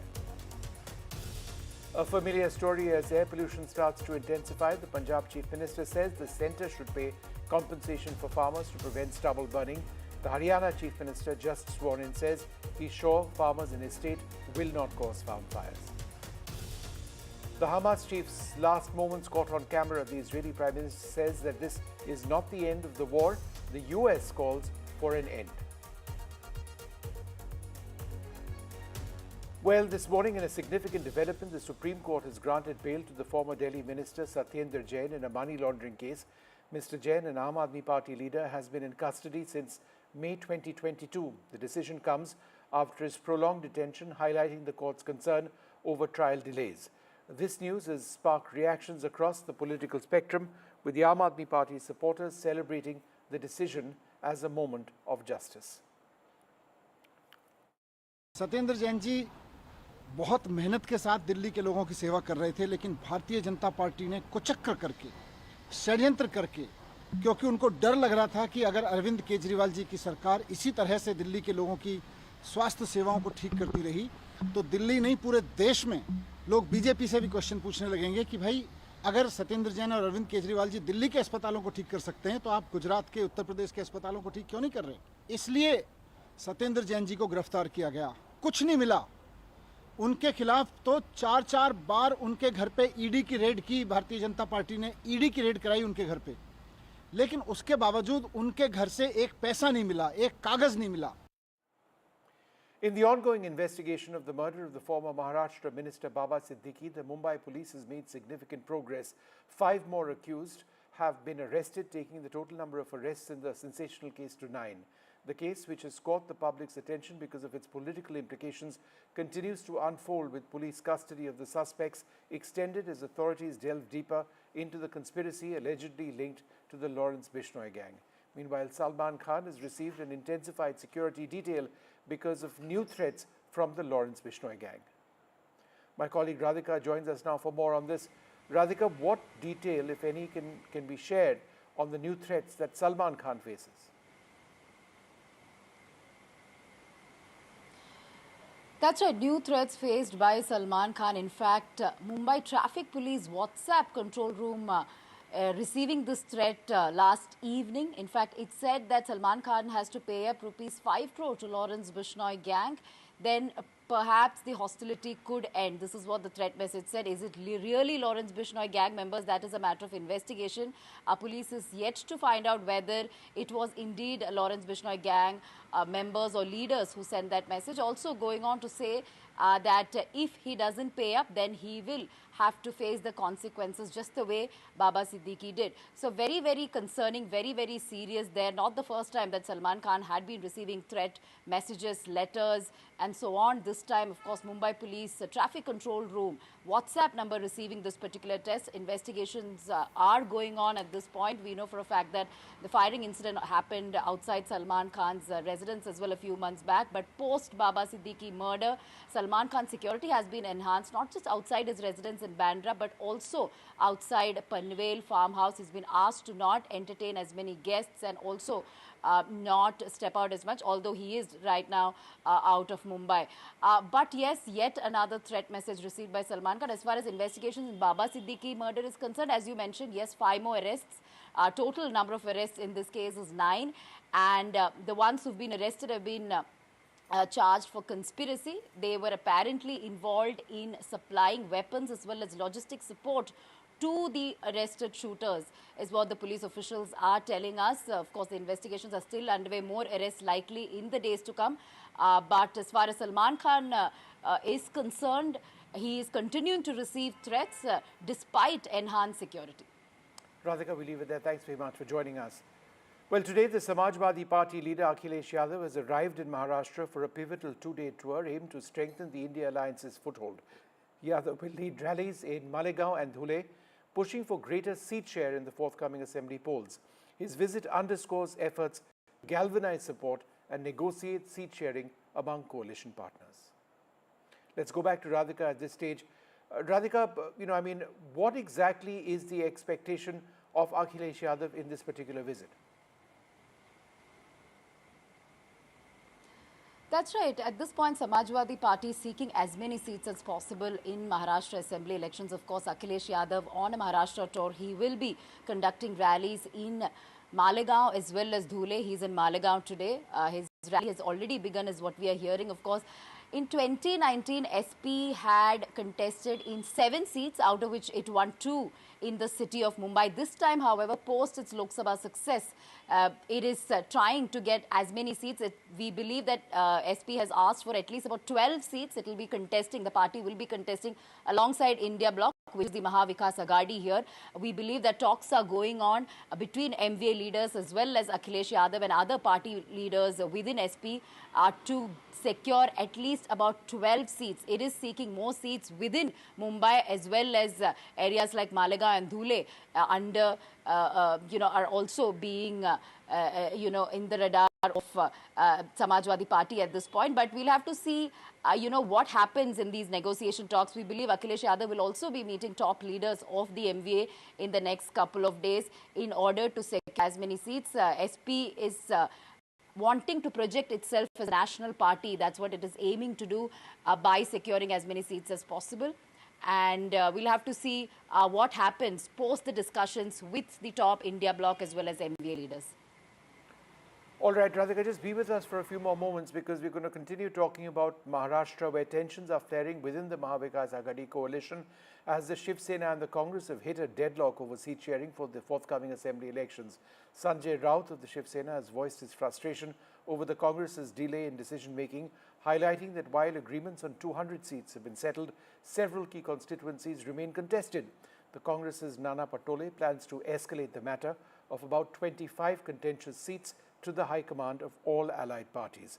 This internal strife comes at a critical time, with Raut criticizing some Maharashtra Congress leaders for lacking decision-making power, necessitating Delhi's intervention for every significant move. Radhika, how serious is the crisis between the two coalition partners? Well, yes, differences and disputes within MVA, especially between Nana Patole as well as Sanjay Raut. What is happening is that Sena wants to finalize the seats. Of course, we know for a fact that out of the 288 seats, 260 have already been finalized post-marathon discussions that happened among MVA leaders. While Sena within MVA wants to finalize and release this list Congress is waiting it out. Congress wants to send the list to the top leaders of the Congress party in Delhi, which is what it has done, which is what it did last night, post which it will take that final decision.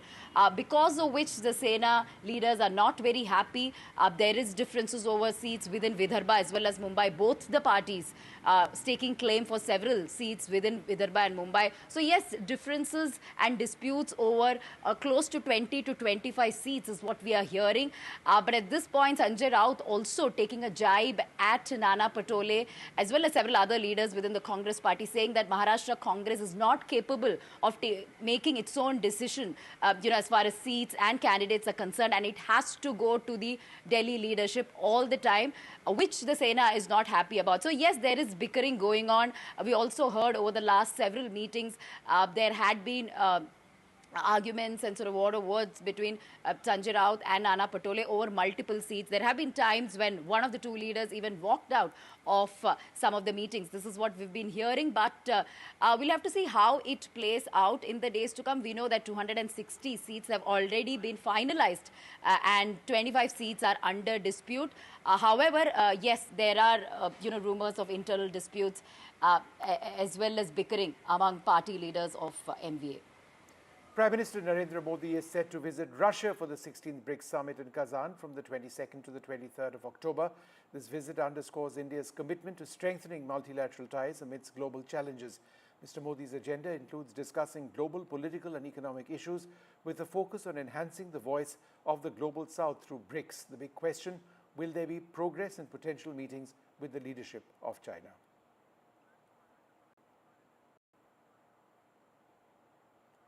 Well, a crucial meeting of the RSS to discuss the situation in Maharashtra ahead of the elections. I'm joined now by my colleague Maria Shakil for more on this. Maria, what is the RSS thinking? Look, Vishnu, RSS and the BJP's equation certainly did take a bit of a nosedive, I would say, during the Lok Sabha polls, and the impact of which was seen when the BJP did not perform as per its expectations because RSS wasn't really active on ground. Now that we are seeing that RSS will be holding close to 60,000 big and small meetings, what we are being told is that RSS workers will be on ground supporting the BJP in terms of spreading the message and also ensuring proper booth level management. So that organization machinery that we keep talking about, that the BJP's election winning machine has a great role that is played by the RSS, and the RSS which backed the BJP's entire campaign during Haryana polls, and we saw the electoral dividends that the party got, and also during the Jammu and Kashmir elections is also backing the party wholeheartedly, the entire alliance, I would say, Mahayuti alliance in the coming Maharashtra elections. All right, we leave it there, Maria. Thanks very much for sharing those details. Well, today the Punjab Chief Minister Bhagwant Mann urged the central government for practical solutions and compensation to address the stubble burning issue, emphasizing the reluctance of farmers to burn stubble if provided with viable alternatives. Meanwhile, the Haryana Chief Minister, back in power after the recent assembly elections, has said that he was confident that farmers in the state would not burn agricultural stubble.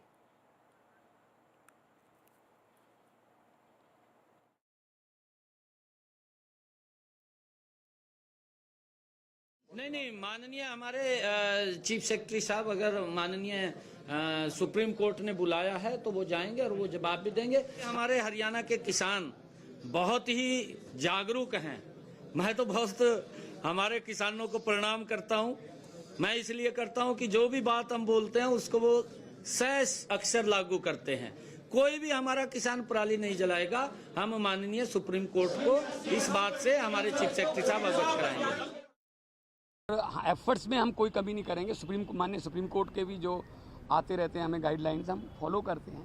पहले तो जब हम आग हमारे यहाँ पराली को लगती है उस किसान के खुद के और उस पूरे गांव के फेफड़ों में से निकलती है ना, वो कोई कार्बन मोनोडाइऑक्साइड से तो सांस नहीं लेते तो ऑक्सीजन से ही है ना।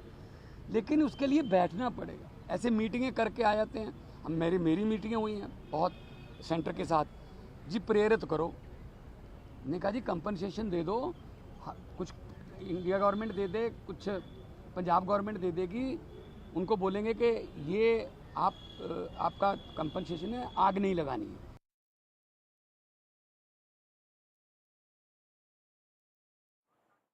All right, let's just go across now to breaking news coming in from Tihar jail, where the Aam Aadmi Party leader Satyendar Jain has now exited Tihar jail after 2 years in detention. You can see Manish Sisodia, the former Delhi Deputy Chief Minister, and Chief Minister Atishi over there as well. I don't see Arvind Kejriwal at this stage.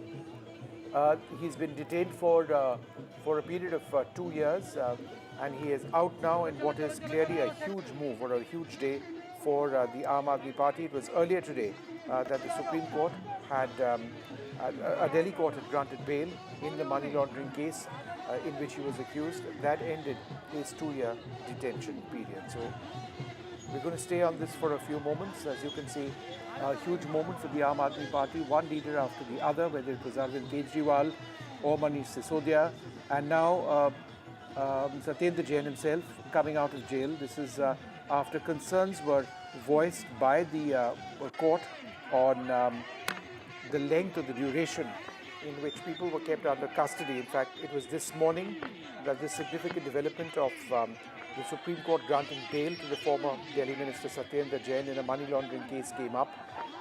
He's been in custody since May 2022. The decision comes after his prolonged detention, highlighting the court's concern over trial delays.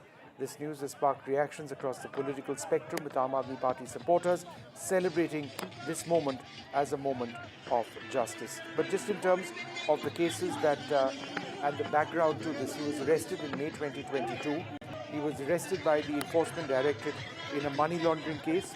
The charges were that he laundered money via a Kolkata-based shell company or companies, and that the firms owned by Jain got criminal proceeds worth 4.8 crore rupees. The Aam Aadmi Party and Jain himself have denied all of the allegations, but the Enforcement Directorate claims that between 2015 and 2017, Satyendar Jain amassed disproportionate assets to his known sources of income. Now, he is the latest Aam Aadmi Party leader to be released from jail. In fact, he was the first arrest in a series of arrests of Aam Aadmi Party leaders. He was arrested, as I mentioned, on money laundering charges. He has now been granted bail earlier on today. The former Delhi Chief Minister Arvind Kejriwal was also arrested and subsequently released. He was arrested by the CBI on the 26th of June, released subsequently. Let's listen in.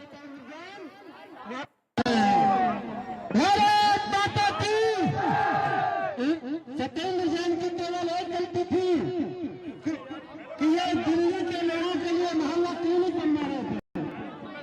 Satyendra Jain की केवल एक गलती थी कि ये अस्पताल ठीक करवा रहे थे, ये सड़कें ठीक करवा रहे थे। उनकी केवल यही गलती थी।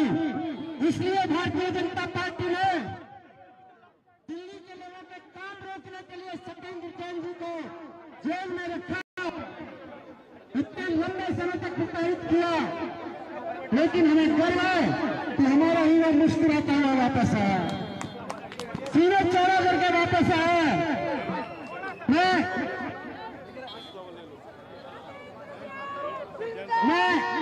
सीधे माइक देता हूँ जैन साहब को। आपके बीच में आए हैं उनकी हिम्मत, उनके हौसले को सलाम करते हुए।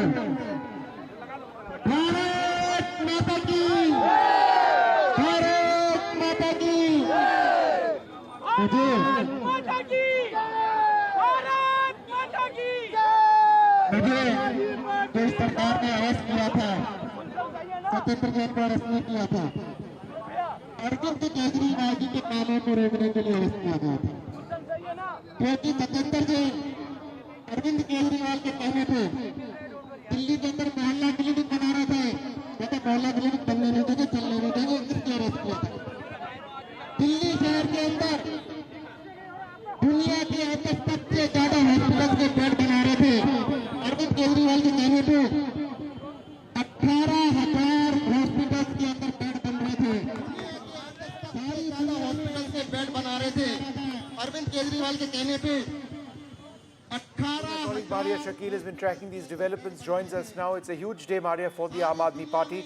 Satyendar Jain, the first Aam Aadmi Party leader who spent more than 2 years behind bars, is out. What does this mean for the Aam Aadmi Party, and what does this say about the pace in which these cases are proceeding?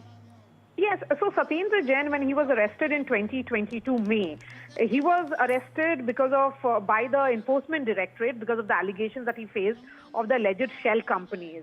So his nature of allegation was completely different from the charges which are against Manish Sisodia and also against Arvind Kejriwal. But for the Aam Aadmi Party, this certainly comes as a relief. Now all their leaders who were behind bars are all out. You can see Manish Sisodia, Sanjay Singh, all of them went to receive Mr. Satyendar Jain as he came out of the jail. But the larger concern certainly will be what does it mean for the people of Delhi, in the sense that will people of Delhi actually believe? In fact, Delhi Chief Minister Atishi can be seen as well. So it's a full show of strength for the Aam Aadmi Party as they see Satyendar Jain as someone who, as Arvind Kejriwal said, that he was the champion of Mohalla clinics, someone who actually played that role in ensuring that Mohalla clinic reach each and every corner of Delhi. So now that he has walked out of jail, does it mean that people of Delhi will start believing Aam Aadmi Party more? And this becomes important because in just few months from now, Delhi will be seeing elections. All right, so there is an important development for the Aam Aadmi Party. Maria, thank you very much for joining us. In case you've just tuned in, the Aam Aadmi Party leader, Satyendar Jain, has gained bail, walking out of Tihar jail now, speaking to his supporters 2 years after he was put in. Manish Sisodia, another person who was behind bars, also next to him. The Delhi Chief Minister, Atishi, was there as well. Delhi's battle with smog there's a desperate need now to intensify that as air quality continues to plummet into the very poor category with an air quality index nearing 300 in some areas. That signals an environmental alert. Stubble burning, vehicle emissions and weather conditions contribute to the crisis, prompting calls for immediate action to curb the seasonal yet worsening threat to public health.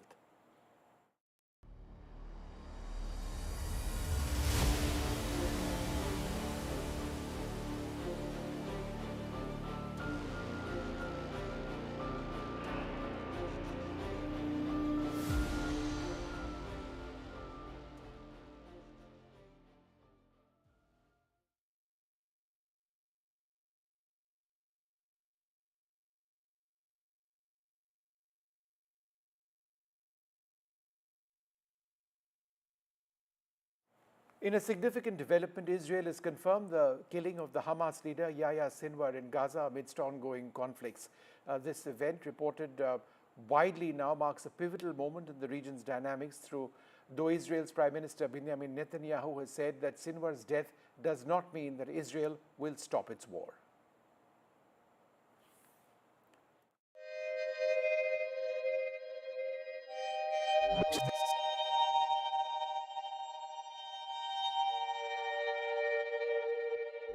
This shadowy figure was one of the most wanted men in the world.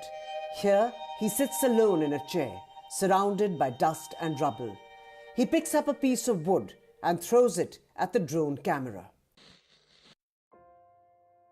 The footage captures the last moments of Hamas's elusive leader, Yahya Sinwar, as he was killed in an Israeli operation in southern Gaza on Wednesday.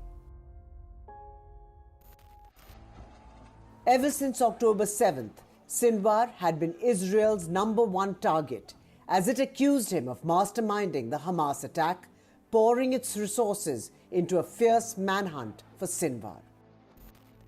From deploying intelligence officers to using special forces, Israel didn't leave any stone unturned. But what killed Sinwar in the end was a routine military operation. Sinwar's end came when Israeli forces retaliated after coming under fire near a building in Rafah. Though Sinwar's killing is an inflection point in the Israel-Hamas war, Israeli Prime Minister Benjamin Netanyahu said this will not bring an end to the conflict. Well, this is not the end of the war in Gaza. It's the beginning of the end. To the people of Gaza, I have a simple message. This war can end tomorrow. It can end if Hamas lays down its arms and returns our hostages. But the route towards some kind of truce in Gaza seems somewhat possible. Negotiations for a ceasefire and a deal to release the hostages had stalled partly because Sinwar wanted an agreement that allowed Hamas to retain power in a post-war Gaza. On the other hand, Netanyahu only seeks a temporary truce to not allow Hamas's survival. Previous hostages wrong. We're going to work out what is the day after now. How do we secure Gaza, move on? Reports quoting analysts suggests that Hamas's remaining leadership might agree to make compromises, something that seemed impossible when Sinwar was alive. While Sinwar's death is one of the major flashpoints of the war, it's highly unlikely to bring any immediate change, as Hamas has survived the deaths of many previous leaders. And Netanyahu still weighs a renewed push for a hostage deal. Some of his top allies want him to continue the war. With Vishal Vivek, Bureau Report, NDTV World. Well, cricket in the test match between India and New Zealand is at an intriguing state, with India staging a strong comeback with Virat Kohli and Sarfaraz leading the charge, scoring 70 each. However, Kohli was dismissed on the day's final ball, leaving India at 231 for 3, still trailing by 125 runs after New Zealand's first innings lead of 356. India started the day on a positive note, making early inroads. Despite Rachin Ravindra's masterful stroke play on one end, India got the crucial wickets on regular intervals on the other. India at one point had 7 Kiwi wickets in the bag at 233. But a Kiwi counter-attack meant that the stuffings were knocked out of the Indian bowlers. Tim Southee with his sixes going past Virender Sehwag. New Zealand ended up taking a 350-plus runs lead, leaving a mountain for India to climb. Rohit Sharma and Yashasvi Jaiswal mixed caution with controlled aggression to give India some hope. But 2 quick wickets and New Zealand were back on top. Sarfaraz Khan then teamed up with Virat Kohli, putting up 136 runs together. Glenn Phillips got the prize wicket of Kohli right when India looked to close the day without losing any extra wickets. India finally ending day 3, trailing by 125 runs.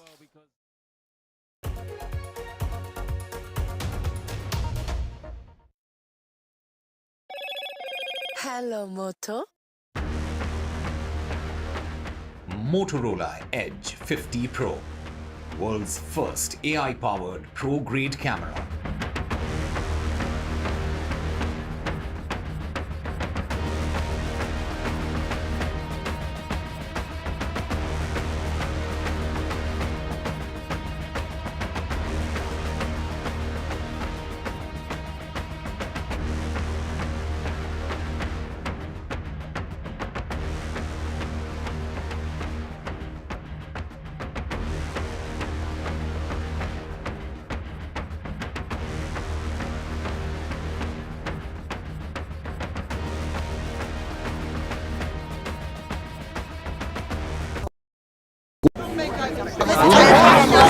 I don't know songs and proses.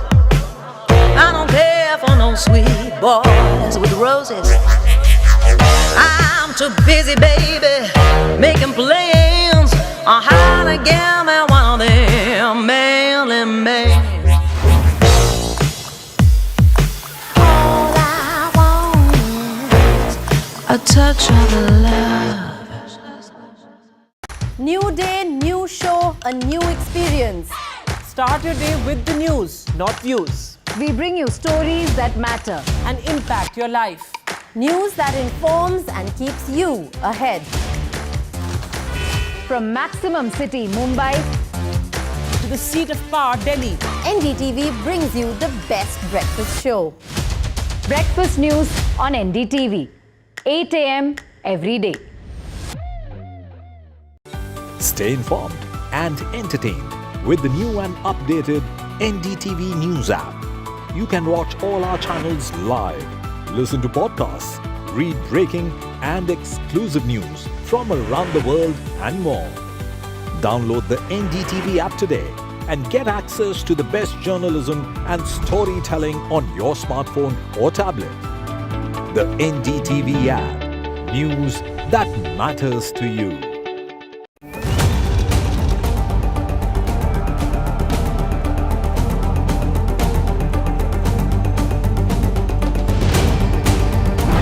This week on India Ascends.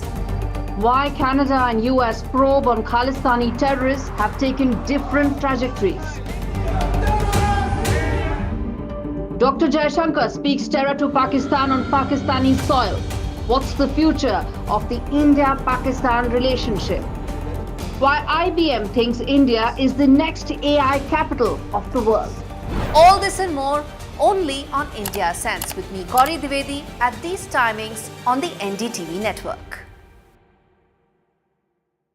I've been reporting on all issues big and small from Andhra Pradesh, Telangana, rest of South India, bringing you all the action, all that you need to know, all that you want to know. The energy of Maximum City is infectious. I bring in that energy in our news coverage from financial capital Mumbai. India's IT capital is always buzz. It's literally a city that never sleeps. And I keep you ahead on all the Bengaluru buzz. Covering from the southernmost part of India over the last 23 years, I bring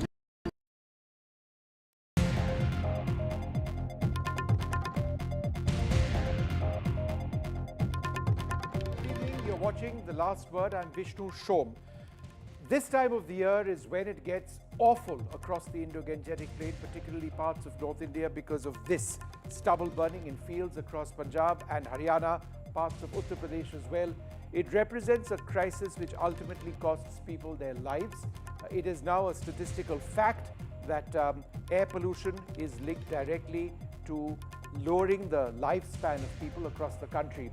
A few years back, when we used to talk about air pollution, because it's been a problem now for several years, we didn't have any empirical data on how air pollution itself caused deaths. People who die of heart attacks, people who die of strokes.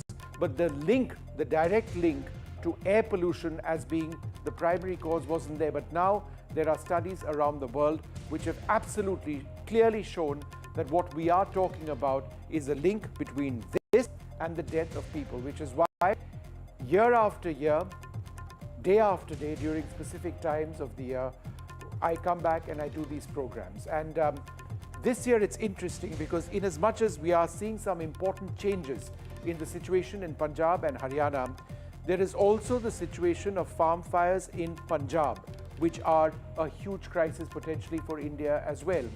But are our chief ministers in Punjab and in Haryana doing enough as far as potentially taking action against those who violate the rules of the Supreme Court by going ahead and lighting up these fires in their fields? Let's listen in to a couple of reactions from the chief ministers of both states, and then I'll be back with a lot of data which I'm going to present to you on what the actual situation as of today actually is. नहीं माननीय हमारे chief secretary साहब अगर माननीय supreme court ने बुलाया है तो वो जाएंगे और वो जवाब भी देंगे। हमारे हरियाणा के किसान बहुत ही जागरूक हैं। मैं तो बहुत हमारे किसानों को प्रणाम करता हूं। मैं इसलिए करता हूं कि जो भी बात हम बोलते हैं उसको वो सहज अक्सर लागू करते हैं। कोई भी हमारा किसान पराली नहीं जलाएगा। हम माननीय सुप्रीम कोर्ट को इस बात से हमारे चीफ सेक्रेटरी साहब अवगत कराएंगे और एफर्ट्स में हम कोई कमी नहीं करेंगे। माननीय सुप्रीम कोर्ट के भी जो आते रहते हैं हमें गाइडलाइंस हम फॉलो करते हैं। पहले तो जब हम आग हमारे यहाँ पराली को लगती है उस किसान के खुद के और उस पूरे गांव के फेफड़ों में से निकलती है ना, वो कोई कार्बन मोनोडाइऑक्साइड से तो सांस नहीं लेते तो ऑक्सीजन से ही है ना। लेकिन उसके लिए बैठना पड़ेगा। ऐसे मीटिंगें करके आ जाते हैं। हम मेरी मीटिंगें हुई हैं बहुत सेंटर के साथ, जी प्रेरित करो। ने कहा जी कंपनसेशन दे दो, कुछ इंडिया गवर्नमेंट दे दे, कुछ पंजाब गवर्नमेंट दे देगी। उनको बोलेंगे कि ये आपका कंपनसेशन है, आग नहीं लगानी है। All right, but what we're going to now do is take a look at some of the interesting data from Haryana and Punjab. Now, what we are looking at over here is cumulative data of the total number of farm fires, and we've got 3 years that we are looking at, 2021, 22, 2023, and of course this year, 2024, which is the red one. Now, what's actually changed in the state of Haryana, and let's just take a look at this, is the red number, 428.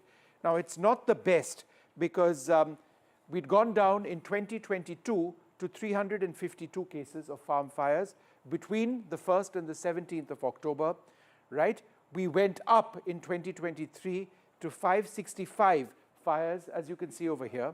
However, it's now at 428. So in other words, there's been an improvement from the 1383 certainly, which we saw in 2021, and there's been an improvement from the 565 which we saw in 2023, but we aren't at this stage at that at the 2022 mark of 352. It's in fact much worse than that. So while the numbers have come down, they've not come down, it's not a record low, it needs to come down much more sharply. So that's what the situation in Haryana actually is. Let's take a look at this data now for the state of Punjab. Again, cumulative data. Where is this coming from? It's coming from Professor Hiren Jetwa at the NASA Goddard Space Flight Center and the Morgan State University. And I can also tell you that this is data that the Punjab state government and the Haryana state government and the center is relying on. A lot of this comes from NASA. It's corroborated by data from ISRO as well. So if we come to the wide shot, I can just explain what exactly it is that we are talking about.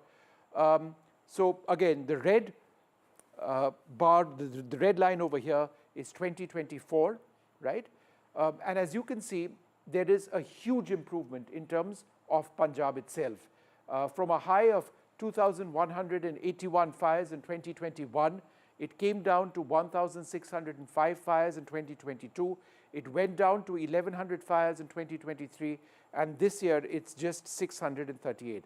But what I can share with you at this stage, and this is the part which leads one to a little bit of a disappointment. In the beginning of October, Punjab was registering on certain days 15 fires, 20 fires, 25 fires, and one really felt that there were clear signs that it was going to almost completely go away.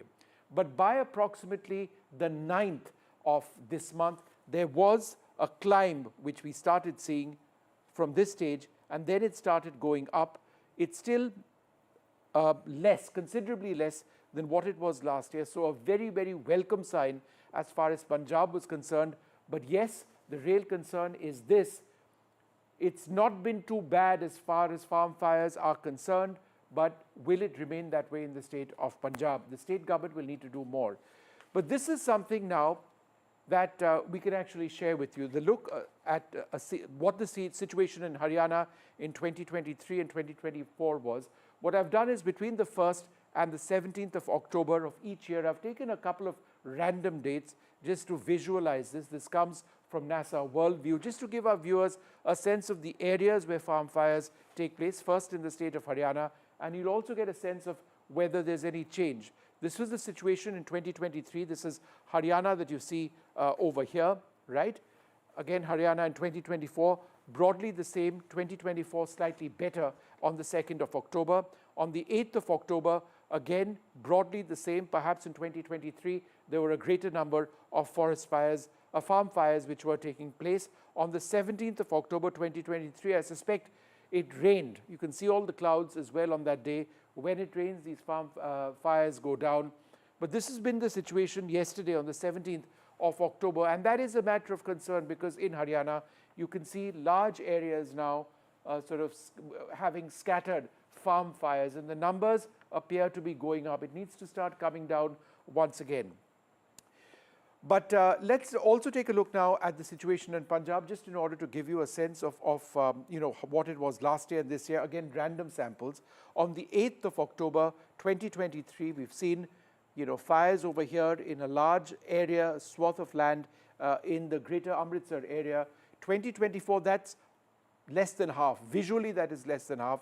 What we see in terms of this satellite data, right, is exactly what corroborates the data that we've been talking about earlier on this program. Let's move to the 12th over here, and this is what I was discussing earlier on. You can see a larger number of fires. So between the 8th and the 12th, and in the data which I've been studying, it's actually on the 9th onwards that we've seen a rise in the farm fires in Punjab.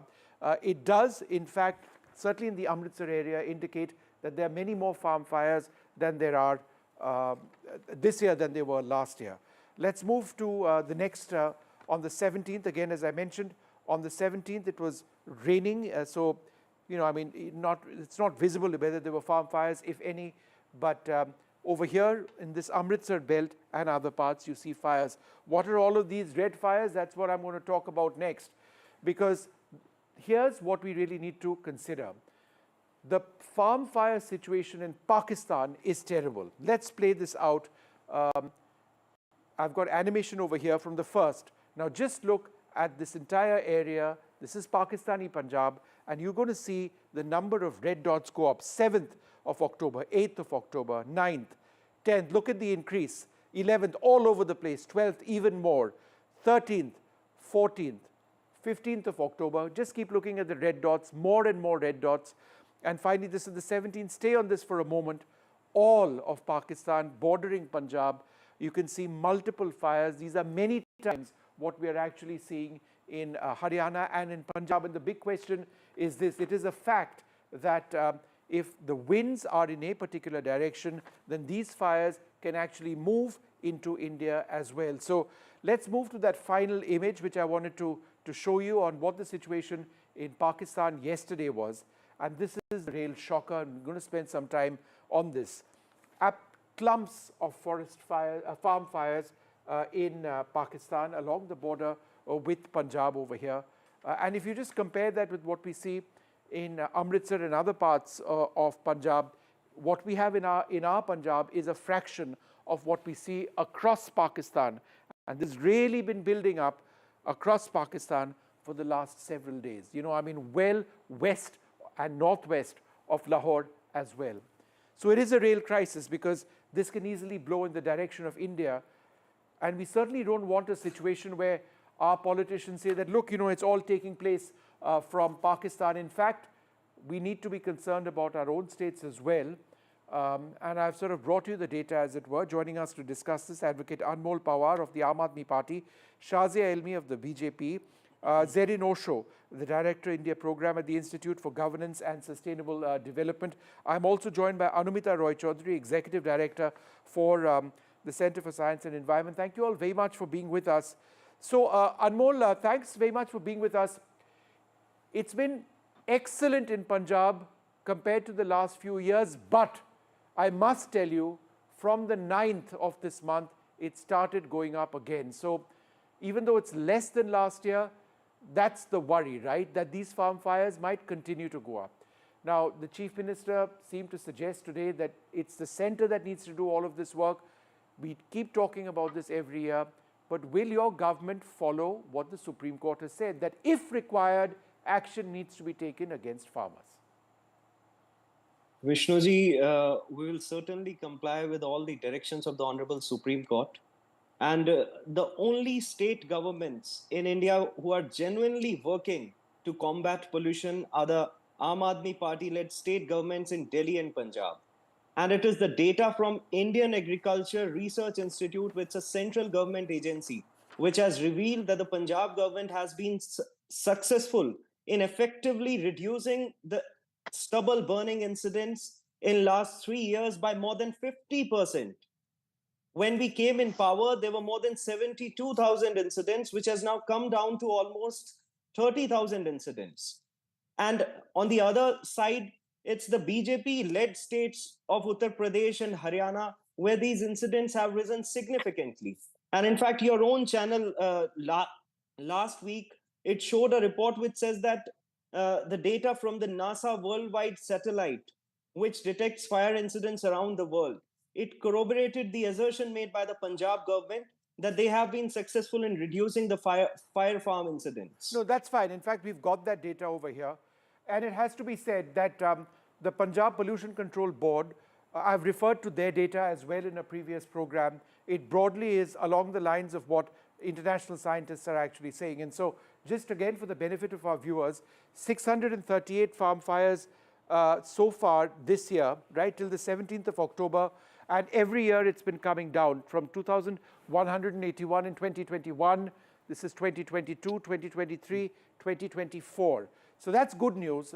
It is. And I think we all need to really accept that. But let's talk, Shazia, a little bit with you and the Haryana situation. Let's go back to the previous image of Haryana, if we can. There we go. And so, Shazia, the question is this. While it's lower than what it's been, you know, it's certainly lower than 2023, but it's not lower as of the 17th of October than 2022. So there's been a bit of a reverse, and that's a matter of concern. Again, my question is the same. If I Shazia. may be allowed to come in, yes. Yeah, yes, you know, I followed this. I heard what the this Chief in Minister great had to say, you know, but will he take action if required against farmers? Yeah, I heard you. I've been following every bit of it. It is indeed my subject. I've done a lot of work on it. There is a very important variable that you forgot to mention there. And I think if you were to do more research, you'll know something very interesting, which is also well documented, that while the area harvested in Punjab is very little, because they will be doing that later. And this has nothing to do with the Punjab doing better or worse.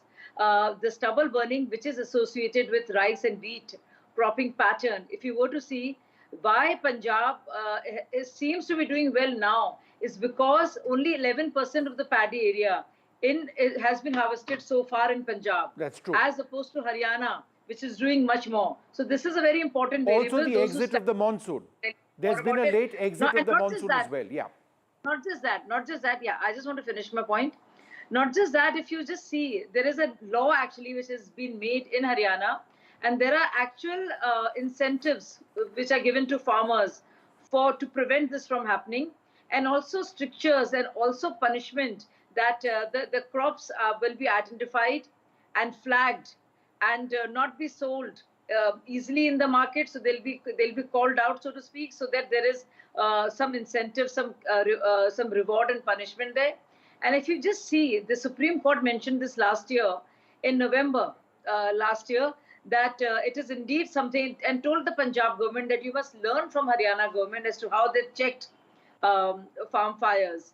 Because starting from 2021, when there were almost 6,000 farm fire incidents, that decreased to 3,233 and then came down to 1,740 in 2023. I'm not saying it's any good, but the new law, which is about the fine, which is about flagging those farmers who are not being compliant, is indeed a big measure. Okay, you know, we fair used enough. to hear before Aam Aadmi Party came to power that indeed if in Punjab they came to power and Captain Amrinder were to be removed, who was a Congress CM, things would change. Then we heard that in MCT, if they were voted to power... No, but Shazia, I think you'll accept that. Let's not look at it from, you know, an Aam Aadmi Party versus BJP standpoint. The AQI of New Delhi.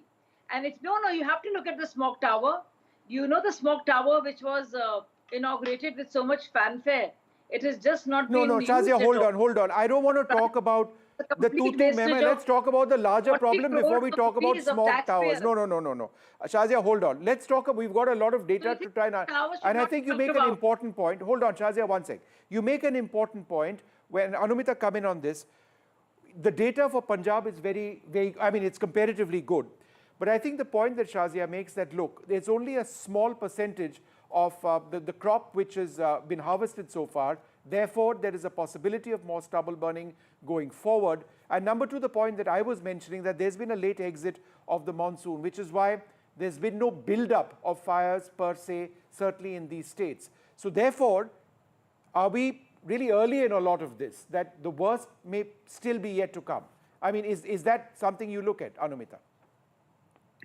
See, this is something that now we really have to understand by looking at the data and what you have just shown, that over a period of time, there is a decline in numbers, but clearly we are not where we need to be. Right. But the number that I would like to highlight, when we looked at the total number of fire count of the 4 states together, so 2023, it was somewhere in that little more than 89,000.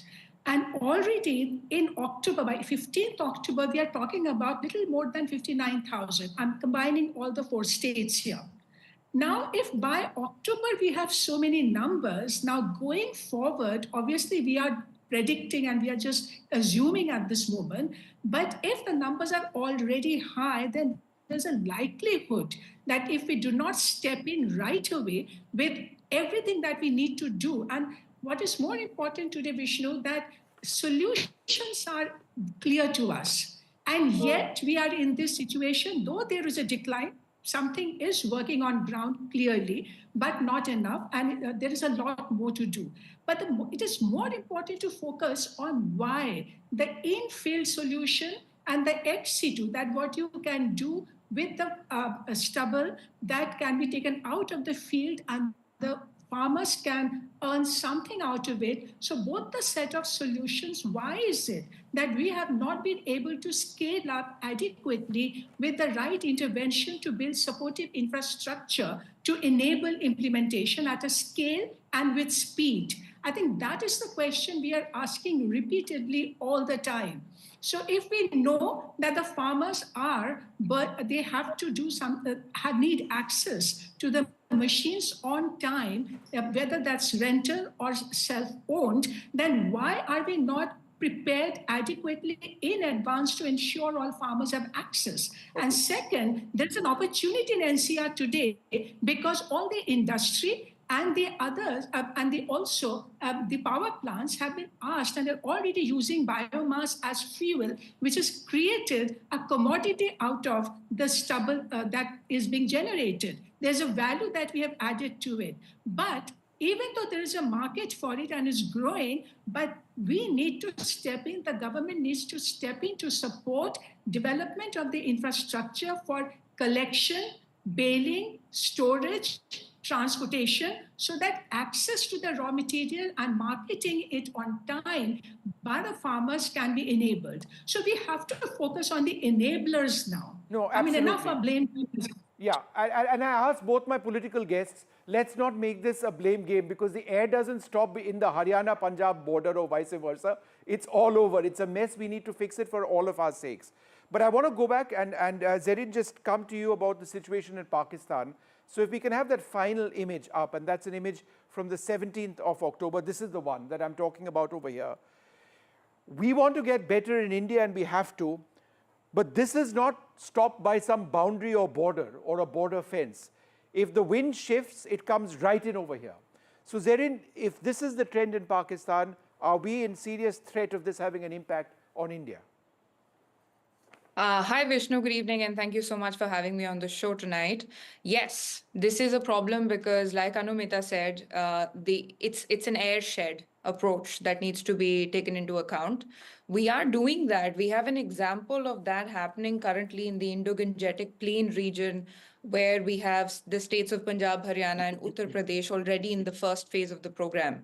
And the program has been financed by World Bank, and World Bank does aspire to take the program and expand it to Nepal and other countries in the region, so on and so forth. So if that is an example that we've seen so far that is going to create a huge impact in the air quality for the Indo-Gangetic Plain region, the same could be said for creating a jointly managed airshed approach to the Pakistani side of the border.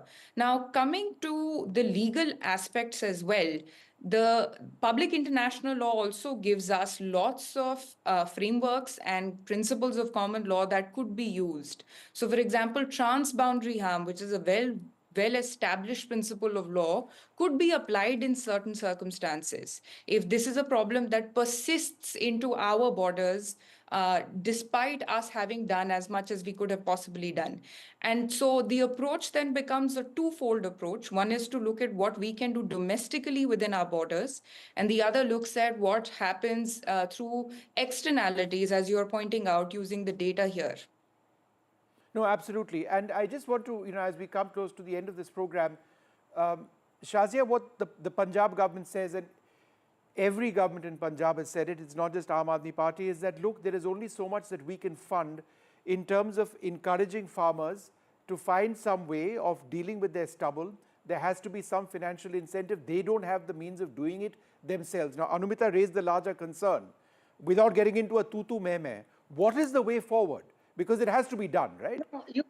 I don't quite get the drift. You don't want it to be a tutu meh, yet you ask a political question. It's not a political question. I'm asking an economic question on how does one incentivize. No, let me tell you. Yeah, I know what you have less time.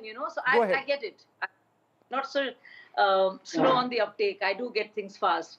So unless and until you have responsibility fixed, and there is responsibility, There is complete and clear jurisdiction and responsibility affixed. There is a Punjab Pollution Board, which is there only for this purpose, which is supposed to look at it and monitor. Do you know 48% of the vacancies are still there because the CM doesn't even have the time? So, and there's a pollution cess also in Delhi, which was unused, which has just been wasted. There have been purchases of smoke towers, which are not used. There are strict measures that have to be taken when it comes to dust control and vehicular pollution. They have not been enacted upon. So yes, you will have to get into the nitty-gritty and not into just sweet platitudes and get your hands dirty with a fixing responsibility as to who has the power, who has the money, who is the minister in charge and the department in charge, and only then can you move forward. You can't make it like a, we are the world, we are the children kind of an approach. That's not how it can happen. Anmol, how would you respond to that? Vishnuji, the Punjab Pollution Control Board, as per the directions of National Green Tribunal, has already submitted a detailed action plan as to how they'll combat the rising fire incidents 6 months back. And recently, we have heard the division bench of the Honorable Supreme Court rapping the Haryana government, stating that they have not taken a single action against the ones who are involved in stubble burning. Very slimily you forgot. Please allow me to complete. Very slimily you forgot. The Honorable Supreme Court rapped the Haryana government for the inaction to take a single action against the ones who are involved in stubble burning. And we must not forget, we must... And you must also say how... Why does this debate have to be a fight? I'll come back to you. You make your point. I'll try and come back to you. But there's no slimy business here. We're trying to breathe. I think we're all agreed upon that. No, I think it's very slimy when you misquote the Supreme Court. No. So I'll come to you. I'll come to you just one sec. I'll come to you 1 second. Let him make his point and I will come to you last. No, won't you say so? No, if the Supreme Court report is being misquoted, there is something slimy, politically about it. Don't you think so? Anmol, finish your point. Yes. Environment does not recognize state borders, and this inaction on the part of adjoining state governments. I mean, the consequences of their inaction ripple across the whole region, and a collective effort, a collective approach is required to combat the air pollution, rising air pollution. All right. Well, let's hope that is something that can happen. Otherwise, year after year, one discusses this on this program more than any other channel. And it's the same point. It's the centre which blames Punjab. Punjab blames the centre. There is no incentive for farmers. The arguments raised 5 years ago are still back right now. The Supreme Court is hearing it. Anumita has been discussing this with me for the last 5 or 6 years non-stop. And we are back to square one. The only little thing that's working for all of us is that in Haryana, farm fires down, and Punjab, they're certainly down. But will it last? Because there's that entire concern of farm fires in Pakistan as well. Out of time from all of us here. Good night.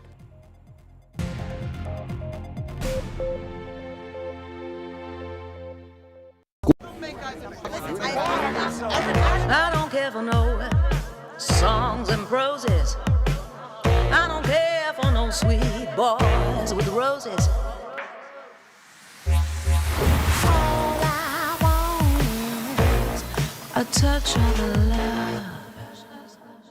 In a world of shifting power dynamics, India stands tall as a global force. Join us at the NDTV World Summit 2024, where Prime Minister Narendra Modi will unveil his transformative vision for the India century.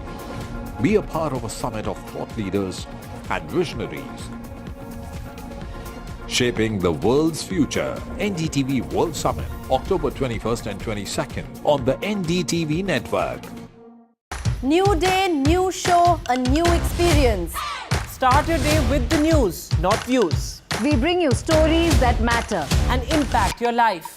News that informs and keeps you ahead. From Maximum City, Mumbai, to the seat of power, Delhi, NDTV brings you the best breakfast show. Breakfast news on NDTV, 8 a.m. every day. Stay informed and entertained with the new and updated NDTV News app. You can watch all our channels live, listen to podcasts, read breaking and exclusive news from around the world and more. Download the NDTV app today and get access to the best journalism and storytelling on your smartphone or tablet. The NDTV app. News that matters to you.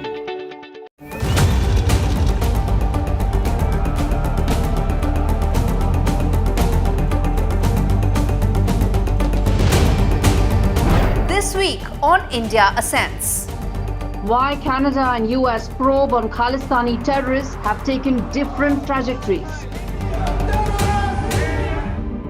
Dr. Jaishankar speaks terror to Pakistan on Pakistani soil. What's the future of the India-Pakistan relationship? Why IBM thinks India is the next AI capital of the world. All this and more only on India Ascends with me, Gauri Dwivedi, at these timings on the NDTV.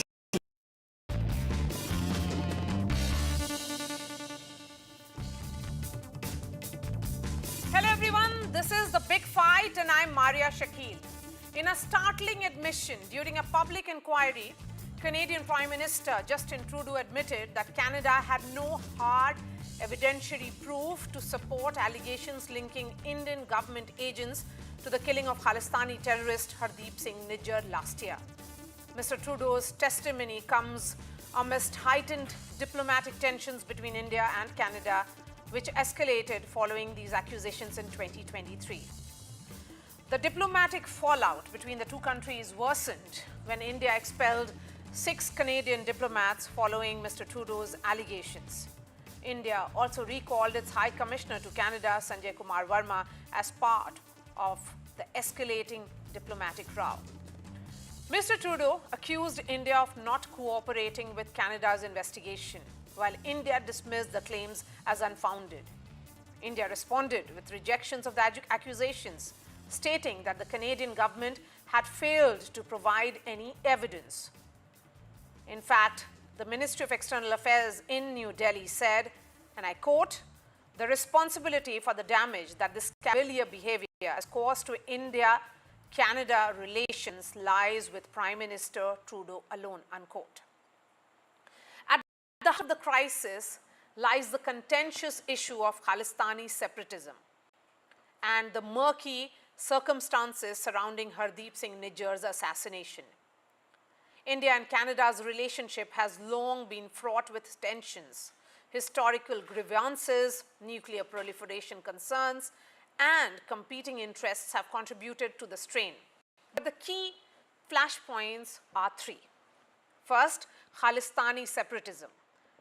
Canada's perceived tolerance of separatist groups has infuriated India, which views them as a threat to national security. Second, Nijjar assassination. India's allegations of Canadian inaction and potential complicity have been met with denial and counter-accusations. Third, terrorism funding. Canada's failure to curb Khalistan supporter financing has drawn Indian ire. Remember, Canada is home to highest population of Sikhs outside their home state of Punjab. And there have been several demonstrations in recent years which have irked the Indian government.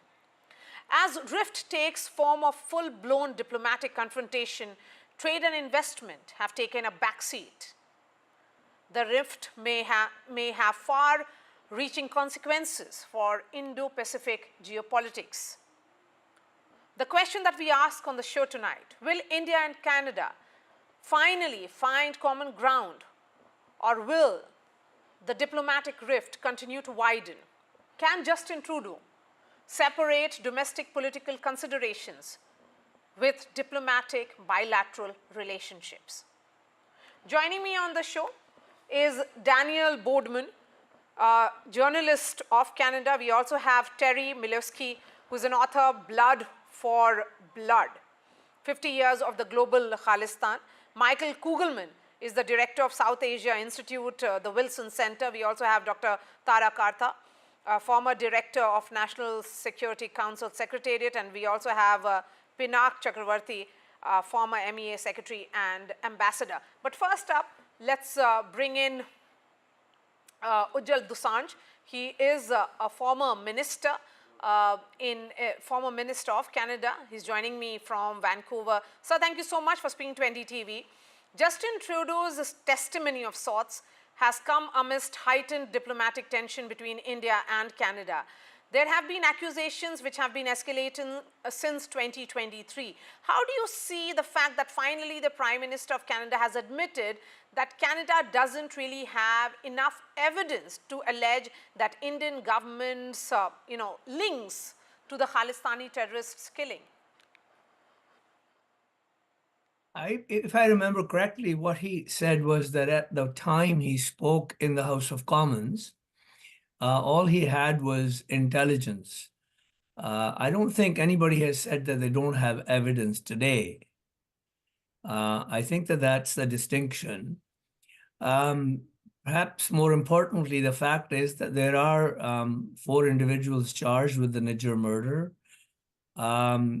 I don't think that we need to be in denial. I mean, we do understand that countries sometimes do dumb things to each other. And, there's no question in my mind or the minds of other Canadians that there is some truth to what Mr. Trudeau has said. The fact is that much of that is based on the same kind of evidence and information that was available in Pannu's case. I mean, this intelligence was given by the Americans. So I think the question more importantly is, where do we go from here? How do we repair a relationship that was once good after having been weak at one time during the nuclear explosions sometime a couple of decades ago? Okay, Mr. Dosanjh, given the tensions that we are seeing and how thorny the relationship are between the two countries, how do you think it will move from here onwards? Who do you think can play that role of repairing the relationship? India is asking some tough questions, and India has actually said that Justin Trudeau's claims are preposterous in nature. Yeah, no, it's I mean, the blame has been flowing bilaterally, so there's no question. I think that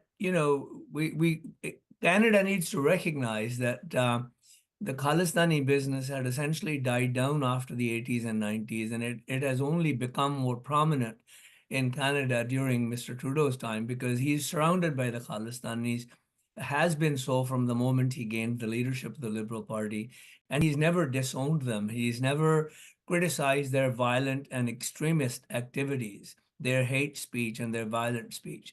So in a sense, Mr. Trudeau has been complicit in the rise of Khalistani business in Canada. On the other hand, we also know that Mr. Modi's muscular policy, and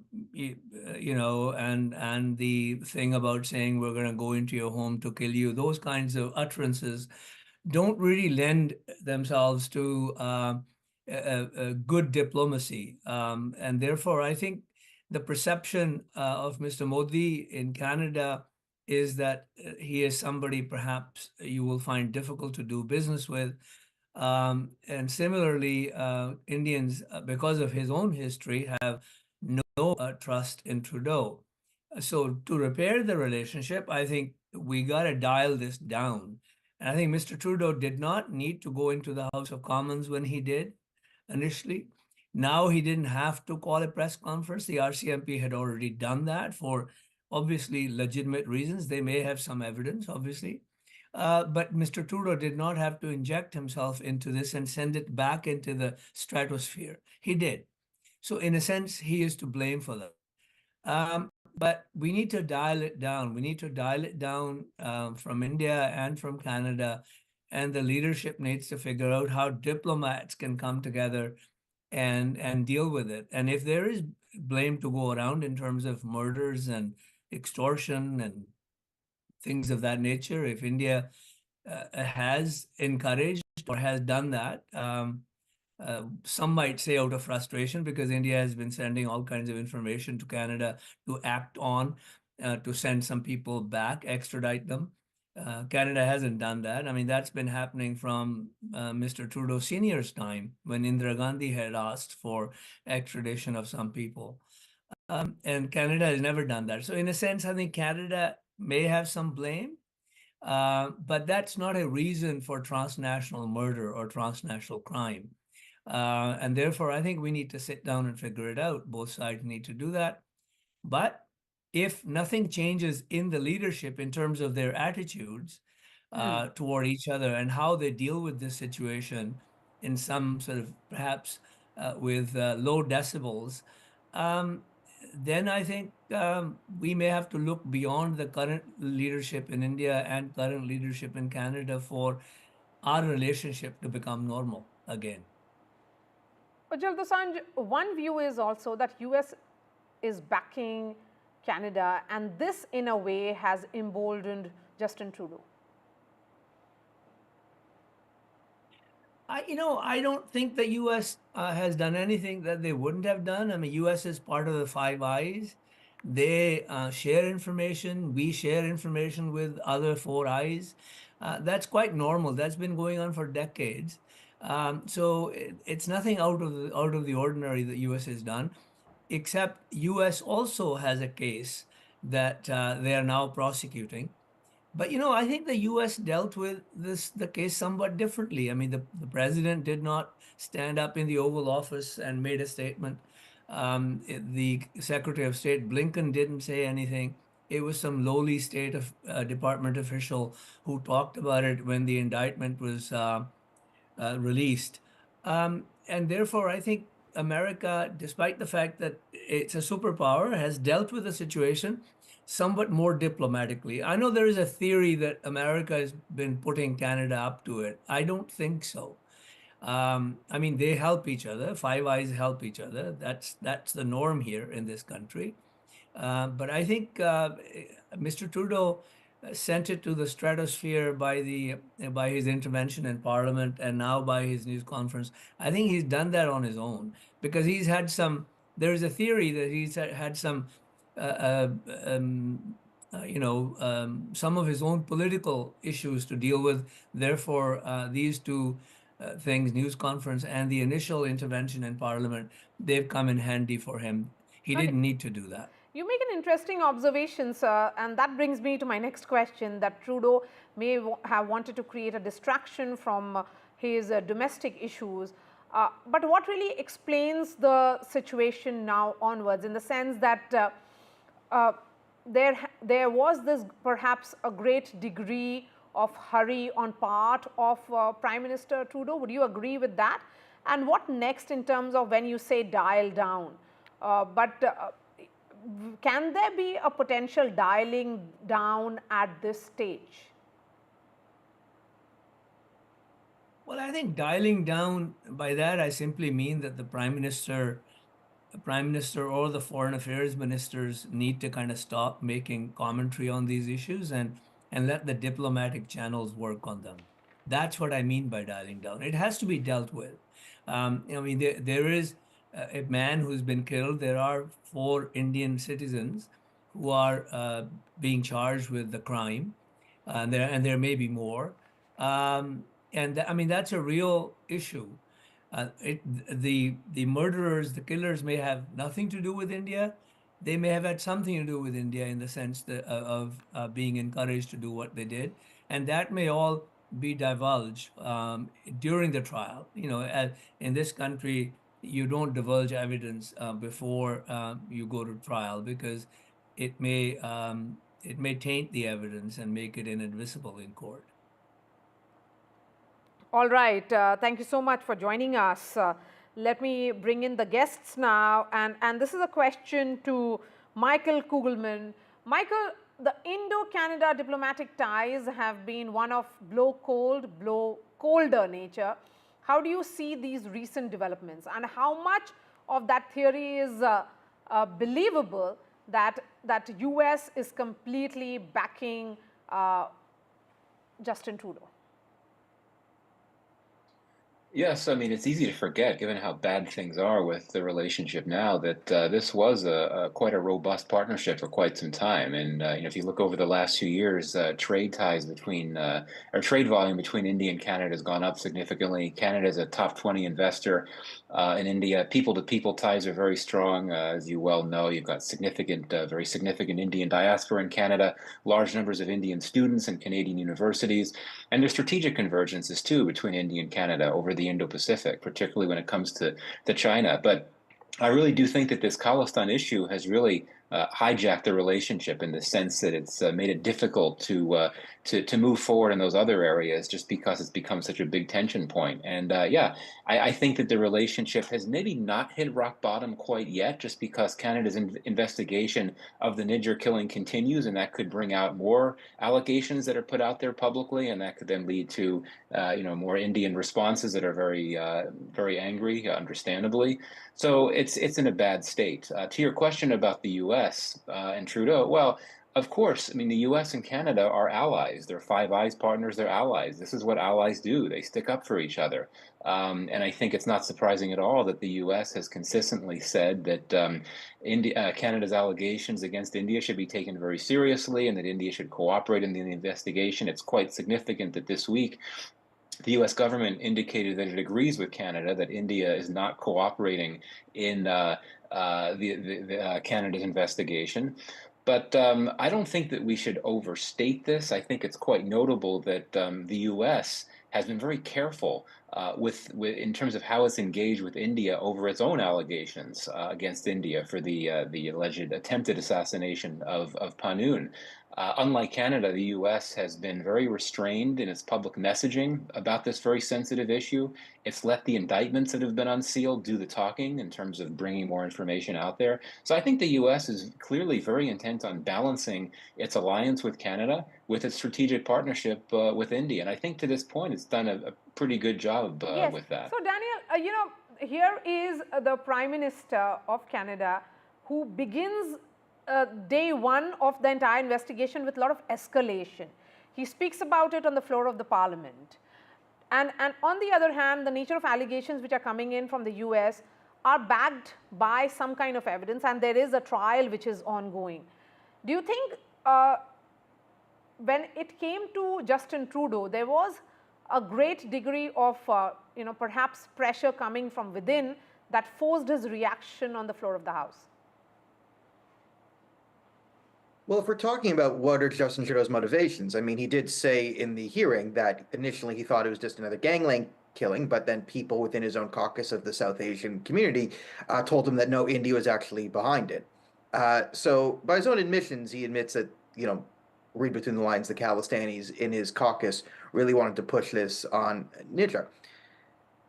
I mean, why did Justin Trudeau do this? I think there's a confluence of factors. I mean, were domestic political calculations involved? 100%. 100%. The reason why he went out last year publicly by himself in Parliament was to distract from the Chinese foreign interference scandal, which was just being up. And we know that there's 11 traitors, or we suspect 11 compromised members of our Parliament currently sitting right now, and Justin Trudeau won't release those names. So to avoid looking very weak on the foreign interference file, he has then gone DEFCON 1 on India, accused Modi and the whole government and this and that to go to the people and have the media put out the narrative, because, again, he funds the entire media in Canada that's mainstream. So the media now puts out the narrative, oh, Justin Trudeau, is he too tough on foreign interference? Look how tough he is. Justin Trudeau's protecting the country, blah, blah, blah, blah, blah. When the real story is, well, no, he actually sold out the country to the CCP. And, we also have findings now that, I mean, even our security agencies have said that the Khalistan movement was funded by the Pakistani ISI to disrupt India-Canada relationships and do that. So we come back to the point where I said a year ago, I mean, what you have here is you have a story of Pakistani foreign interference being marketed as Indian foreign interference to cover up for Chinese foreign interference. That's kind of where we're at on the original Hardip Singh Nijjar thing. Now, there is some basis to all this, right? We've seen the Americans release it. And the analogy I've used is this is a game of Clue, which, if you're not familiar with, it's a murder mystery board game that's very famous. You need 3 things to win the game. You got to get the person, the suspect, room, and weapon. Colonel Mustard in the conservatory with the candlestick. And if you're going to make an accusation against a sitting ally, you have to have the hard evidence. You have to have Colonel Mustard, conservatory, candlestick. And then Trudeau came out a year late under oath with Colonel Mustard in the conservatory. No candlestick, right? That's the intelligence versus evidence. And now you have India saying, haha, you have nothing. And Canada saying, well, no, we do have something. So it's true that Canada does have something, right? They have 2 of the 3.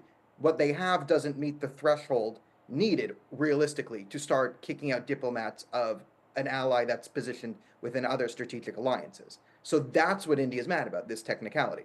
Now, to expand the analogy one more point, so we're arguing over the technicality of this game, but the real issue here is you're actually playing this game with your ex-wife, and the argument you're having is not about who wins or loses the game. The argument you're having is about the reason you initially got divorced, which is your wife invited a Khalistani separatist to live in your living room who was shooting at you while you're trying to drink coffee in the morning every day. And that's the real reason you're fighting. That's actually so this is very well explained to all the youngsters who may be watching my show through all those analogies that you have done here, Daniel. So continue to be with us. We have Terry Milewski is also joining us. Terry, the statement which was issued by the Indian government recently is really sharp and direct, and many would say that it has aggravated the situation further. India says that Trudeau government, it is talking about Trudeau government per se, not really as much as Canadian government, has consciously provided space to violent extremists and terrorists to harass, threaten and intimidate Indian diplomats and community leaders in Canada. I think, if anything, the Indians are understating it. I think that for 40 years and more, Canada has done an absolutely pathetic job of dealing with the real threat of Khalistani extremism. I'm going back all the way to 1982 when Pierre Trudeau, as was pointed out earlier by Hugo Assange, said no to Indira Gandhi when she asked for the extradition of a guy called Satyendar Jain. Oh, that farmer, yeah. 3 years later, he blew up Air India and massacred 300 innocent civilians. So there's a very sad record in Canada. That taints this whole discussion.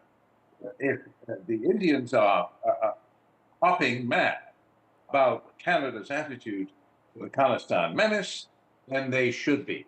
I, for one, am with them on that. However, I do not believe that we need to go hunting for mysterious hidden motive for Trudeau the Younger to go after India, if I can put it that way, on this file. After all, I mentioned Assange, you just talked to him.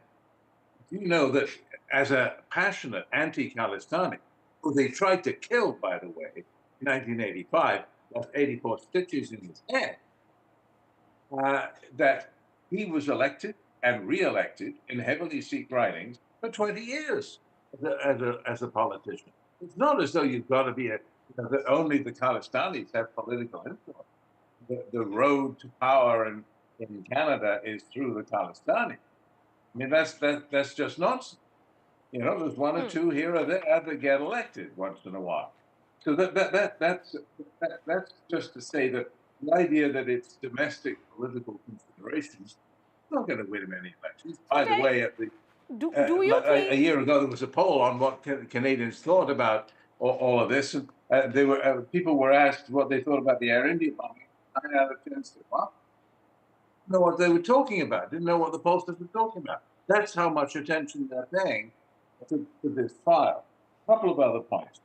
First, much has been made in the last few days about this issue. Trudeau has admitted they didn't have proof. That's simply not the case. Again, as Assange pointed out, no, that's not what he said. He said that at the time that this first came out a year ago, in September, that's when they had intel. Now, he hasn't said they didn't have proof. No, he hasn't. It's just been spun and twisted by his enemies.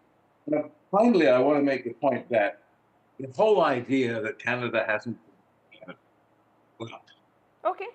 Number one, the evidence is public. We can all read the FBI's indictment. It's on the internet. Read it and tell me there's no evidence. You can't do that.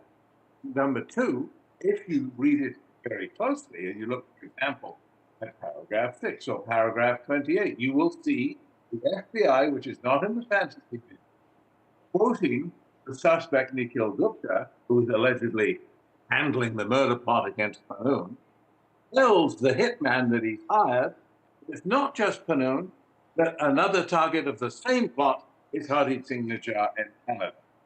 So it's the same plot. It's one plot with several targets, those two principally. So it's absurd to say, Canada's produced for evidence. The evidence is plain to see. Everyone can read it.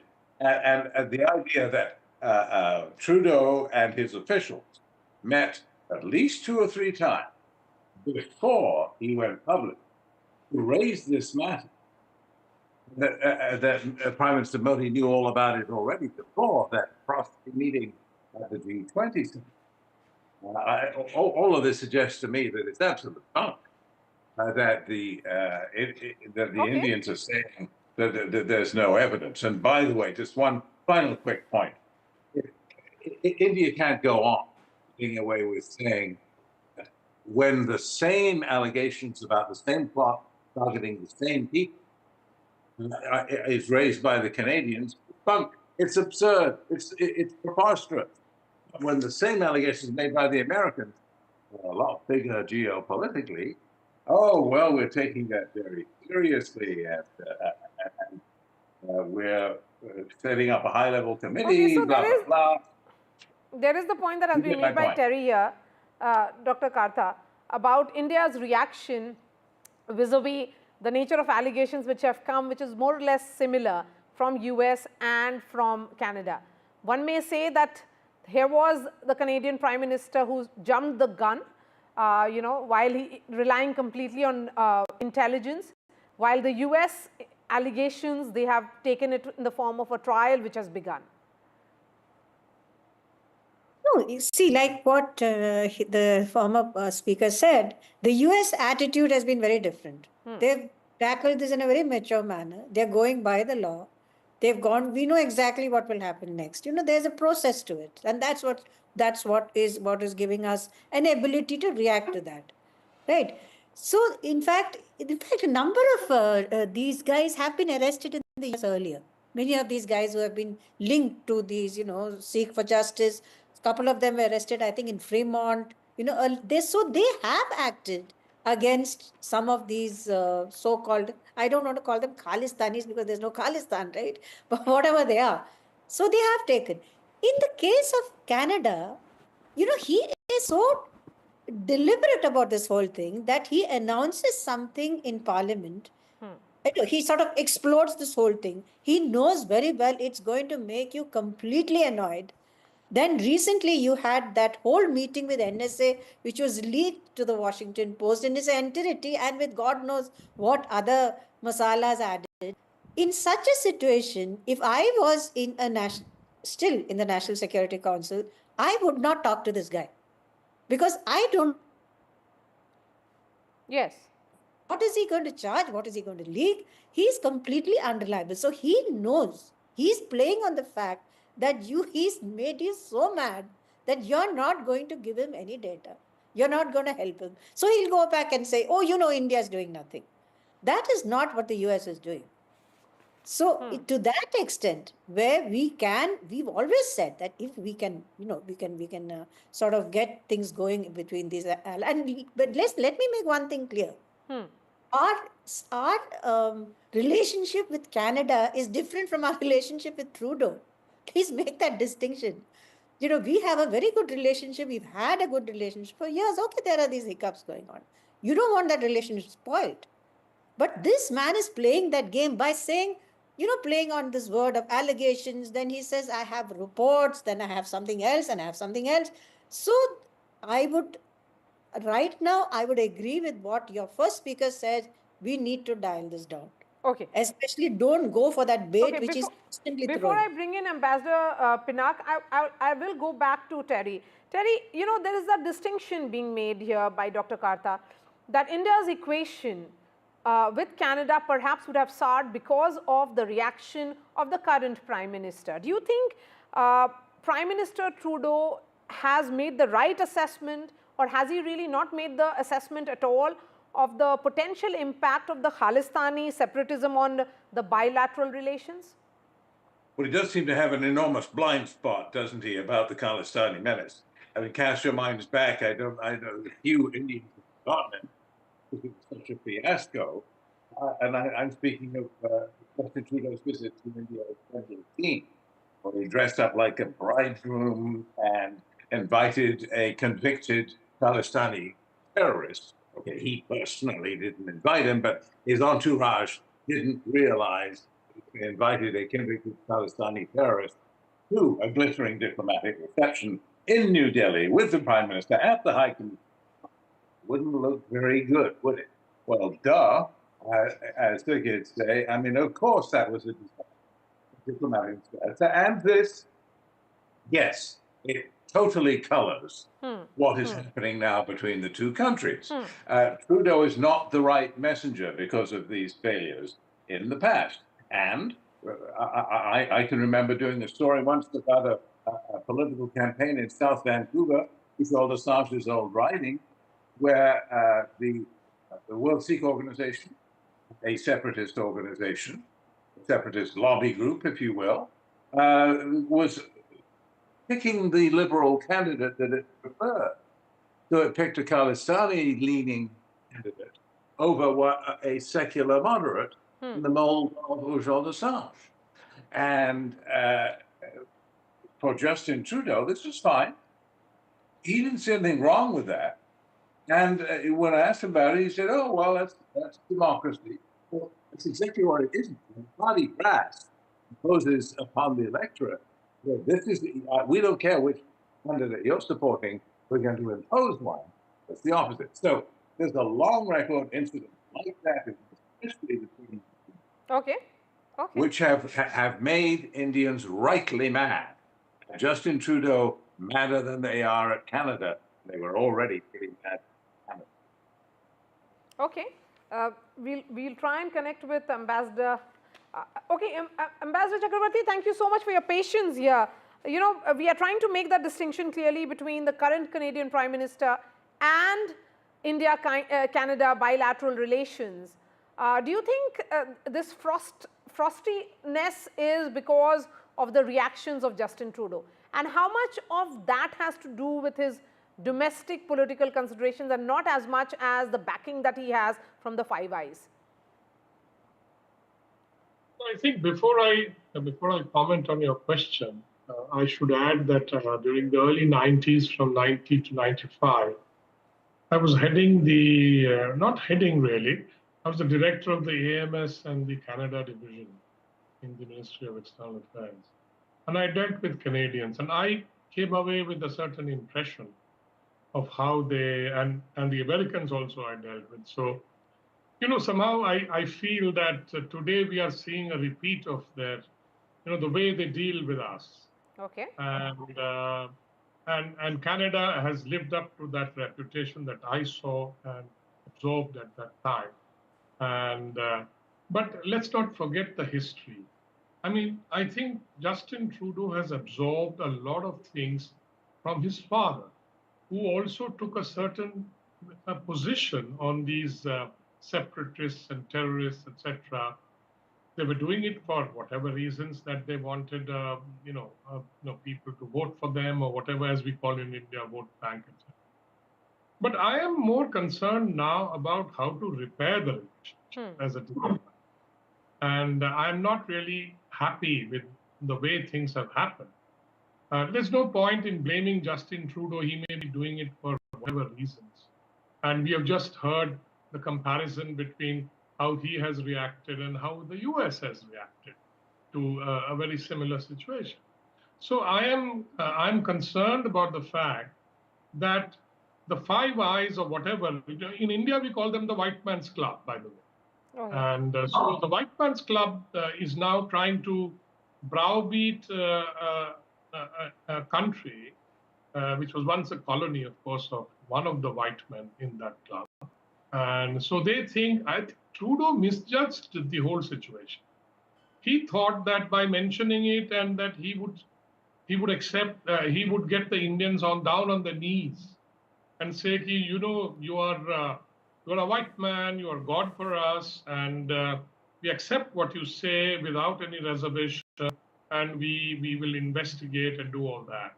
I think because he had no evidence. He kept on saying we have intelligence.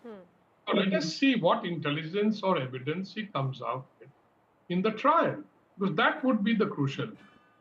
Like the Americans have come out with some evidence and have placed it in court, by the way. Nothing of that sort has happened in the Canadians. So I don't know whether the Canadians were being put up to it by the Americans for their own reasons and they fell for it, or the Canadians thought this was for whatever has been discussed for domestic, various reasons. And of course, this very high moralistic standard that you can't do this, whereas they can do anything they want all over the world. So, Ambassador Chakrabarti, there is a whole history of assassinations by the Americans and others. Yes. So it is the kind of situation that in India we find very hypocritical, and this kind of double standard that we face all the time. I mean, geopolitics is full of double standards. Yes. So since you've dealt with the Canadians, where will it actually go? Yes. So since you have dealt with the Canadians and the Americans in the past, and you say this is a similar situation as to how it was in 1990s, then who began the process of repair? Who took the initiative of the process of repair? You know, who started dialing down? Well, it does happen that we have a lot of things in common. We have merging interests in many areas. And when governments change, repair is done. I mean, take, for example, the 1998 nuclear blasts that we conducted, and which, of course, led to a lot of sanctions, etc. But then we did repair it, if you remember. And who did the repair? It was the Clinton administration. I was there on the desk, and we dealt with all these things. So I think a repair action is always possible, but it requires political will on both sides, and not to go into a megaphone mode of accusing another country of this thing or that thing. We can do that too. We can accuse the whole world of many things, particularly the Europeans and the Western world. But then we don't do that. We are not. But look, let us not forget there is a long history of this. Ever since the Kanishka bombing, which was so badly mishandled by the Canadians, it left such a bitter taste in the mouth of Indians that I think that remains at the back of our mind. But in between, other governments came and we clawed back and we sort of got back to track, etc. But now again, it's getting, we have reached the sort of nadir of our relationship, which is a very sad day because I never expected this would happen. So, but during those days, you had the Clinton administration step in. But here we have a situation, Michael Kugelman, where the Americans also have concerns with regards to Indian agencies' roles. Right, absolutely. I mean, not to underplay or soft pedal just how concerned U.S. officials are about these allegations. I mean, this is serious business. And indeed, as has been noted, the U.S. and Canada have been working very closely on sharing intelligence in terms of the Canada case. And the latest Canadian allegations, which of course India has rejected, these are incredibly serious allegations. We all know what they are, and the U.S. has said that it takes them very seriously, which essentially means that it endorses them. So yeah, I mean, things are pretty serious. But again, if you look at the U.S., India, Canada triangle, I think it's very clear, as we all know, and as this has been discussed, the Indian relationship with Canada is so different than its relationship with the United States. And I think it's just much easier for the U.S. and India to work through these tensions than it'll be for India and Canada to work over these tensions. You've got a very multifaceted relationship between the U.S. and India. The relationship has been deepening exponentially for a number of years. And for all we talk about how the India-Canada relationship at one point had a lot to it, as we know, mainly because of the Trudeau government and its activities and policies and positions toward the issue of Khalistan, the India-Canada relationship, it's been on a downward trajectory for several years. So, those U.S. officials that engage with India on some of the more sensitive aspects of the relationship, intelligence sharing, tech transfers, that type of thing. I think it's those types of officials in Washington that have been most spooked, so to speak, by these allegations, just because they have to accept the fact that they're working very closely and sharing sensitive information with a country that, according to the U.S., attempted a murder for hire action on U.S. soil. But it's not going to affect the trajectory of U.S.-India relations for all the strategic reasons that we're aware of, and just because you have so much cooperation on so many levels, from clean energy to climate change to higher education to trade, that there's enough insulation in the relationship to withstand the potential damage that could be inflicted on it because of the tensions over Khalistan. With Canada and India, you don't have that insulation in the relationship to protect it from this very serious crisis it's facing now. Daniel, the concern, of course, is what now? In terms of how murky the situation is and how contentious this issue has become, and the bilateral tensions are continuing between the two countries, what now? Honestly, I think what everyone's thinking is this all changes November 5th after the U.S. election. It completely depends. Is it President Kamala Harris? Is it President Donald Trump? They're both going to have probably pretty different views on this. I think Kamala would be much more likely to be highly antagonistic to the Modi government and back Trudeau for similar, ideological reasons. I think Trump would be the opposite. And then you have, Trudeau's perilous position. So for me, I just see Canada-U.S. relations would be put on a sort of Canada-India relations in some sort of cryostasis until Trudeau is gone. If Trump is in power, I don't really see. I see this just kind of languishing in the courts. And then, the ultimate, listen, when it comes to geopolitics, things matter more than one dead hard-up signature, whether you think he's a human rights activist or a terrorist. And that, taking 10 cents a liter off the gas pump is going to trump anything going on here. So if you have a conservative government in the U.S. and Canada for the first time in 15 years, we can finally get the pipelines built that we've been trying to get built. That's always been either blocked by a Democrat or a Liberal Party that we've agreed on, right? Then once the U.S. and Canada become one major energy thing, if you have Donald Trump in office, one of the main, policy platforms is to sort of get an economic pipeline to India running through, the Arab Gulf states that are our allies, right? The anti-radical ones, the UAE, Saudi Arabia. You hear the Abraham Accords, that going through Israel to Europe and this is sort of the main economic goal of Western countries, if we're going to get down to it, right? It's the China One Belt, One Road initiative, right? You want them to, Iran and Russia want to try and control global energy, whereas the free world wants to sort of make an alliance of allied countries to run our economics through, bypass the more unstable ones. And listen, Canada and U.S. have tons and tons of energy. Under Trudeau, we shut it down, but we want to open it up. Countries that have tons of energy want to be able to sell their energy. What does India have? 1.5 billion people. What do they not have? Lots of resources. What do they want? Secure, cheap energy. If that's the possibility, it doesn't matter how many people, terrorists or this or that. If billions and trillions of dollars of energy and cheap and effective trade is on the table, all this stuff can go out the window and have a heartbeat. Okay, let me give the last word to the woman on the panel. Dr. Tara Kartha, given the fact that the diplomats have been expelled, India has called back its own diplomat, the High Commissioner there. It looks like that, the heightened tension means that only we'll be waiting to see whether there'll be a regime change from Democrats to Republicans or continuity perhaps in America, and then things can change? Or do you think it will be a new path which will be a new trajectory on which India and Canada will have to embark on its own without a mediator? In the case of the US, without a mediator. In the case of the US, see, they have, like I said, a very clear legal process that will go through, no matter Trump or whoever comes. That's going to go on. And you can expect a lot more details will come out, right? So I think if we have the weight to go beyond this, as Daniel said, I've lost count of the number of joint working groups we have with the US on multiple things. The issue is, like you said, how do we dial it down? And I agree, much of this has to go outside the public sphere. And that is what the US and India have been doing. It is Canada which is the problem. Not Canada, Trudeau which is the problem. because his position and his ability to survive depends on making as much of a noise as possible. And let's be very clear. The kind of things we saw in Canada, where they put out a thing saying diplomats, find out what is their addresses, giving money to track them.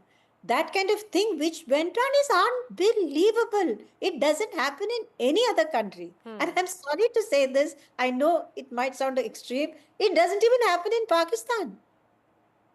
So there is a very genuine degree of anger. This is a democracy. You have to react to public discussions to an extent. But I would think right now what the Indian government should do is to put out the details of everything that we need. If they are dialing up in terms of data, let's also give the data.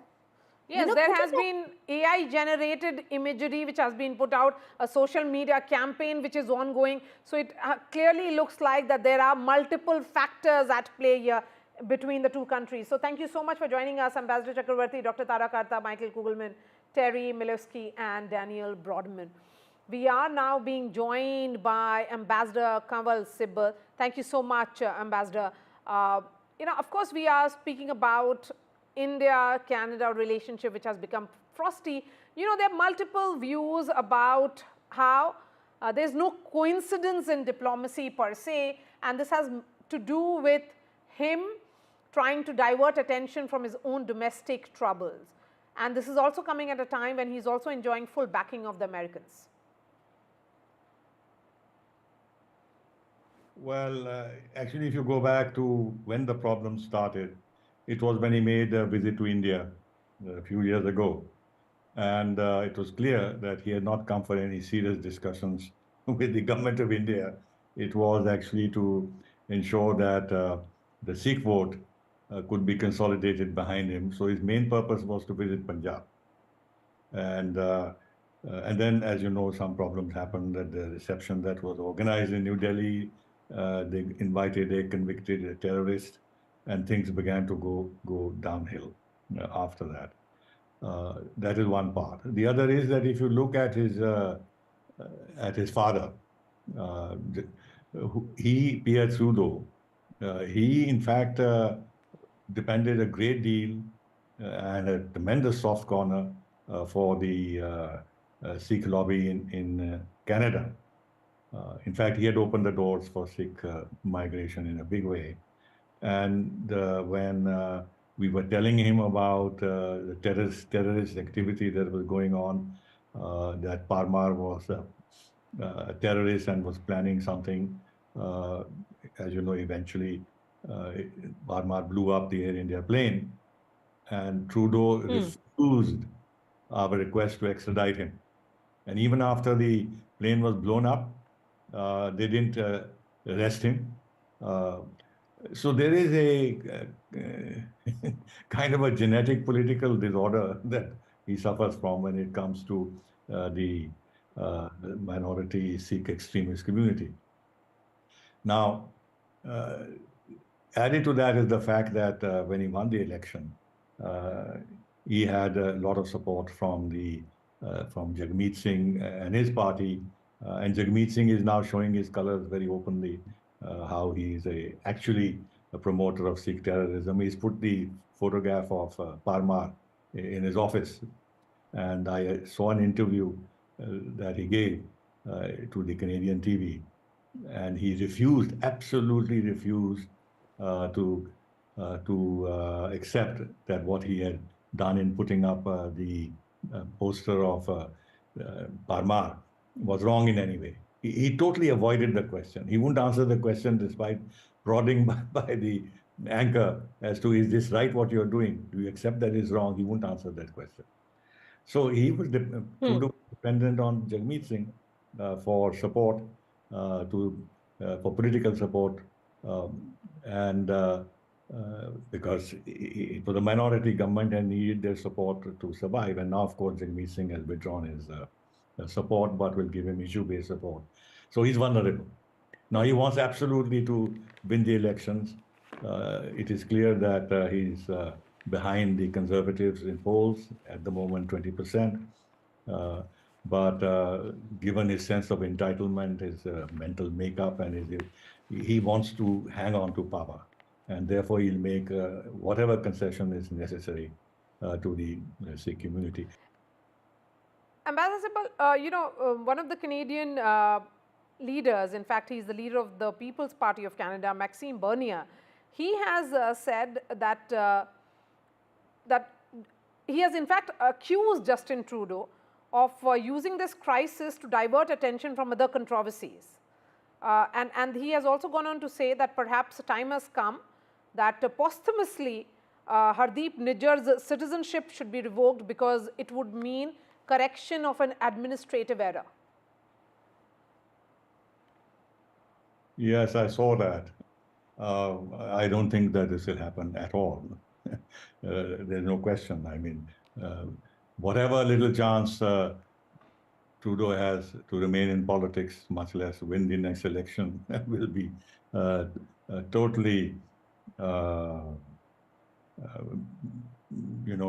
be out of the question totally if he were to go down this road of even revoking Nijjar's fraudulent grant of nationality.